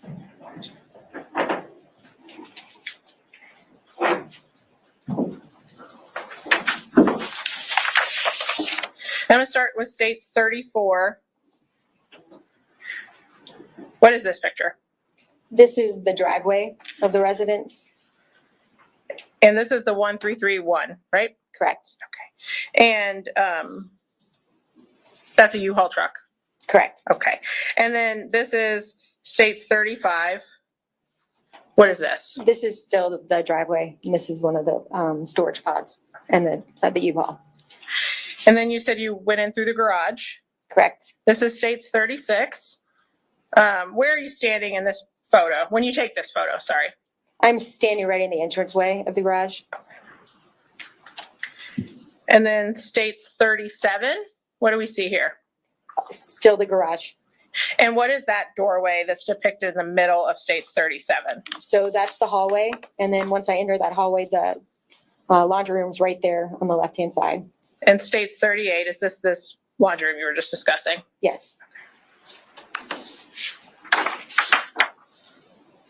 And then once you go through the laundry room, what's the first thing you encounter? Past the laundry room, there's a bedroom, which is right here.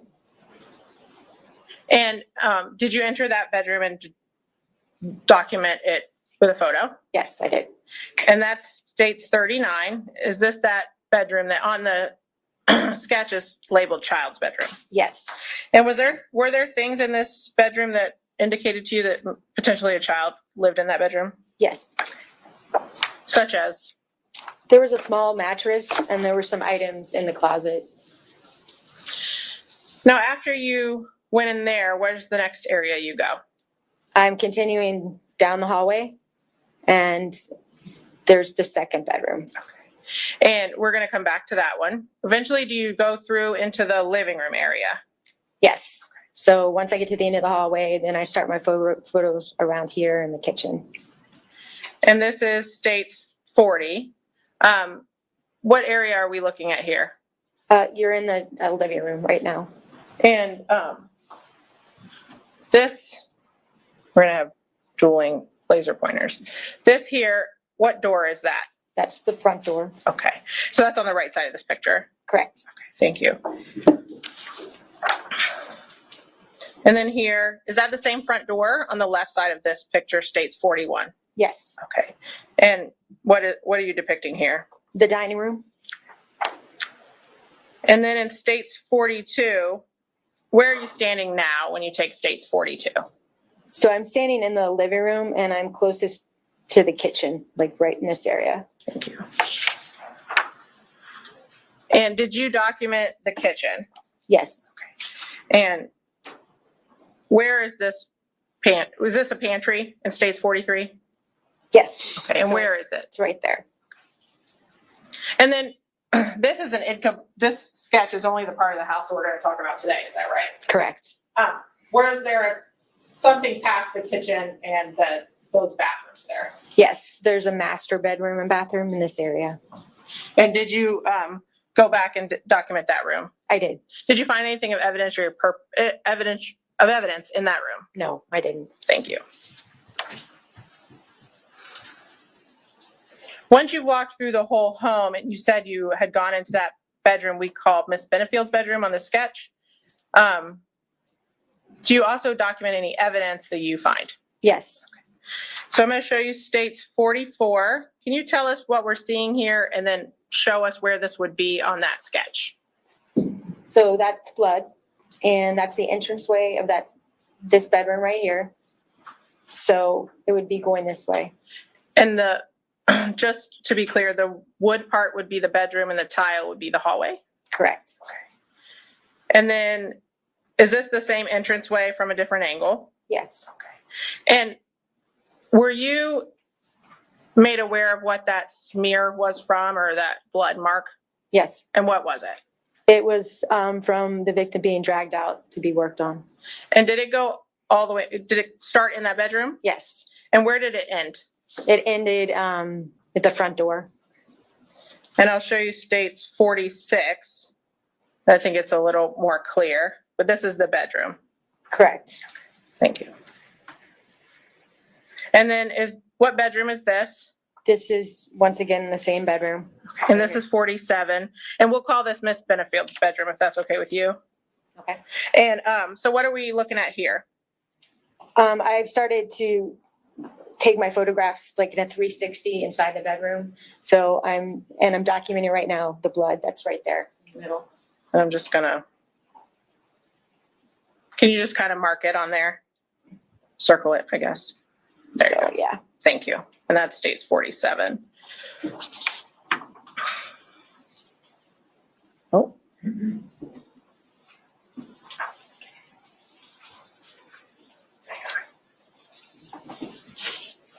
The state's 48.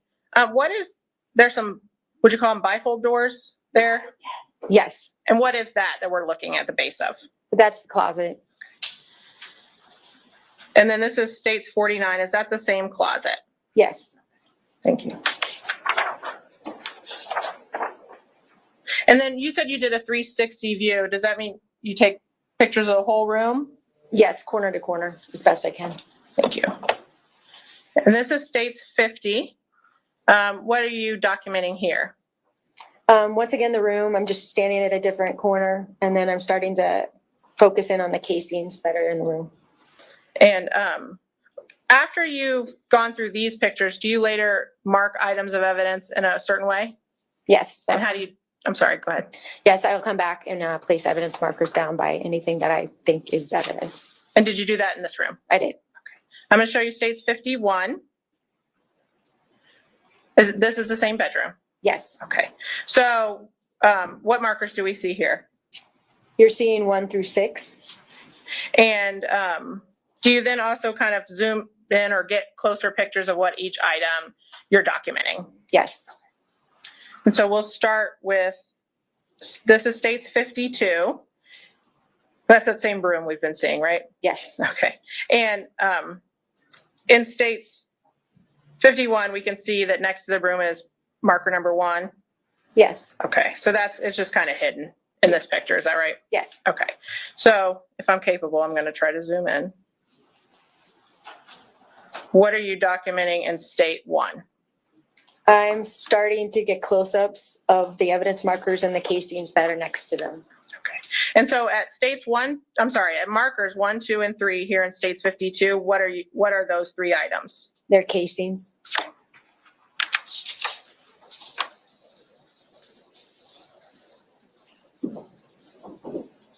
This computer is killing me. And then in states 53, where are you standing now? Now my back is towards the wall, so I'd be right in front of evidence markers 1, 2, and 3.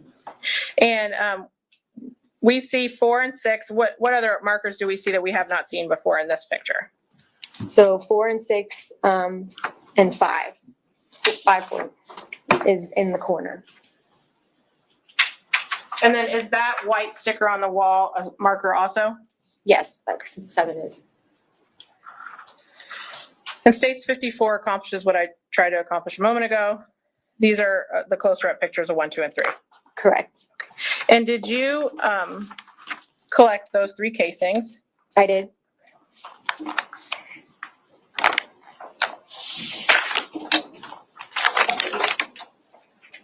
I'm going to show you what's been pre-marked as states 4, 5, and 6. Will you take a look at those 3 items and tell me if you recognize them?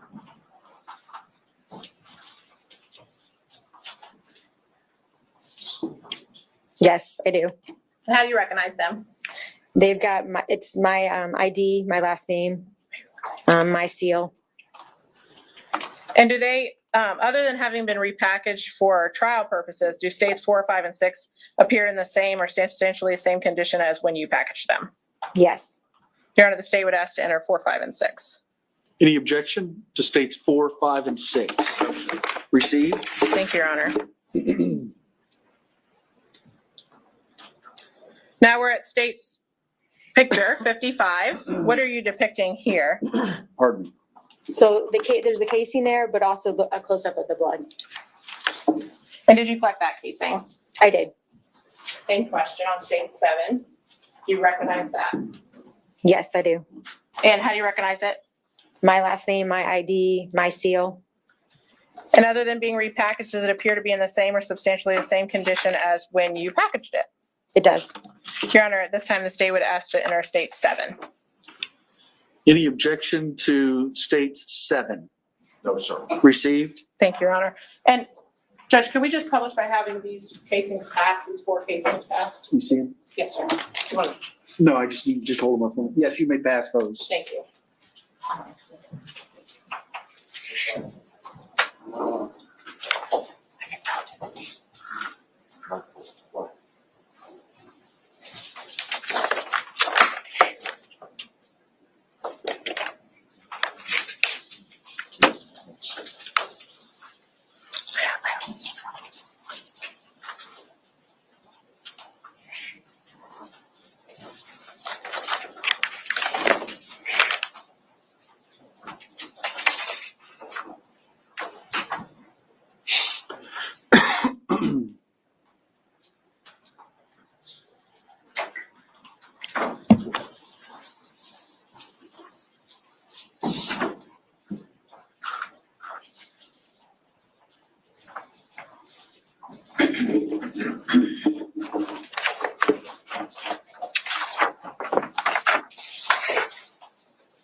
You got them all, Deputy? All right, ma'am. Thank you, Judge. I'll show you states 56. We see 1, 2, and 3, which we've already discussed, but also number 5. What were you documenting with tent number 5? There's a projectile at 5. And in states 57, is that a close-up of that projectile? Yes. And did you collect it? Yes.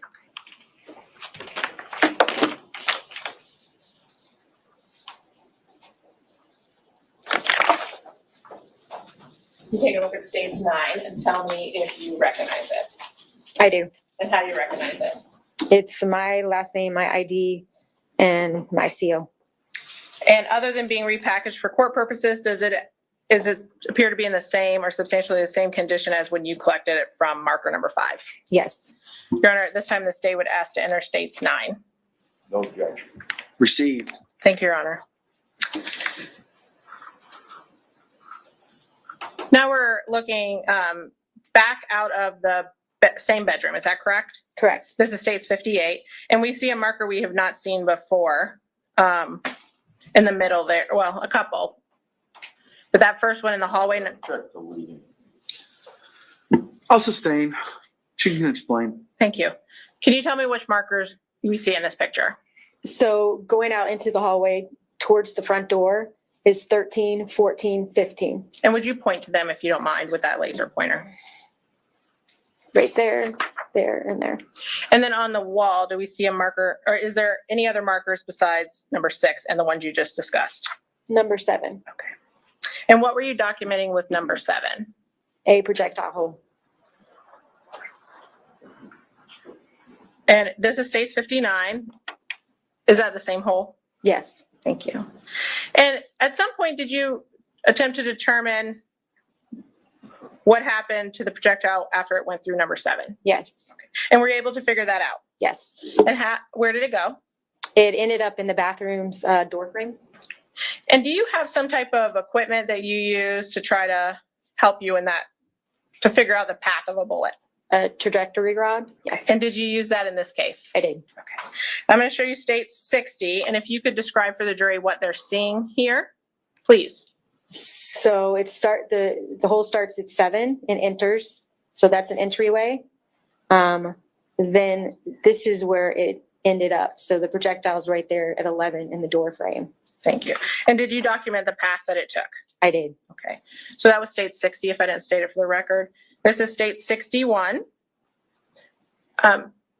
So that would be on the other side of 7. So 7's an entry, 8 is an exit. So that's going into the bathroom cabinet underneath the sink. And if you can, well, I guess, so 7 would be on the opposite side of the wall? In the bedroom, correct. Thank you. And then after it left 8, did you determine where it went? Its path continued through the cabinet door. And this is state 62. What do we see here? So now it is entering the cabinet door. So that's what number 9 is labeling. Thank you. And what's this in states 63? So that's the same cabinet door, and this is it exiting that cabinet door. And this is state 64 for perspective. Will you show us, just point to where states, the marker 10 is? Right there. 10, I'm sorry. Oh, sorry, 10. And did you determine the final resting place of this projectile? I did. And where was it? It's at 11 in the door frame. So this is state 65. What's this? That is where the projectile ended up. And state 66, what do we see here? That is a close-up, and you can actually see the projectile right there. And did you dig it out of the wall? I did. And state 67, what do we see here? That is, it's been dug out, so that's just showing that it came out and it's right there. And did you collect that projectile? I did. I'm going to show you state 8. Same questions. Do you recognize it? I do. And how do you recognize it? My last name, my ID, and my seal. And other than being repackaged for court purposes, does it appear to be in the same or substantially the same condition as when you removed it from the wall back in September of 2020? It does. At this time, the state would ask to enter states 8. Oh, objection. Received. I'm going to show you state 68. Can you tell me what you're documenting here? So that is the blood trail. So I'm now in the living room, dining room area. So that's 14, 15, and 16 are all blood. And we saw a 14, 15, and 16 in a previous picture. Are these the same ones? Yes. You only use each number once. Correct. Thank you. And this door, what is the door in the middle of this picture? That's the front door. And then state 69, what do we see here? So I continued outside because there was more blood outside. So that is right in the front entrance outside the front door. So it would be right in this area. So that's 17 and 18 with blood. Thank you. And when you said this area, you pointed, but I didn't see. Would you mind? Right in this area. Thank you. Did you locate any other projectiles in the home? I did. And where was it? Where was it? One or more? It's one more, just one more. And where was it? It's in the living room. And did you document that with photos? I did. I'm going to show you state 70. What do we see here? And if you could just show us on that sketch where we're looking. So this is the living room and it's right by the front door. So it's this is the front door. So it's right here in this area. So there's the window. So it's right there. Thank you. And what is this item in state 71, if you know? It's not some kind of shelving. And what are you documenting in this photo? The path that the projectile took. And can you just point to the jury what you used? Right there, and there's the projectile hole. Thank you. And this is state 72. Is this the projectile you just told us about? It is. And did you remove it from the wall? I did. And you collected it. I did. I'll show you states 10. Do you recognize it? Yes, I do. And how do you recognize it? My last name, my ID, and my seal.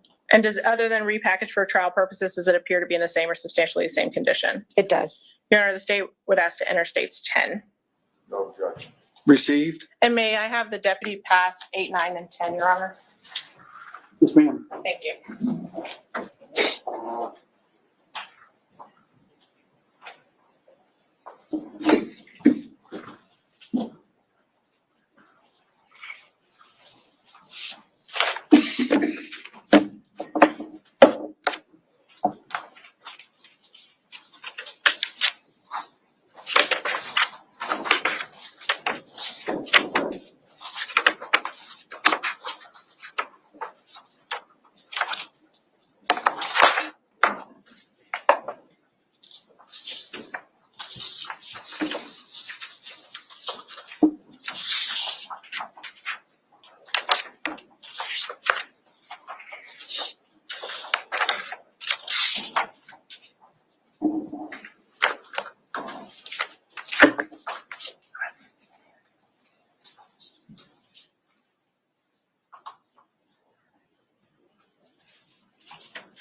All right, State.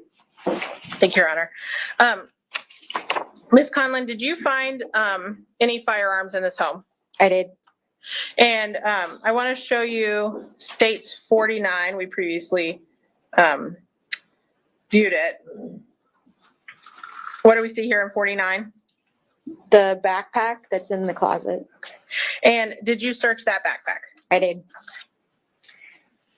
And did you document that search? I did.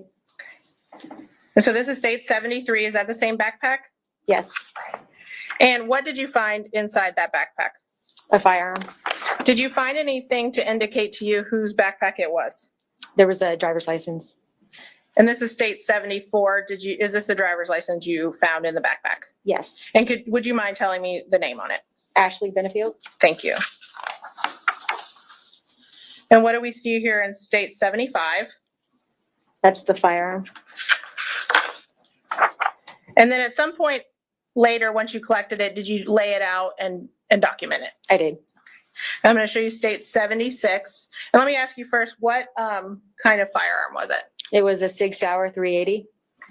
And in state 76, is that the same firearm? Yes. I can zoom in if you, maybe. To be sure, or give you the other picture. Is that the 6 Sauer? It is. Thank you.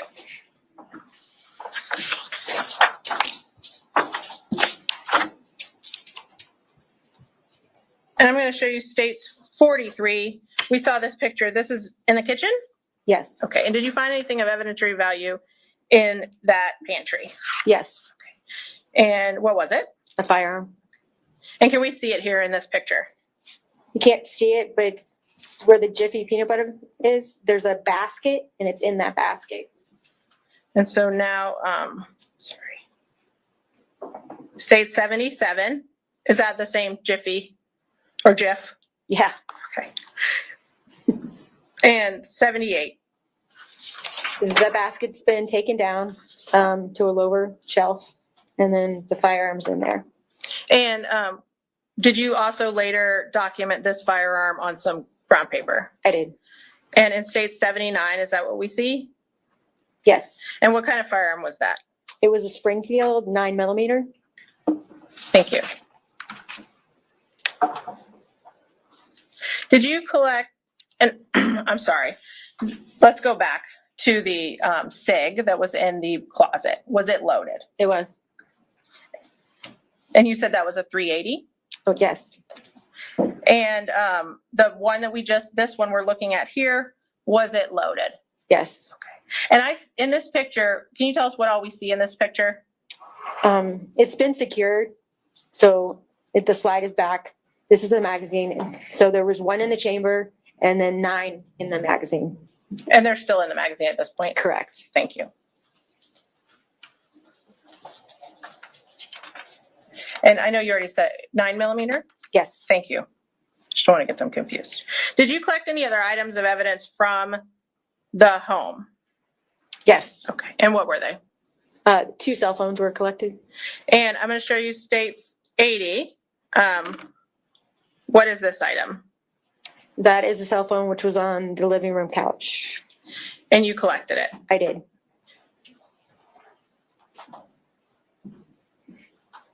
Your main person clerk. Yes.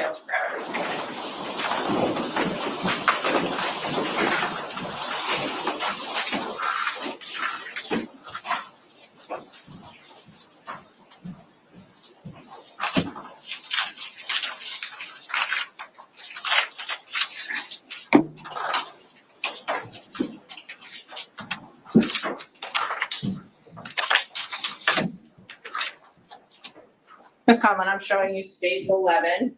You take a look at that and tell me if you recognize it. Yes, I do. And is that the phone we see? I'm sorry, what is it? It is the cell phone that's on the couch. And how do you recognize it? It's the same color, everything. And is it documented with this case number and the time of this case? Yes. And other than possibly some paperwork being added, does it appear to be the same or substantially the same condition? Yes. The state would ask to enter states 11. No objection. Received. Thank you. And how many phones did you collect?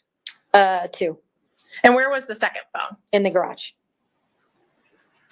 And what do we see here in states 81? So it's a shelf. So it's right outside, going back to the garage.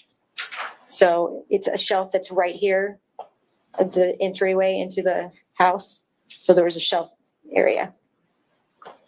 And is that same phone depicted in states 82? Yes. I'm showing you states 12. Do you recognize it? Yes. And how do you recognize it? The case number, what kind of phone it was, And and the date that this occurred. thank you. I didn't mean to interrupt you. And does it appear to be in the same or substantially the same condition as when you collected it back in September of 2020? It does. Your Honor, the state would ask to enter states 12. No objection. Received. Once you collected these phones, what did you do with them? Everything was secured back in the lab once I cleared the scene, but these 2 phones were assigned over to a detective so they can be searched. And what detective was that? Plazinski. Thank you. His last name? Plazinski. Thank you. You just call him Ski.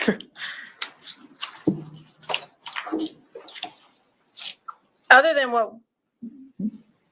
after what we've just gone through from September 27th, were you later asked to do something else in this case? Yes. And when was that? That was on October 1st. And what were you asked to do? To photograph Ashley Benefield. And did you do that? I did. And where did that take place? In our CID.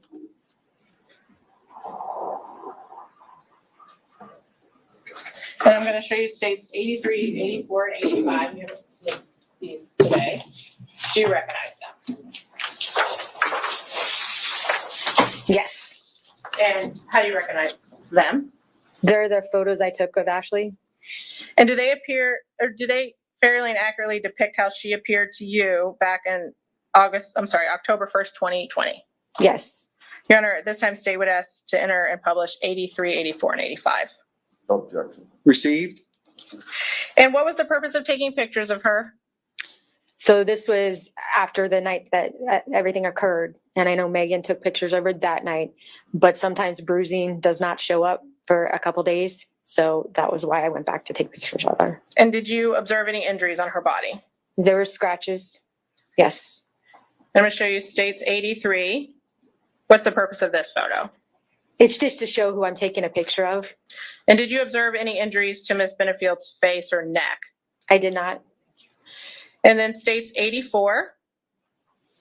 So that's the scratches.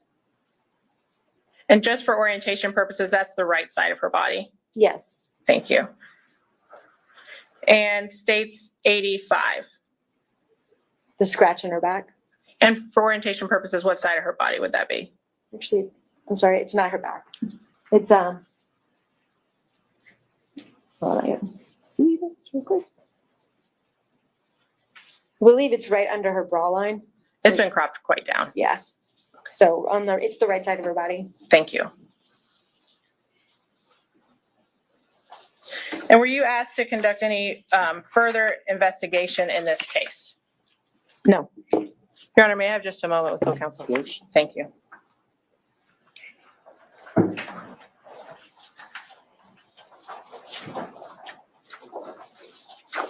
Thank you, Ms. Conlin. I don't have any other questions.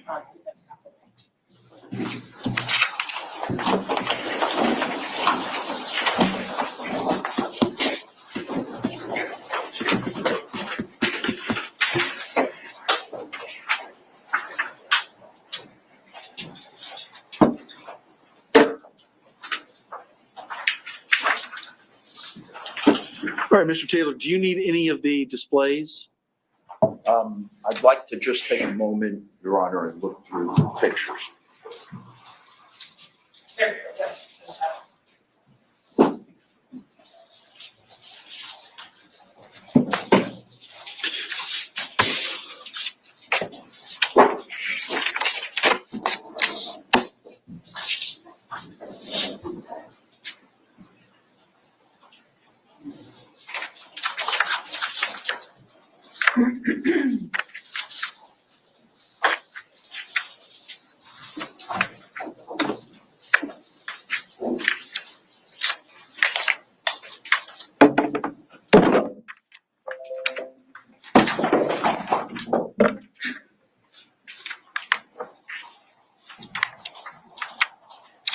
You break it, you buy it.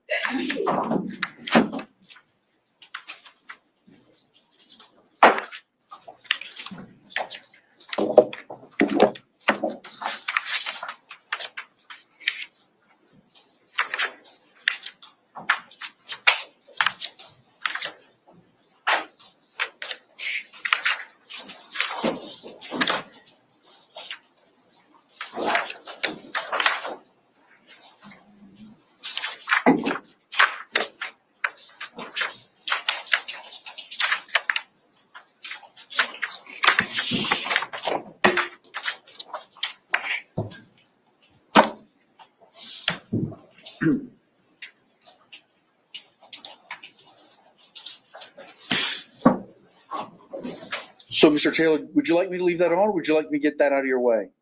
You can pull it up. Yes, sir.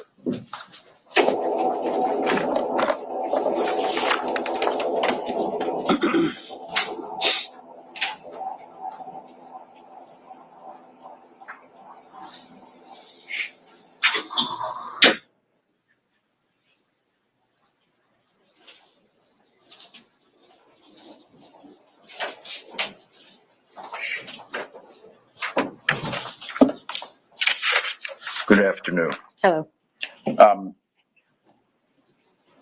You took more pictures on that day than were actually introduced here this afternoon. Correct. All right. Let me pass this one to you and see if it's one of the photographs that you took.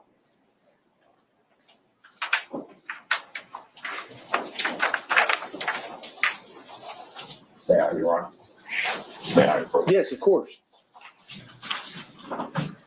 Yes, I did take this photograph. Okay. State chose not to offer that to you, so I'd like you to identify it for us. It is Ashley. I'm assuming it's her maiden name, Byers. It is her, and it's her concealed weapons firearm license. Okay. And is it an accurate reproduction, just like all the other photographs that you took on that day? Yes. You move respectfully, Your Honor, and introduce it as defense exhibit number 2. Any objection? No, I recognize the state, please, we have no objection. Thank you. Received.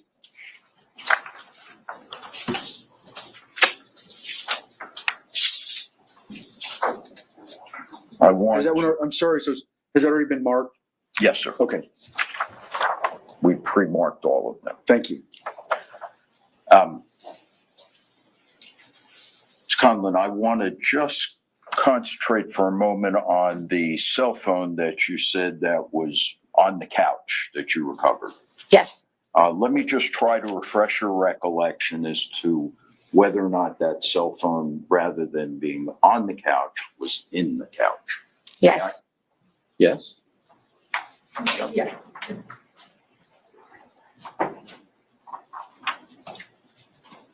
yes. It was originally in the couch and then it was removed and put on top to take the photograph.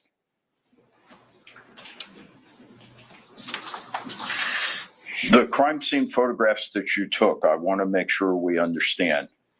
You went in there and took these photographs and processed it after the deputies and EMS were in there. Correct. So what your photographs tell us, correct me if I'm wrong, is that that's the way the scene appeared at the time you took the photograph. Correct. It's not necessarily the way the scene was prior to the time you snapped your photograph. Correct. So in other words, the broom, just as an example, that was in one of the photographs, that broom may very well have been knocked aside when the deputies were working on Mr. Benefield, trying to assist him. Yes, that's possible. And that could apply to the shell casings as well when the EMS people dragged Mr. Benefield out of the bedroom. Correct. You would have no way of knowing. Correct. All your photographs tell us is how things looked when you took the photograph. Correct. The blood marks from the bedroom all the way out to the front door, once again, is the scene after the EMS went through there along with the deputies. Correct. The last thing I want to ask you is, you did, to my knowledge, 2 separate reports. Is that correct? I believe it was one. If you would show me what you're looking at. Sure. May I, Your Honor? Yes.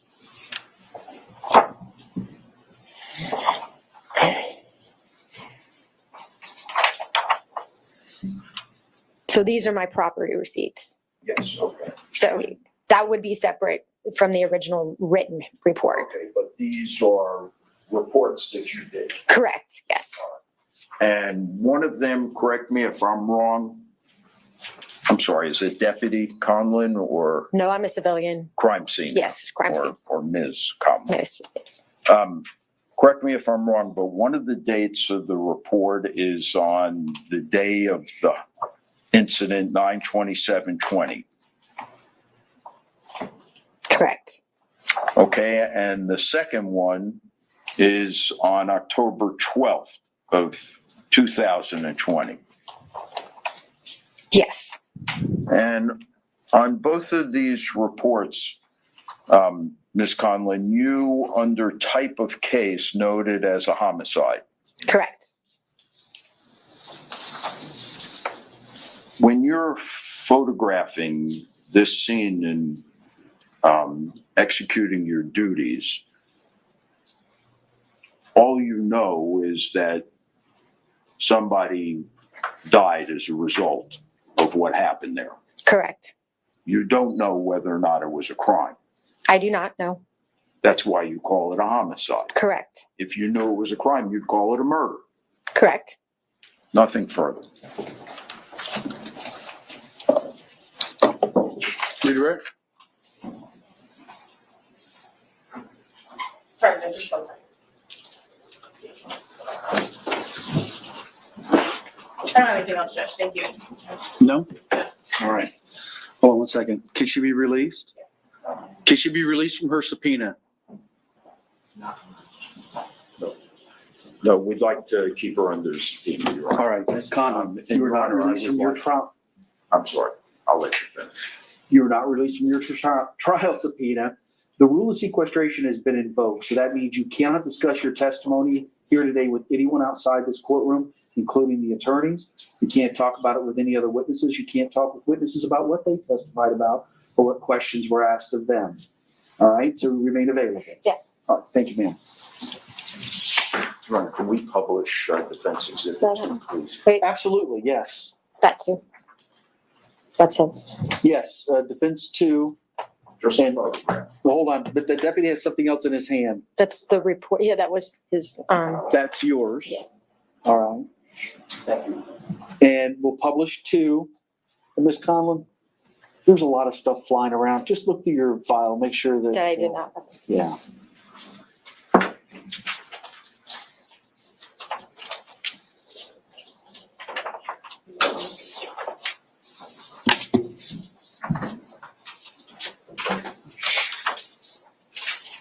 Everything's yours? Yes. it's on. All right, ma'am. You're free to go for now. Be available if they need you again. Yes. Thank you. Judge, can we approach? Yes, while they're looking at defense 2, go ahead and approach.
All right, members of the jury. So we've had a very busy day, and talking with the attorneys, we're right on time. We're doing great. There's some couple legal matters that I need to address before we go to tomorrow, just to kind of smooth things out and make sure the presentation doesn't take up too much of your time and it's as smooth as possible. And I think what I prefer to do is go ahead and let you all go for the evening now.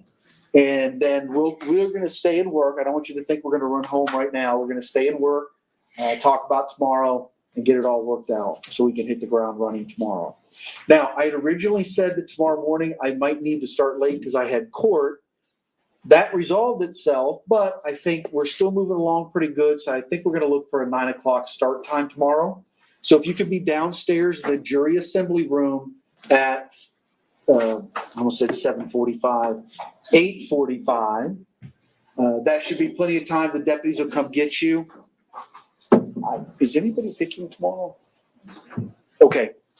Do you know if everybody's been released?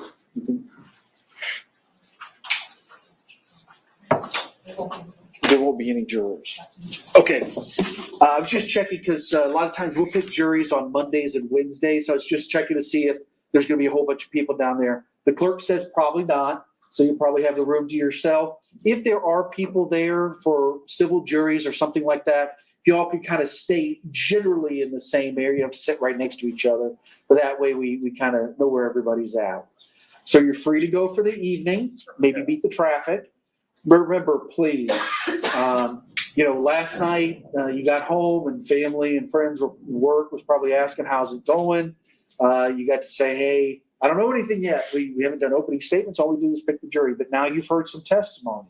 So at this point, it's going to become even more important for you to follow these rules of no discussion amongst yourselves, no discussions about the case with anyone outside of this room, and make sure you try and avoid the news or don't, look at your favorite websites, but try and avoid doing any research on the people, places, things, or legal topics that you've heard anything about.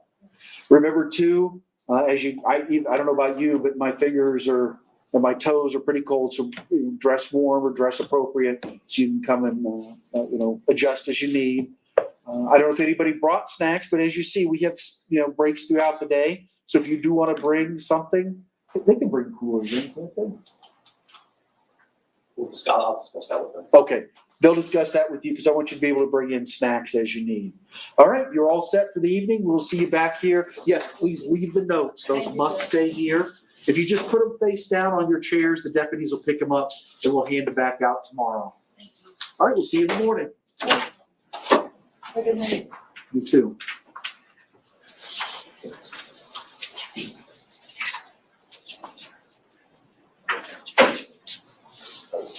Yeah. Okay, you all can have a seat. Yeah, I was also gonna say, it's only been about an hour since the last break, but does anybody want to step out for a minute? I would like to. Okay. No, let's go. I'll take a 5-minute break though. That way, if you guys want to stretch your legs.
All right, we are back on the record. We've got all the attorneys and Ms. Benefield. Madam Clerk, are you okay?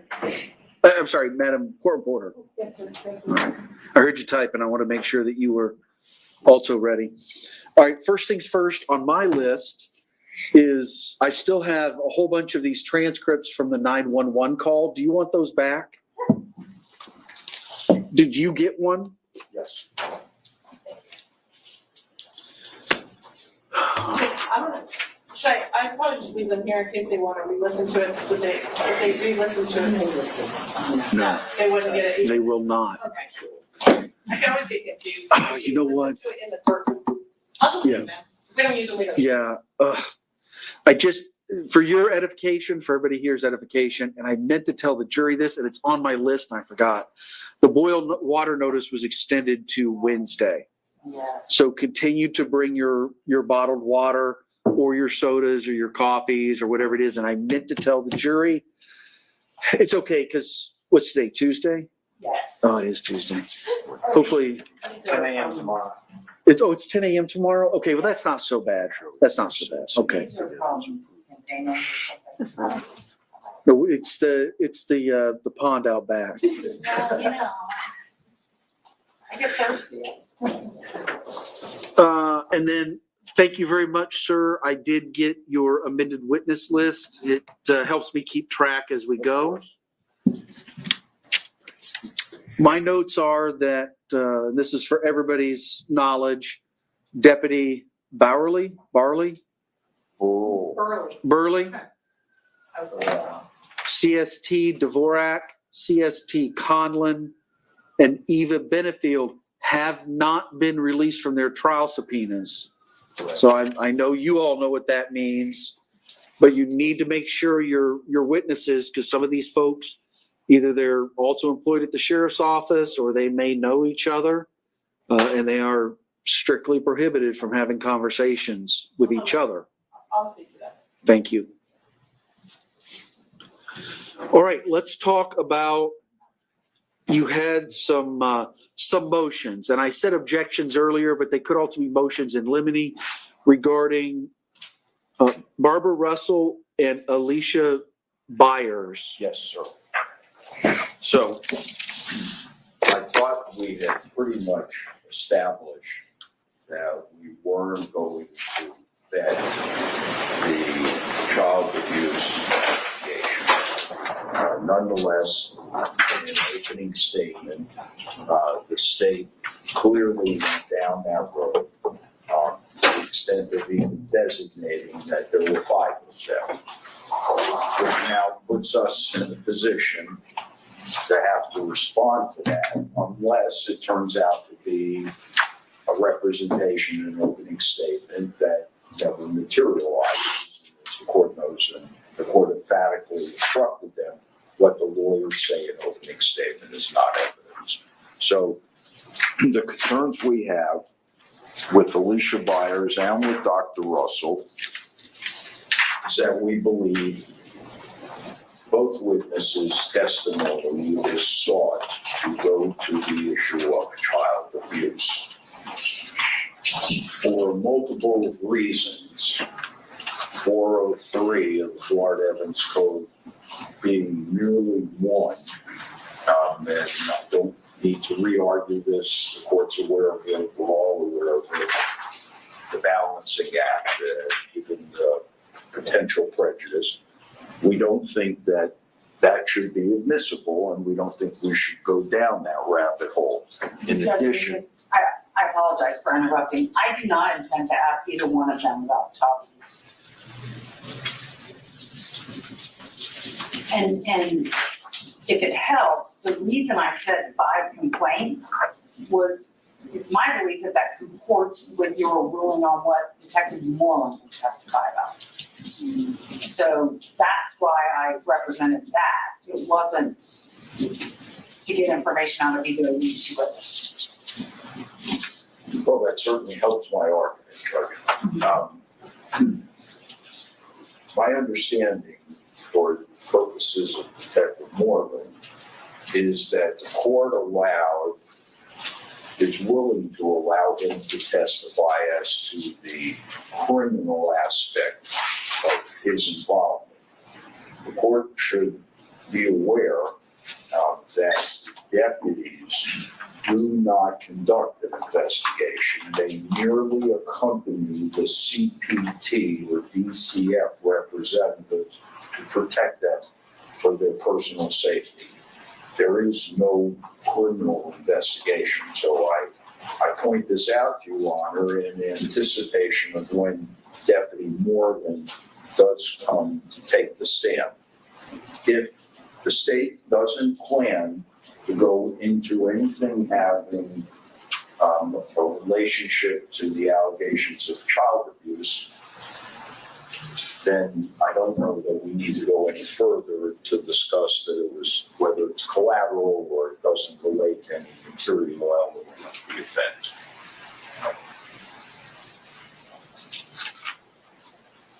And let me just clarify, that argument relates to Barbara Russell and Alicia Byers?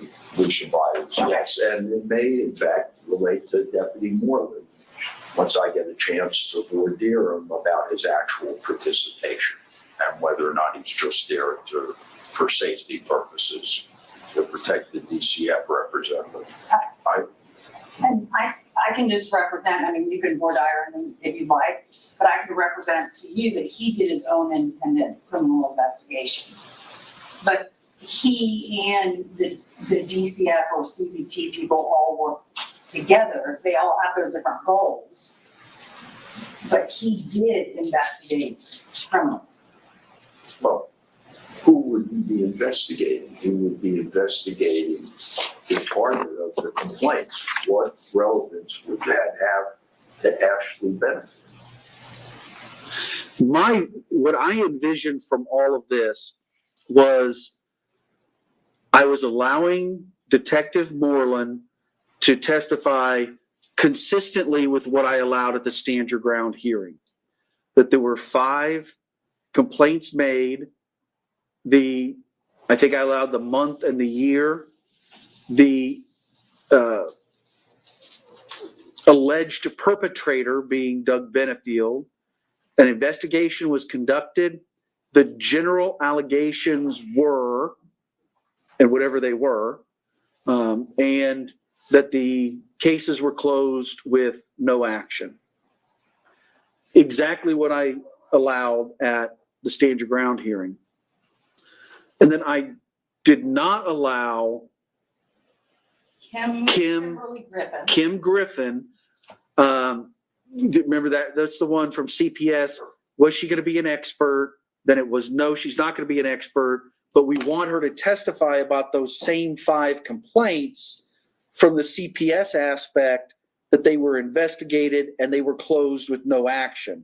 And that's where my ruling was no, because I think under 403 that allowing both of them to testify, and I completely understand that this is criminal, Moreland, right? If we have a silo, Moreland is criminal, 5 criminal investigations.